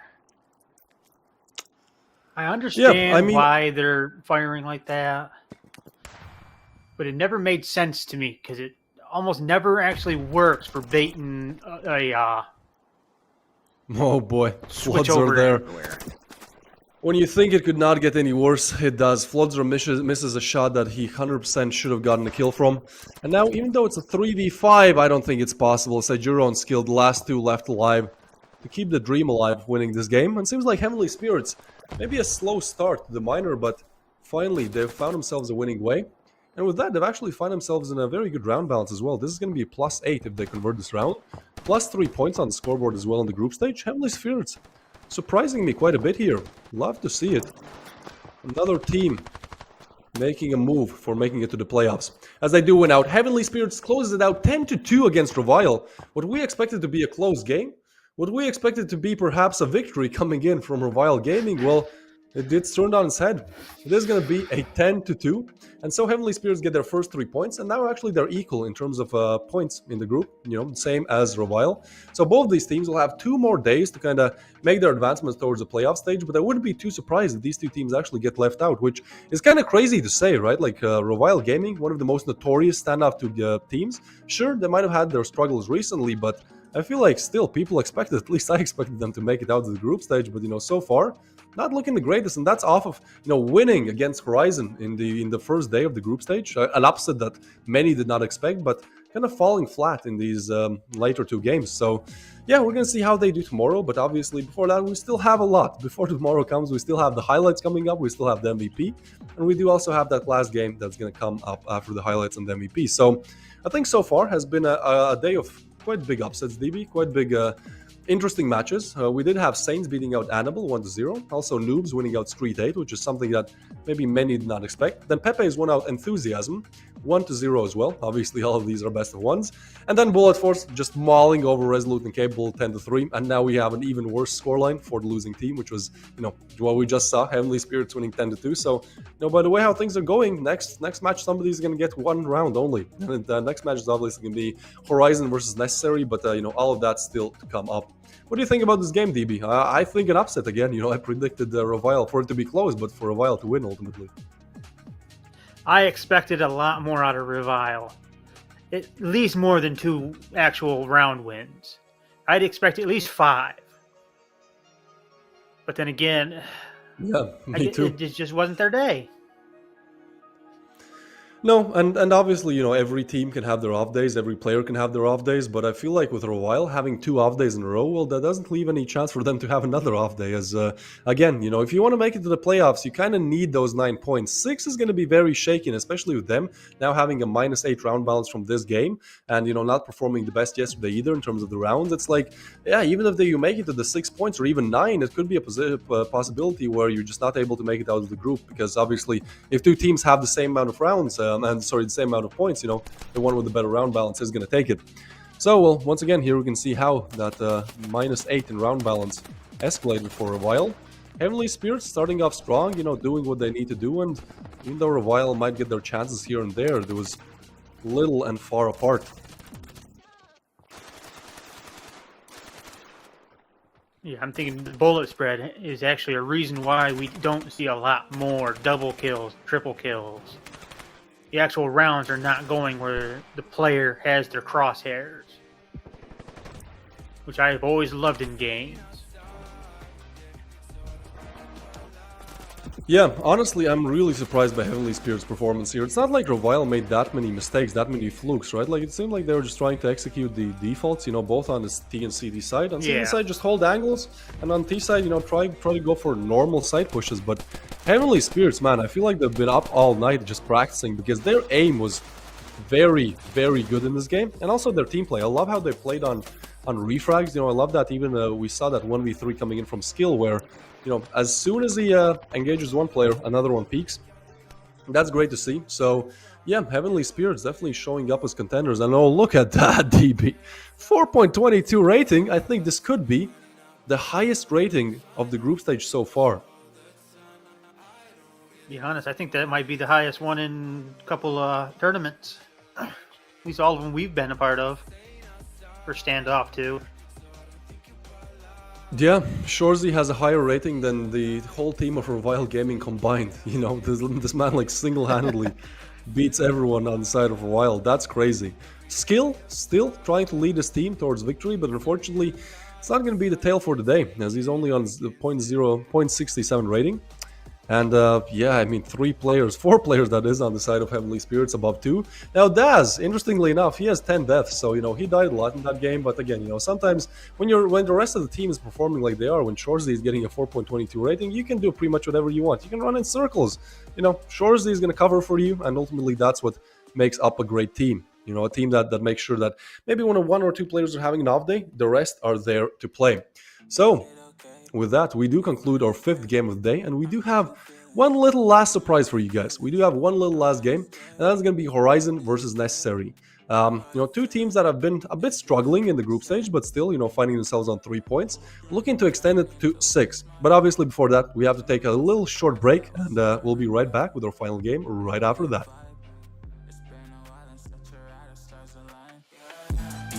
I love the fact I didn't let her go. She loves the fact that I just let her know. Now we're together, it's a different mode. We getting crazy in a different role. I love the fact I didn't let her go. She loves the fact that I just let her know.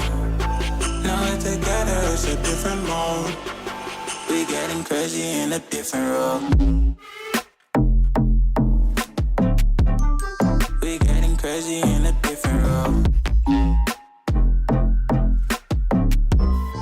She loves the fact that I just let her know.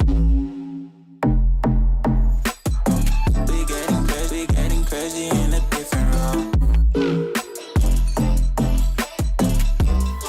We getting crazy in a different role.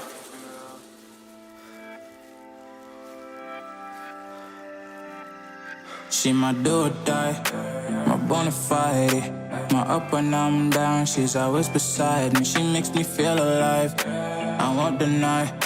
Her love for me is real and kinda suicide-y. She's not the same, she's such a rare type. She's far from plain, at least in my eyes. She said if I cross her, I'll be in the grave or under attack. But yeah, that's still my babe. I love the fact I didn't let her go.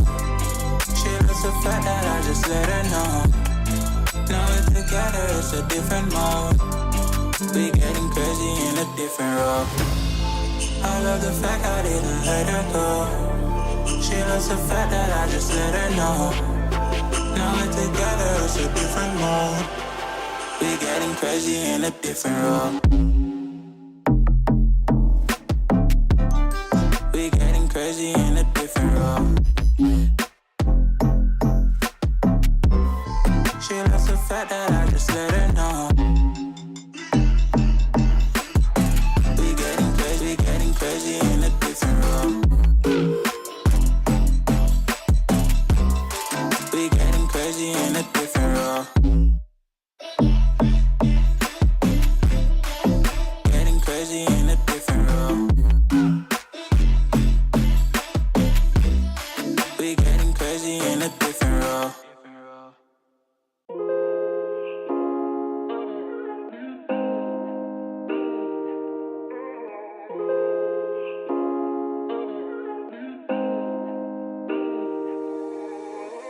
When you dream, do you see shimmering, guiding you through the night. I know it feels like the night's getting longer and light is harder to find. I promise I'll always be there. I'll remind you when you close your eyes. If they send for me tomorrow, even if I leave right now, you'll find comfort there in knowing whenever in doubt, you can find me when the lights turn out. When the lights turn out.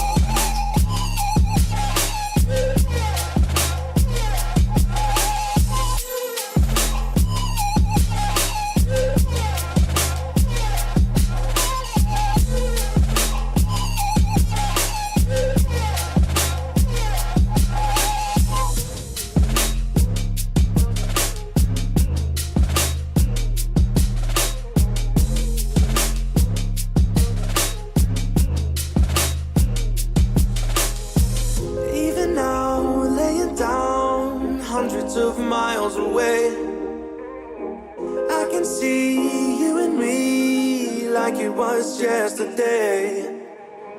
I know it's not the same, but I'm still behind you every step of the way. Look in yourself and I'll be there, I can guide you. All the love is the same. If they send for me tomorrow, even if I leave right now, you'll find comfort there in knowing whenever in doubt, you can find me when the lights turn out. When the lights turn out, you can find me when the lights turn out. When the lights turn out, you can find me when the lights turn out.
We just got done, finished watching the most one-sided affair of this group stage day 3 so far. 10-2, Revile Gaming having absolutely no answers to what they had come up against against Heavenly Spirits on the province. But now, I think a game that could be a lot more equal, a game that perhaps could even go 9-9, as we'll have Horizon playing against Necessary coming up as game number 6. Now, Horizon technically, on paper, are the better team. They are a team that have been in the minor and the major, before. They are a team that has even made it to the finals of the minor or the major. So, Horizon definitely a team with a lot of accolades. But so far in the group stage, they haven't done the best. I mean, they lost to Revile Gaming, who just got run over in the last game that we watched. So, maybe a bit of a slow start, maybe a bit of a shaky start. We'll see exactly what's happening in the Horizon camp. But ultimately, they are coming up against an unexpected but a very good opponent, that being Necessary. So it's going to be interesting. First, of course, Horizon. I mean, you know them, you love them. They haven't really changed their lineup at all since the last major, and I believe they had the same one in the minor as well. It's Zeiss, Flaxies, Envy, Necro, and Lighting. I believe Necro being the in-game leader. I could be wrong on that, though. But yeah, I mean, great ratings all across the board, great KDs, some of the best players in Standoff too. But the recent results, kind of same story as Revile. They've lost more than they would have liked. They've lost to Bullet Force, they've lost to Revile twice now, day after day. And so yeah, a bit of a shaky last couple of weeks, last couple of months maybe. Horizon, they're definitely looking to put an end to those losses, those unexpected losses. But then, on the other side of things, we have a team that doesn't have to put an end to anything. They don't want to put an end to their winning streaks because Necessary currently are group leaders with 6 points on the board, and they're definitely looking to expand that to 9. Well, obviously, this is going to be one of the tougher games of this group stage. This is definitely going to be one of the games where Necessary will get tested because even though they have those 6 rounds, even though they've won both of their games, well, one of them was against Resolute&Capable, and currently Resolute&Capable are still on 0 points in the group. And, overall, they're just not a team that was that prime to actually win it. So yeah, we shall see how it goes. I mean, there's a lot of interesting unfoldings of events going on currently. So we'll see. Perhaps they are able to take it. Perhaps they are able to get 9 points. But again, I think this is going to be one of the closer games. Horizon are definitely not an opponent to laugh about, not an opponent to kind of take lightly. And so I think that makes the map ban even more important. Obviously, we just saw Province, which is a map that we saw for the first time in the group stage. It took us 3 days to get ourselves to Province, but we have still not yet arrived on Dune, the newest addition to the competitive map pool. Perhaps because it is so new, teams kind of ban it because they don't want to play a map that they haven't practiced that much. They would rather go for the more secure Zone 9 or Sakura. But it's possible that we could end this day on a banger, which could be a Dune, but it could also be Zone 9. We've only seen one Zone 9 today so far, and with the way how things have been going, I would kind of expect that. But first, we have to take a look at Necessary's lineup. So even though the name is new, all of these players we've seen it before.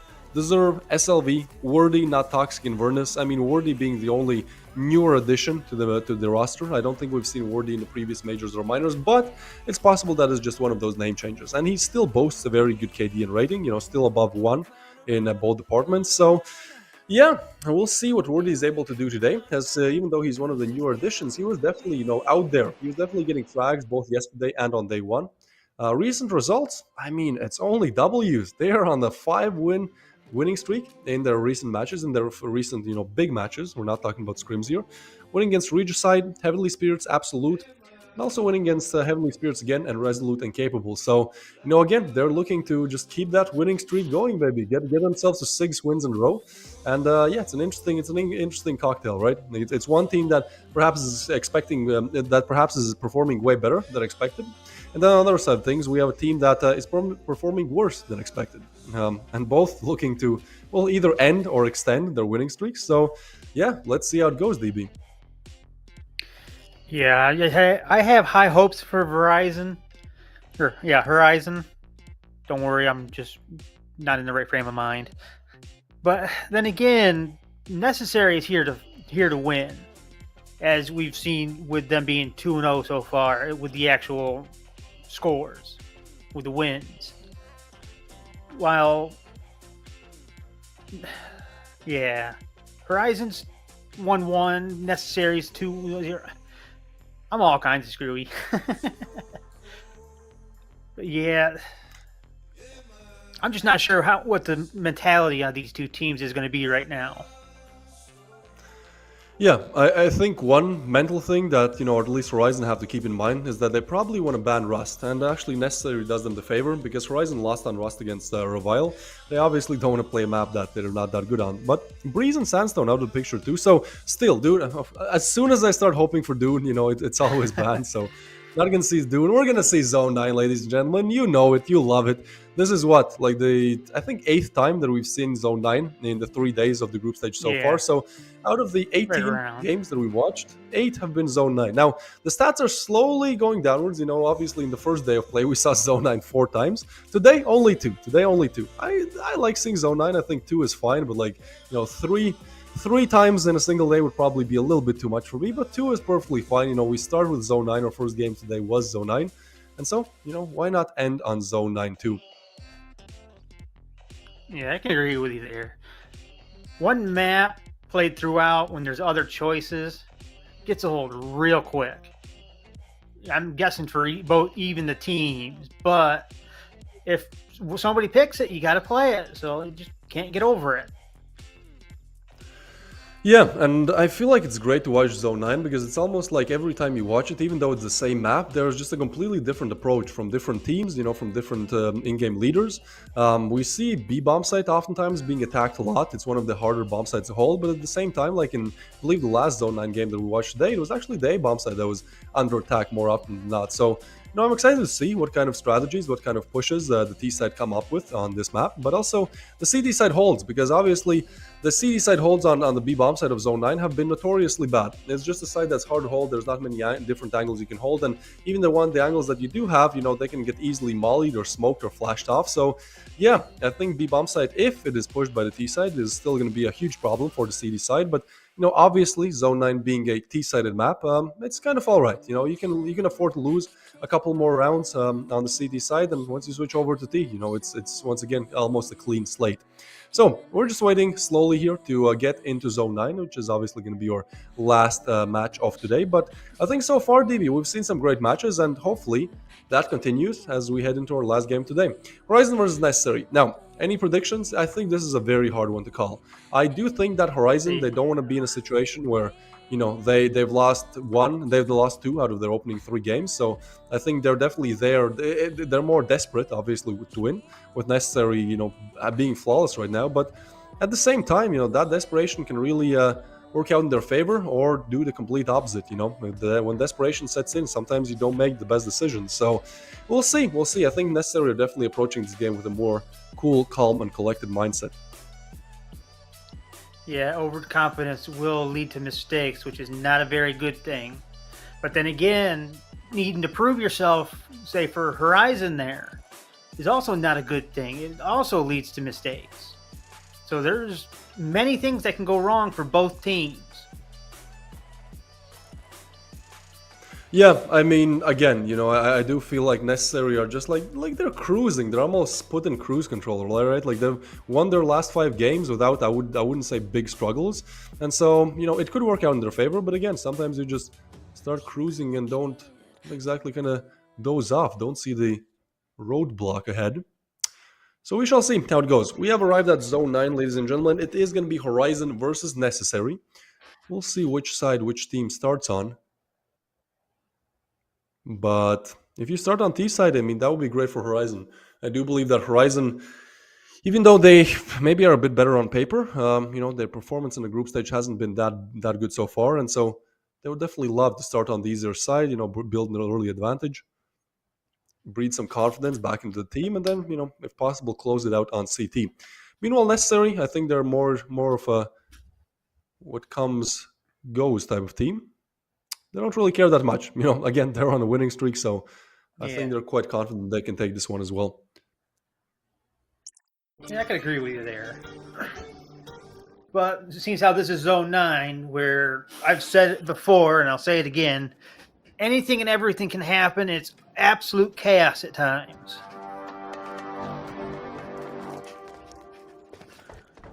Yeah, and we'll see what kind of chaos exactly is going to be in this game. As Horizon are going to start on T side, so maybe a bit of an easier affair for them. Ooh, this is a big push. Not gonna play around. Not gonna play on any picks here. Just gonna go B. Actually slow it down just a little bit as Envy's checking for any mid pushes. But this is a bad side to hit, DB. It's a full stack coming in from necessary. And even though some rotations I are was now gonna going say, over. yeah, this. I think they understand B is the site. Ooh, frags traded there.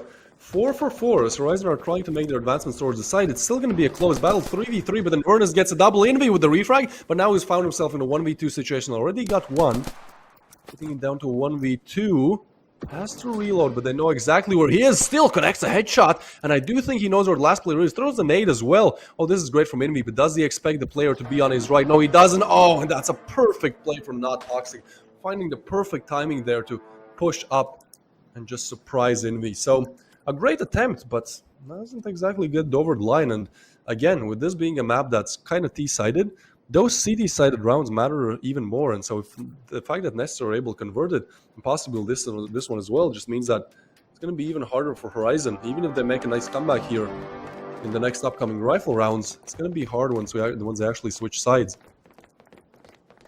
Yeah, I think depending on how the second pistol round goes, I believe whoever's up leading by however many rounds, I'm not going to guess right now, could very well take it. I think the mentality of going into that switch, losing, is going to play something fierce in some of these players' minds. Ooh, deserve caught between a rock and a hard place there, but his teammates are there to refrag immediately. Not Toxic, staying strong in these 2 rounds, almost single-handedly making it work as he comes in with a triple kill there. He's on 4 frags, he's cruising, and necessary. They get themselves to the second round. Now, again, DB, we got to talk about the curse. You know, we got to talk about it. Most times, I'd say more than 80% of the time, the team that wins the pistol in consecutive loses the rifle. Will this be the case for Horizon, or will Necessary break the curse and just keep on flying? Yeah, but we've seen the last 2 games, last 2 matches there. Just because they lose to the curse here doesn't mean they're going to win the game. Because those 2 were absolutely just insane matches. Just so one-sided, it's not funny. Ooh, SLV catching a glimpse of a player there, but not exactly able to connect those shots. So we do have an A-site rush. That's again necessary, reading this perfectly. They have 3 players stacked on A. I'm sure they expect 2, but not 3, and that extra player is definitely going to be a huge advantage for them. Because SLV is going to be the first point of contact. Oh, he's fought so much there. But they're not expecting them. Envy, what are you? I'm sorry, but like that's an angle you should have been watching. Lighting. Oh, he does get another one. Actually, Exice opens it up again, but Envy, SLV stays strong as well. SLV with a triple. Tries to make it a quad. Somehow, a 2v3 is still underway. Horizon could perhaps still make it possible, but Wardy, necessary just better, right? Like they're coming from angles they don't expect at all. They're making plays that Horizon are just not able to predict, and so that leaves Flaxies on 1 HP in a 1v2 now. Now he's able to connect SLV somehow through the smoke there, but I think they do know where he is, and also they do have the bomb, so this is almost an impossible clutch. Perhaps if he can go for the backstab here, but I think that he has made enough sound to where, yeah, even if he hasn't made enough sound, Wardy is definitely understanding that there could be a backstab, so he's going to hold his headshot angle, and yeah, this is almost impossible for Flaxies. He has to make this one perfect with 20 seconds on the clock, and I feel like at this point I would just save, and it seems like Flaxies perhaps has gotten the memo, or not. He still goes for it. I respect it. Yeah, but 10 seconds on the clock. I mean, he's pushing in, picks up the bomb, and yeah, just goes to save. It wasn't necessary to pick up the bomb. 2 players, not the best of. And you know, not even that. Also, 10 seconds on the clock. There's just not much. Even if he wanted to, you know, he would have to have a perfect 2 kills, instant kills, and I'm sure that Necessary are smart enough to just hide in that situation. You know, all they have to do is run down the clock a bit more. So Necessary, 3 on the board now. This is not good for Horizon. This again is a T-sided map, and Necessary have gotten, well, I would say the necessary 3 rounds that you need to get on CD side. Anything else is a bonus, and once they switch on to T side, it's going to become even easier for them. So Horizon, they have to make some kind of comeback now. and it doesn't look too promising as Lighting is literally on default pistol and the rest of the team on a very mixed buy here. Ooh, SLV gets boosted as well. I love these nice plays from Necessary. Although Envy expects it. What is that? Okay, Envy. That would not be an angle I pre-aim, but somehow Envy, you know, he's been in the minors and majors before. He knows all the little tricks the players could pull. Not Toxic though. He's going to make it an equal playing ground once again as he gets down Necro, and that is going to be an A-site rush once again. Only 2 on site, so it's still doable, but if they peek 1 by 1, then there's no chance for a refrag. Envy goes down without any kind of damage done on the opposition, and so it's going to be a 3v4. Inverness, I think he spotted that player towards mid, jumps up on the car, gets Flaxies, the only hero rifle in the round, so now it's only Lighting and Exice. Now Exice, long range with that sniper, sure, you might connect some shots, you might even get a kill. But is that going to be enough to convert the round? I doubt. Yeah, I doubt it too. Well, it does look like that curse was not taken. Yeah, it did not take effect though. Oh, all right. Goodbye, Lighting. That placement did. That's one way to just rub it in and worthy to finish off Exice. Oh, this is not looking good for Horizon. Exice is, I believe, one of the highest rated players in the competition so far. He has, I believe, something close to 1.30 KD. You know, same as his rating is definitely up there. But so far, only 2 kills to his name. It seems like it's Envy actually doing the heavy lifting here. But still, seems like Necessary is a bit too much. A new PR, perhaps, for Horizon that he's not able to hit. As Necessary are approaching 4 rounds. Now, perhaps 5, but this is, again, one of those rounds that Horizon have to win. They've put pretty much all of their money into this round, and if they lose it, we're looking at a 6-0, which is, again, something we did not expect, DB, but isn't that the tale of today? Yeah, that's 5-0. It is for Necessary. This is awesome. For Horizon, not so much. It's right here where tactical comes into play, I would assume. Yeah, I mean, if you're Horizon, how can you approach this? It's like you go B, you get shut down. You go A, you get shut down as well. I do like that they're approaching B again because they've tried to hit B more often than not with these rifles, and Necessary is kind of tilting towards an A side defense, which is kind of unusual, right? Normally you would see 3 players towards B, which kind of is happening right now, but still, that one player is on rotation, undecided, as probably as soon as he hears some info, he can rotate over. I like this from Necessary. Very solid defense here, and the fact that the Zerv is trying to play on site as well is definitely commendable. Oh, and he still gets on site. This is interesting. Necessary or not, do not want to play on retakes like most teams do on CD side holds on B. No. They want to stay on site. They want to get there early, and you know, they're definitely confident in their individual skills that the player that plays on B, they will do much. Oh, SLV! He gets one! Okay, SLV. That's unlucky. That's just unlucky. He gets taken down. And finally, Horizon have found an opening to this game. They have cracked open the A bomb site. Rotations are coming in, but they're quite far away. And I think they even hear Inverness approaching here. So that nade comes in. That's a beautiful frag, but quickly refrag by Envy. Worthy to get another frag, but Flaxy's quick on refrag. Now it's only Deserve. I don't think he deserves this 1v3. His position is known. Yeah, he throws a nade and retreats back. I mean, 3,000 to his name. Perfect scoreline for Necessary. I feel like he could have attempted that round, but this is the more tactical call. You know, the percentages are definitely not on his side. The bookmakers are smiling right now as he's retreating back to safety, trying to save that AK. Yeah, it's probably a better option to save and toss that over to one of his teammates if they need it. At least that's what my mentality is. Share the wealth. And it does not look like anybody needs it. Although I do think he tossed it, though. Well, Horizon have found their first round. A long-awaited one.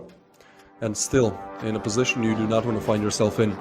Giving away the first 4 CD side rounds has made it increasingly harder for them to come back, but I mean, there's still 4 rounds to play on this CD side of things, on this T side of things, so perhaps they can try to make up for it and at least bring it to an equal scoreline.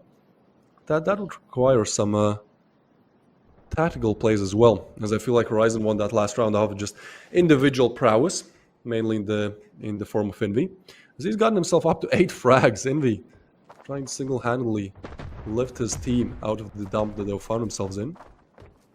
Oh, and Horizon, I like this strategy. Okay, they're all gonna approach mid. This is something we do not see many times. I mean, Necro, he's kind of more towards that A angle, but a very strong mid presence is definitely something you can use to literally split the site into two parts.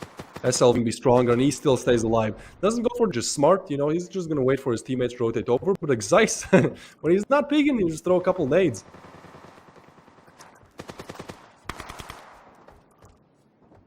Oh, but Horizon, Yeah, seems this like is- they have found a way to crack open the same bomb site. They get a double now, Nestling once again to go for the retake. Last time 2v4 did not work out in their favor. This time Wordy is a bit closer to the site, so yeah, he's not able to do much against that Zeiss positioning.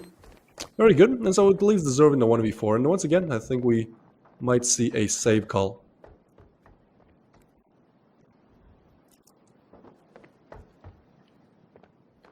Probably a smart idea, but this is one of those maps where you have to watch 360 even if you are back against a wall.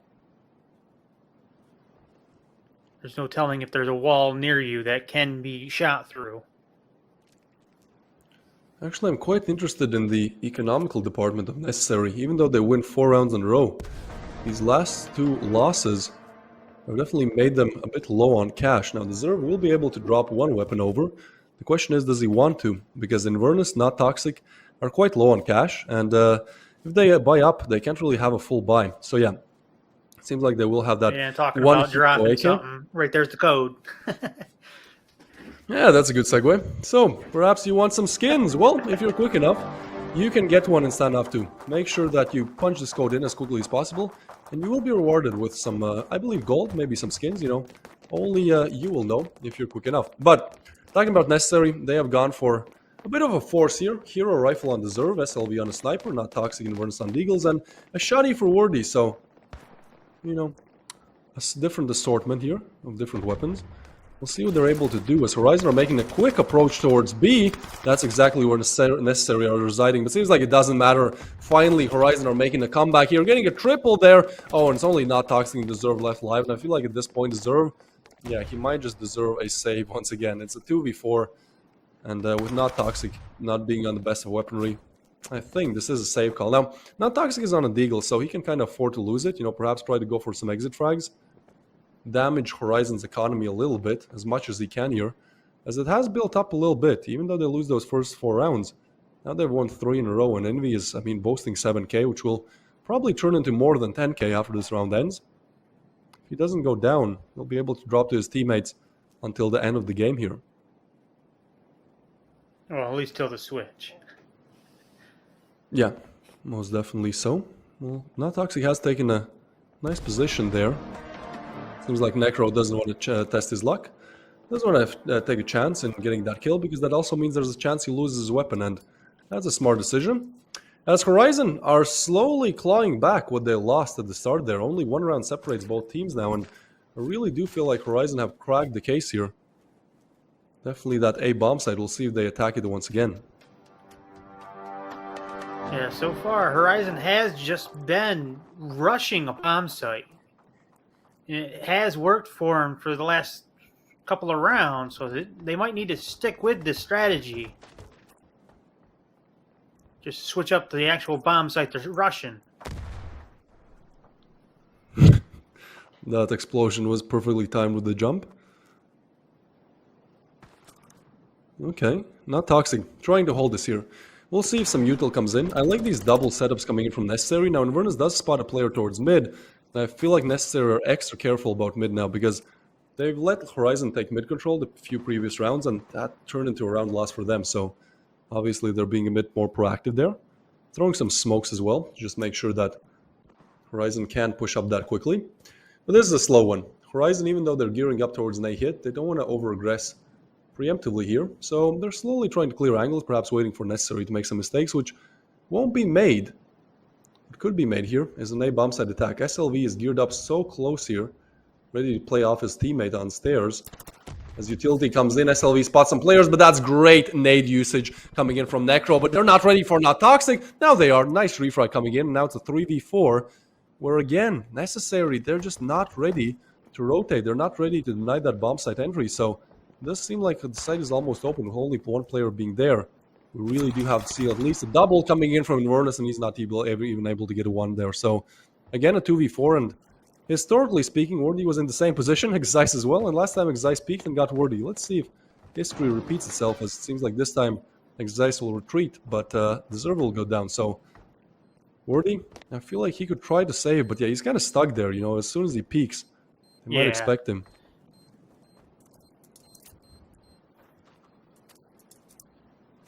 Oh, yep. Well, he gets spotted, but I don't think he has any chance of going for a Ninja Defuse here. So he'll probably try to retreat. He's towards mid and lighting. Yeah, he has spotted him and he has taken Wordy down. This is Horizon Masterclass. This is why we do know Horizon is one of the best, if not the best team in Standoff 2. Even when they do seem down on their luck, they're suddenly able to pull off a miraculous 4-round streak. Looking to turn that into 5, as Necessary are definitely not on the best situation cash-wise. Yeah, they're not going to buy the best weaponry possible. 2 FAMASs and a little bit of utility on Inverness, Not Toxic, and SLV. So this is still entirely possible for Horizon to completely turn the game around, establish themselves as the leaders as we head into the side switch, this being the last round of the half. Yeah. Until we get over to the switch, I'm not going to make any predictions. But from the way Horizon is playing right now, I have high hopes for them. I think if they can take the first 2 rounds of the next after the switch, the pistol and the eco, well, I'm going to call it an eco, I think they can take this all the way. Yeah, I mean, it's possible. I wouldn't be too surprised if Horizon now just get 10 rounds in a row. That would be crazy, but we've seen crazier things. In the last major, I believe somebody made a comeback from 0 to 9 to 10 to 9, and I mean, Horizon are definitely looking to make a comeback themselves. Necro gets another frag. 3v5 now. SLV is trying to catch Necro off guard, so at least that's in, but Envy, perfect refrags there. 2v4 and Lightning gets another one. Oh, no. Necessary. What started off great is now crumbling. Only Deserve left, and he's been in these clutch situations before, opting to save, but this being the last round, he has to go for it. Reveals his position, gets a double. Okay, Deserve, okay. No way, Deserve gets Envy as well. Wow. Turning this into a 1v1. There's still enough time on the clock. That last kill, absolutely insane. Trying to make his way onto the bomb site. Flaxy's the last bastion of defense there to deny the retake, deny the clutch of dreams, and so he does with a nade. Takes Deserve out in style. Seems like Horizon, very good placement. even though it seems like it's over at times, they somehow always make that comeback. But yeah, look at this. I believe we're gonna see that Deserved 3-piece here. 1-2, that's crazy, Flicks. And then this, what is this? I think he spots a player there, but still, that wallbang is insane. Unfortunately, doesn't convert the round, but still a very, very great attempt by Deserved there. He has gotten himself up to 6 frags, which actually, you know, half those frags were in that last round, so in the individual department, I'd say Necessary are struggling a little bit. What started off great for them are now, like, just dying without getting much damage in. Now, the other side of things, though, we have Envy on 13.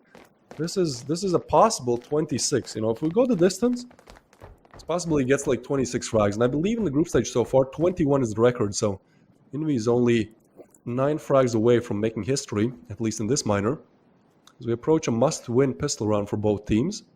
Seems like it's going to be Necessary slowly gearing up towards B, but that is read by Horizon as 4 players are there.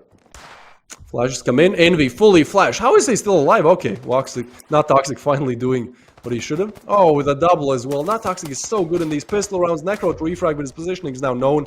He has to make a retreat, but there's nowhere to go. Meanwhile, he somehow stays alive, but yeah, he's the last player, and even though the flick is almost perfect, he gets caught off guard by 2 players there, and that is going to be Necessary, finding a round after a 5-round dry spell, equalizing Tal again. We wanted a close game, DB, and this is exactly what we got. Yeah. This is not going how I was expecting from the last 2 games. I don't know why, even though these are 2 of the top teams in the tournament so far. Yeah, right now. I was expecting one player to run away with everything. And I mean, literally get 30 kills while the rest of his team has 3. I mean, Envy is making a run for it, although no conversions in that pistol round. This could be another opportunity for him. He is only on a pistol, but Inverness is going to push in with Deserve. Ah, this is just slaughterhouse on B bomb site. In a matter of seconds, it's only Necro left in the 1v5, and even though he's close, I feel like there's not much that he can do in this situation. Trying to at least hold an angle, perhaps get a kill, put some economical damage in. Ooh, well, he does catch Deserve off guard, but as better weaponry is on the side of Necessary, they're able to get a flick there. And again, establish themselves as the leader of these games. This is such a game of chunks, DB. Once again, we see like 4 rounds from one team, 4 from the other, 5 from the other. Yeah. Then somehow Necessary is like, no, okay. It's about time we start getting our chunk. And, well, this is, once again, the curse. Is the curse going to be true? Is the team that wins the pistol in consecutive going to lose the rifle? Only time will tell, as Necessary going to make their approach more towards the A-bomb side of things. Actually, I like this. They're splitting up, so they're probably going to try to sell a fake on B, perhaps. But this is actually a very fast approach coming in from Necessary. This is so interesting. So they're aggressing on A. Bomb is there as well, but they have 2 players towards B. This is a round you can't really guess how it's going to go. Yeah, I have no idea how this is going to end up. For some reason, Horizon have evacuated the A bomb site, and that might be a big problem for them. Or will it? Seems like Necessary are now making the wrong call. They're going towards a almost fully stacked B. I mean, yeah, it's not fully stacked, but some players are very close to make it fully stacked in a matter of seconds. Shall the call arrive? Not the call to make at this point. This is just getting there at this point. Okay, slow, composed, calculated. But which calculation be the better one? It's going to be B bomb site hit. Necro, he's going to play on site, so some early gunfights here. But yeah, that's what happens when you play on site. You get fully flashed. Envy as well. Now they're trying to push in. Necro not able to get the flick. Wordy with a double, and that's Wordy opening up the side. Now Lighting gets a Lighting fast refrag there, but deserves to take him down with the nade, and now it's down to a 2v4. Quite a hard one to convert if you're Horizon. Only 2 players to do so, and with very limited cash on their side, they do opt for the save call here. A smart move, especially right now. It's just going to be one of those matches, I think. Necessary is just going to overtake it.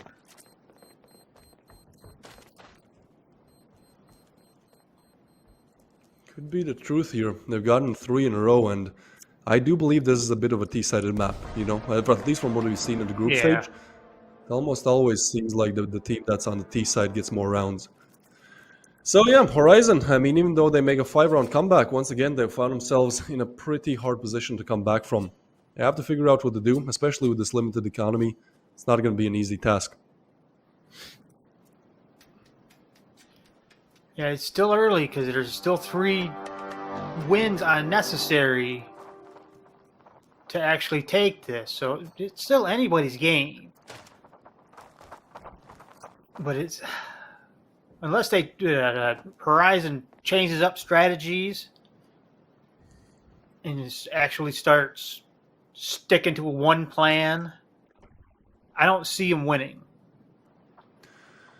Yeah, another thing is that they've put pretty much all of their money in this round, right? Like, they don't have the best buy, but they have opted for this to be the round that they need to win. Because if they lose it, they're on almost no cash. They have to, well, either force or go eco. It doesn't really matter. That's going to be very weak weaponry still. And so we might be looking at 9-5 if necessary are able to convert this round. Zeiss, good positioning here. I mean, he loves this boosted up position. We saw him play from there in the T side of things as well. I was able to get Wordy, I do believe, in some of these rounds. So I'm looking for that Wordy's head, or anyone's head, in fact. It's going to be with the Wordy being the entry frag, so most likely point of contact. Peek, perfect, gets the headshot on Wordy. That's exactly what Horizon need. Now they just need to hold it down. Good repositioning from Zeiss as well. Clearing his angles may be a bit aggressive. Oh, look at this in SLV. Doesn't spot him. Oh, this. Oh, no, not like that. Wait. Oh, no. Oh, you got. Okay. Okay. At least he doesn't go if for he the just knife, let hit. I thought he was going to go for a knife kill. I really did. Yeah, me too. At know that I point, that would've. would just be toxic. I know, but it's like it's like that would be a big tilter, But still, I say you just timing walk does past not him. work out in their favor. Yeah, now it's only necessary with not toxic left alive, so a must-needed round for Horizon is converted, and once again, it seems like Horizon is that Phoenix. Just making things work here in the late stages of the game, shortening the lead to just 1 for necessary. And now they're able to buy, and actually necessary, well, they are able to buy in this round as well. And yeah, look at that cash, DB. Even if they lose this one, this is going to be a hard climb for Horizon. I do believe there's another buy, another full rifle buy coming for necessary, even if they lose this one. So Horizon, even though they convert a must-needed round, they must convert this one as well. Yep. Again, these are do or die times right now. They absolutely have to at least take out some people, I would assume, on Necessary's part. And by Necessary's part, I mean probably Inverness, no toxic, and probably SLV has to be taken out. SLV, quick advancements here towards A bomb site. He gets one. Is he ready for the refrag? No, he's not. But Inverness, he gets excised. Okay, this is a 3v4, and the bomb is making its way towards the A bomb site. Necessary. They're looking to convert this round. They know that this one is a necessary one for them, and so, well, the bomb will go down. 3v4 retake for Horizon. They're actually opting to send 2 more towards that backstab area. Now, the Zerv definitely expects 1, but I don't think he expects the other player so close. So this is a freebie for Envy. And now Necro gets another one. Suddenly, the round is turned on its head. 2v3. And Necessary had to watch pretty much all angles. This is a tough one for them. Different angles to watch. Much time on the clock remaining for Horizon to defuse. Lighting. This will be a big one. He's able to convert the frag. This could be everything, but that flash comes in. Envy tries to go for a shoot there. What is happening? Okay, Horizon, they do make it happen, and I do think, yeah, there's enough time to defuse as well. So again, we are equal, 7-7. Horizon, I have no idea how they're making this one work. This is a 3v4 retake that seemed almost impossible to convert, and suddenly, you know, they get one lucky frag, they get another one, and they turn it into a round win. 7-7, all tied up. Horizon looking to get 6 points, looking to get 6 points in the group stage. Necessary, so far flawless in the group stage, winning the first 2 opening day games, and now looking to get to 9 points as well. So definitely both teams want this victory. Maybe Horizon a bit more than Necessary, is there in a bit worse position in the group stage. But I mean, Necessary, they're just an overall solid team. Even though stakes are high, I feel like they're still not stressing too much just now. But I think this could be a round that they do, because Horizon have sent all of their defense towards that B bomb site, and that's the perfect call. Because this is going to be Necessary. Not trying to sell any fakes, not trying to go for any splits, just 5 players on a B execute. What can they do? It's going to be Necro with a double. Quick refrag though, but the Inui with a double as well, and suddenly Horizon have almost put themselves in the lead once again. It's only SLV left in a 1v2. Some nice util usage. It's not all over just yet, but the bomb is dropped on site. Oh, and excised. What a way to finish it off. Gets SLV. That was unexpected. Yeah, I mean, SLV. You see that nade land right at his feet. Yeah, so we have Horizon once again taking the lead when it could matter the most in the late stages of this game. Actually, look at the cash department on Necessary. Even though it looked great for a while, losing many players, even in rounds that they did win, means that Inverness, yeah, he might be on an AK, but Wordy and Ezreal definitely not on the weaponry that they would go for if they had all the cash in the world. So, they put everything into this round. This is a round they must convert, but it looks like Excice has other plans. Together with Flaxies, they're able to get 2.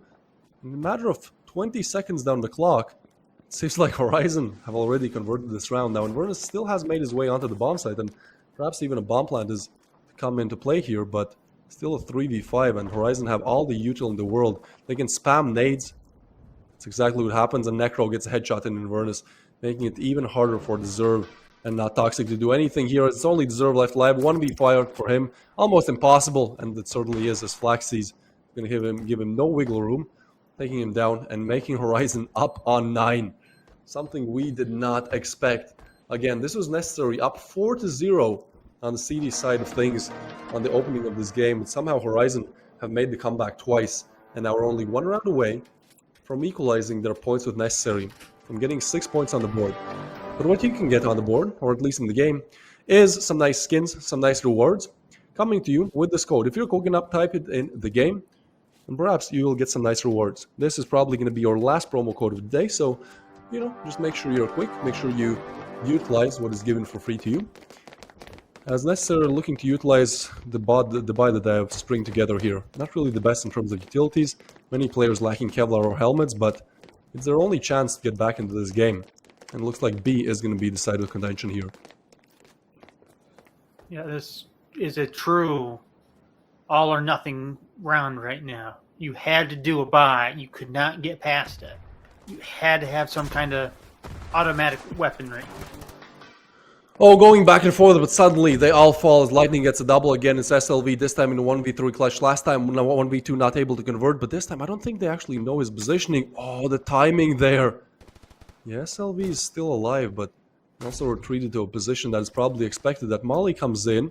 Nate comes in as well. I think this could be all over. This could be all she wrote, as Exice does precisely that. Horizon, they might be struggling a little bit in the group stage, but they do not fumble, and they make the retake twice. They make the comeback twice, getting themselves up to 10. Winning over Necessary, although it was a close combat situation. Horizon just a little bit better in the late stages of that game, getting themselves over the board there to get up to 10 rounds. 10-7 to close it off. 6 points on the board in the group stage for them as well. And obviously don't leave just yet, as we will show the full group stage rankings after day 3 in just a second here. Obviously, we still have to go over the highlights and the MVPs, but this was a great game, DB. I feel like from both teams, you know, they really showcased their best, but unfortunately Necessary just lacking a little bit in the fragging department, the strat department, the retake department perhaps in those late stages of the game. So even though they get off to a great 4-0 start, they're just not able to kind of keep holding on to that winning way. Yeah, I was expecting something along those lines, but I was really hoping in the back of my mind for Necessary to take the win. Yeah, I mean, look, they were on a winning streak here. I think like maybe, you know, they kind of have established themselves as, well, at least until today, they were the group leaders. But yeah, not so much anymore. If they had 9 points, they definitely would be. But this loss is definitely not going to go over well, and actually mixes up things in the group even more, because it just makes it more competitive. You know, if Horizon lost, then they would be on 3 points, and, you know, Necessary would just be flying there, you know, pretty much preemptively securing themselves to the playoffs. But here it's actually going to be very interesting. I'm sure as soon as we see the group stage points, it's going to be very close in Group B of things. Yeah, from the way all the teams played today, and from the first 2 days, so far, it could really be anybody's game. I know I say that when we are actually pretty positive. Certain teams may not be able to make it into the next rounds, but then again, they could just spoil somebody else. We've seen it in other games too. If I can't be there, neither can you. Yeah, sometimes you just, you know, you have that little anger that you didn't make it, so you're like, yeah, as you said, fair enough. Gonna deny that chance for you too.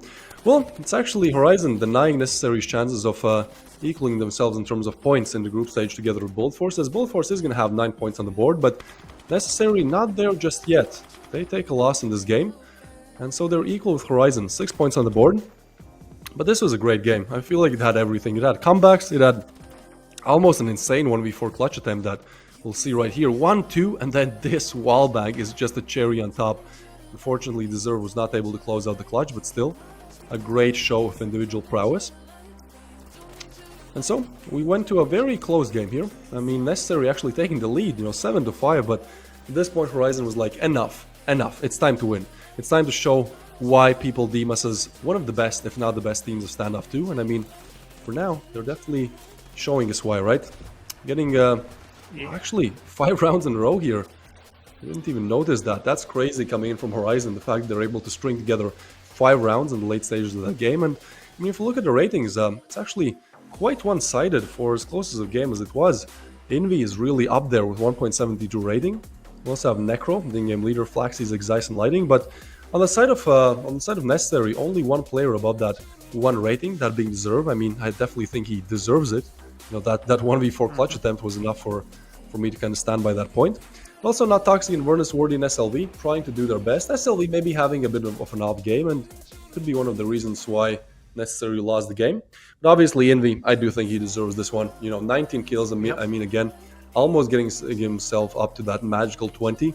1.72 rating, just overall a great individual show, and you know, a great reason for why Horizon are able to take it over the line and secure themselves another 3 points. As again, you know, we will show the group stage rankings I think any second now, but yeah, it's very interesting so far. It's all across the board. It's all across the board. I do feel like the competition in Group B is a bit more fierce than in Group A, but you know, so far so good. 3 days of very exciting group stages, and I mean, tomorrow and on Wednesday, as we get in those late stages of the group, it's just going to be chaos all across the board, as many teams still have a chance to qualify. So, DB, we have in Group A, Pepe is just mauling over everyone, 9 points on the board, Noobs on 6, and then Enthusiasm, STREETEIGHT, Anable, and Saints kind of all fighting for a chance in the playoffs.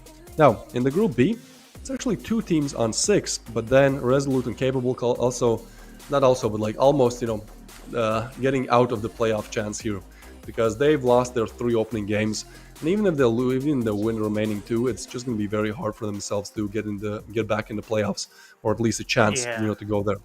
But that being said, I mean, Pepes and Bolt Force, yeah, Pepes and Bolt Force, the only 2 teams kind of securing themselves a playoff spot already, as I think if you win 3 out of your 5 games, you know, it's almost certain that you're going to make it into the playoffs. And you know, with how Pepes and Bolt Force have played all throughout the group stage, but especially today, I don't think they show any signs of stopping. I think we could see a perfect group stage coming in from Pepes or Bolt Force, but obviously, you know, only time will tell. As we are concluding day number 3 of the Standoff 2 Minor, hosted by WINLINE EPIC, I think it's around the time we say goodbye. Thank you to everyone who has watched the English stream. You know, we do read the chat. We do appreciate you guys watching, and you know, tune in tomorrow if you want to see some more action. Obviously, subscribe, turn on those notifications so you get a notification right when we go live, and you actually know it. You can watch from the start. But I think for today, that's going to be pretty much it. Obviously, again, leave a like, and we'll be back here tomorrow. That being me, Twist, and also DB. Thank you for being here today with me, casting with me, and we'll see you guys tomorrow. Goodbye. See you tomorrow. I don't need the shots if you're so alive, but I need you now, yeah, I need you. You better call me up. Whenever you're gone, I can change a lot. I don't need the shots if you're so alive, but I need you now, yeah, I need you. I don't know, you got me out of control. I need to let it go, yeah, let it go, yeah, let it go. Tell me how to love, now you got my heart all lockdown. I just wanna feel your body. My heart is a ghost town. I don't need no love now, that's cause I don't need nobody. I know, you know I changed a lot. The sunshine on my eyes. It's been so goddamn cold tonight. You better call me up. Whenever you're gone, I can change a lot. I don't need the shots if you're so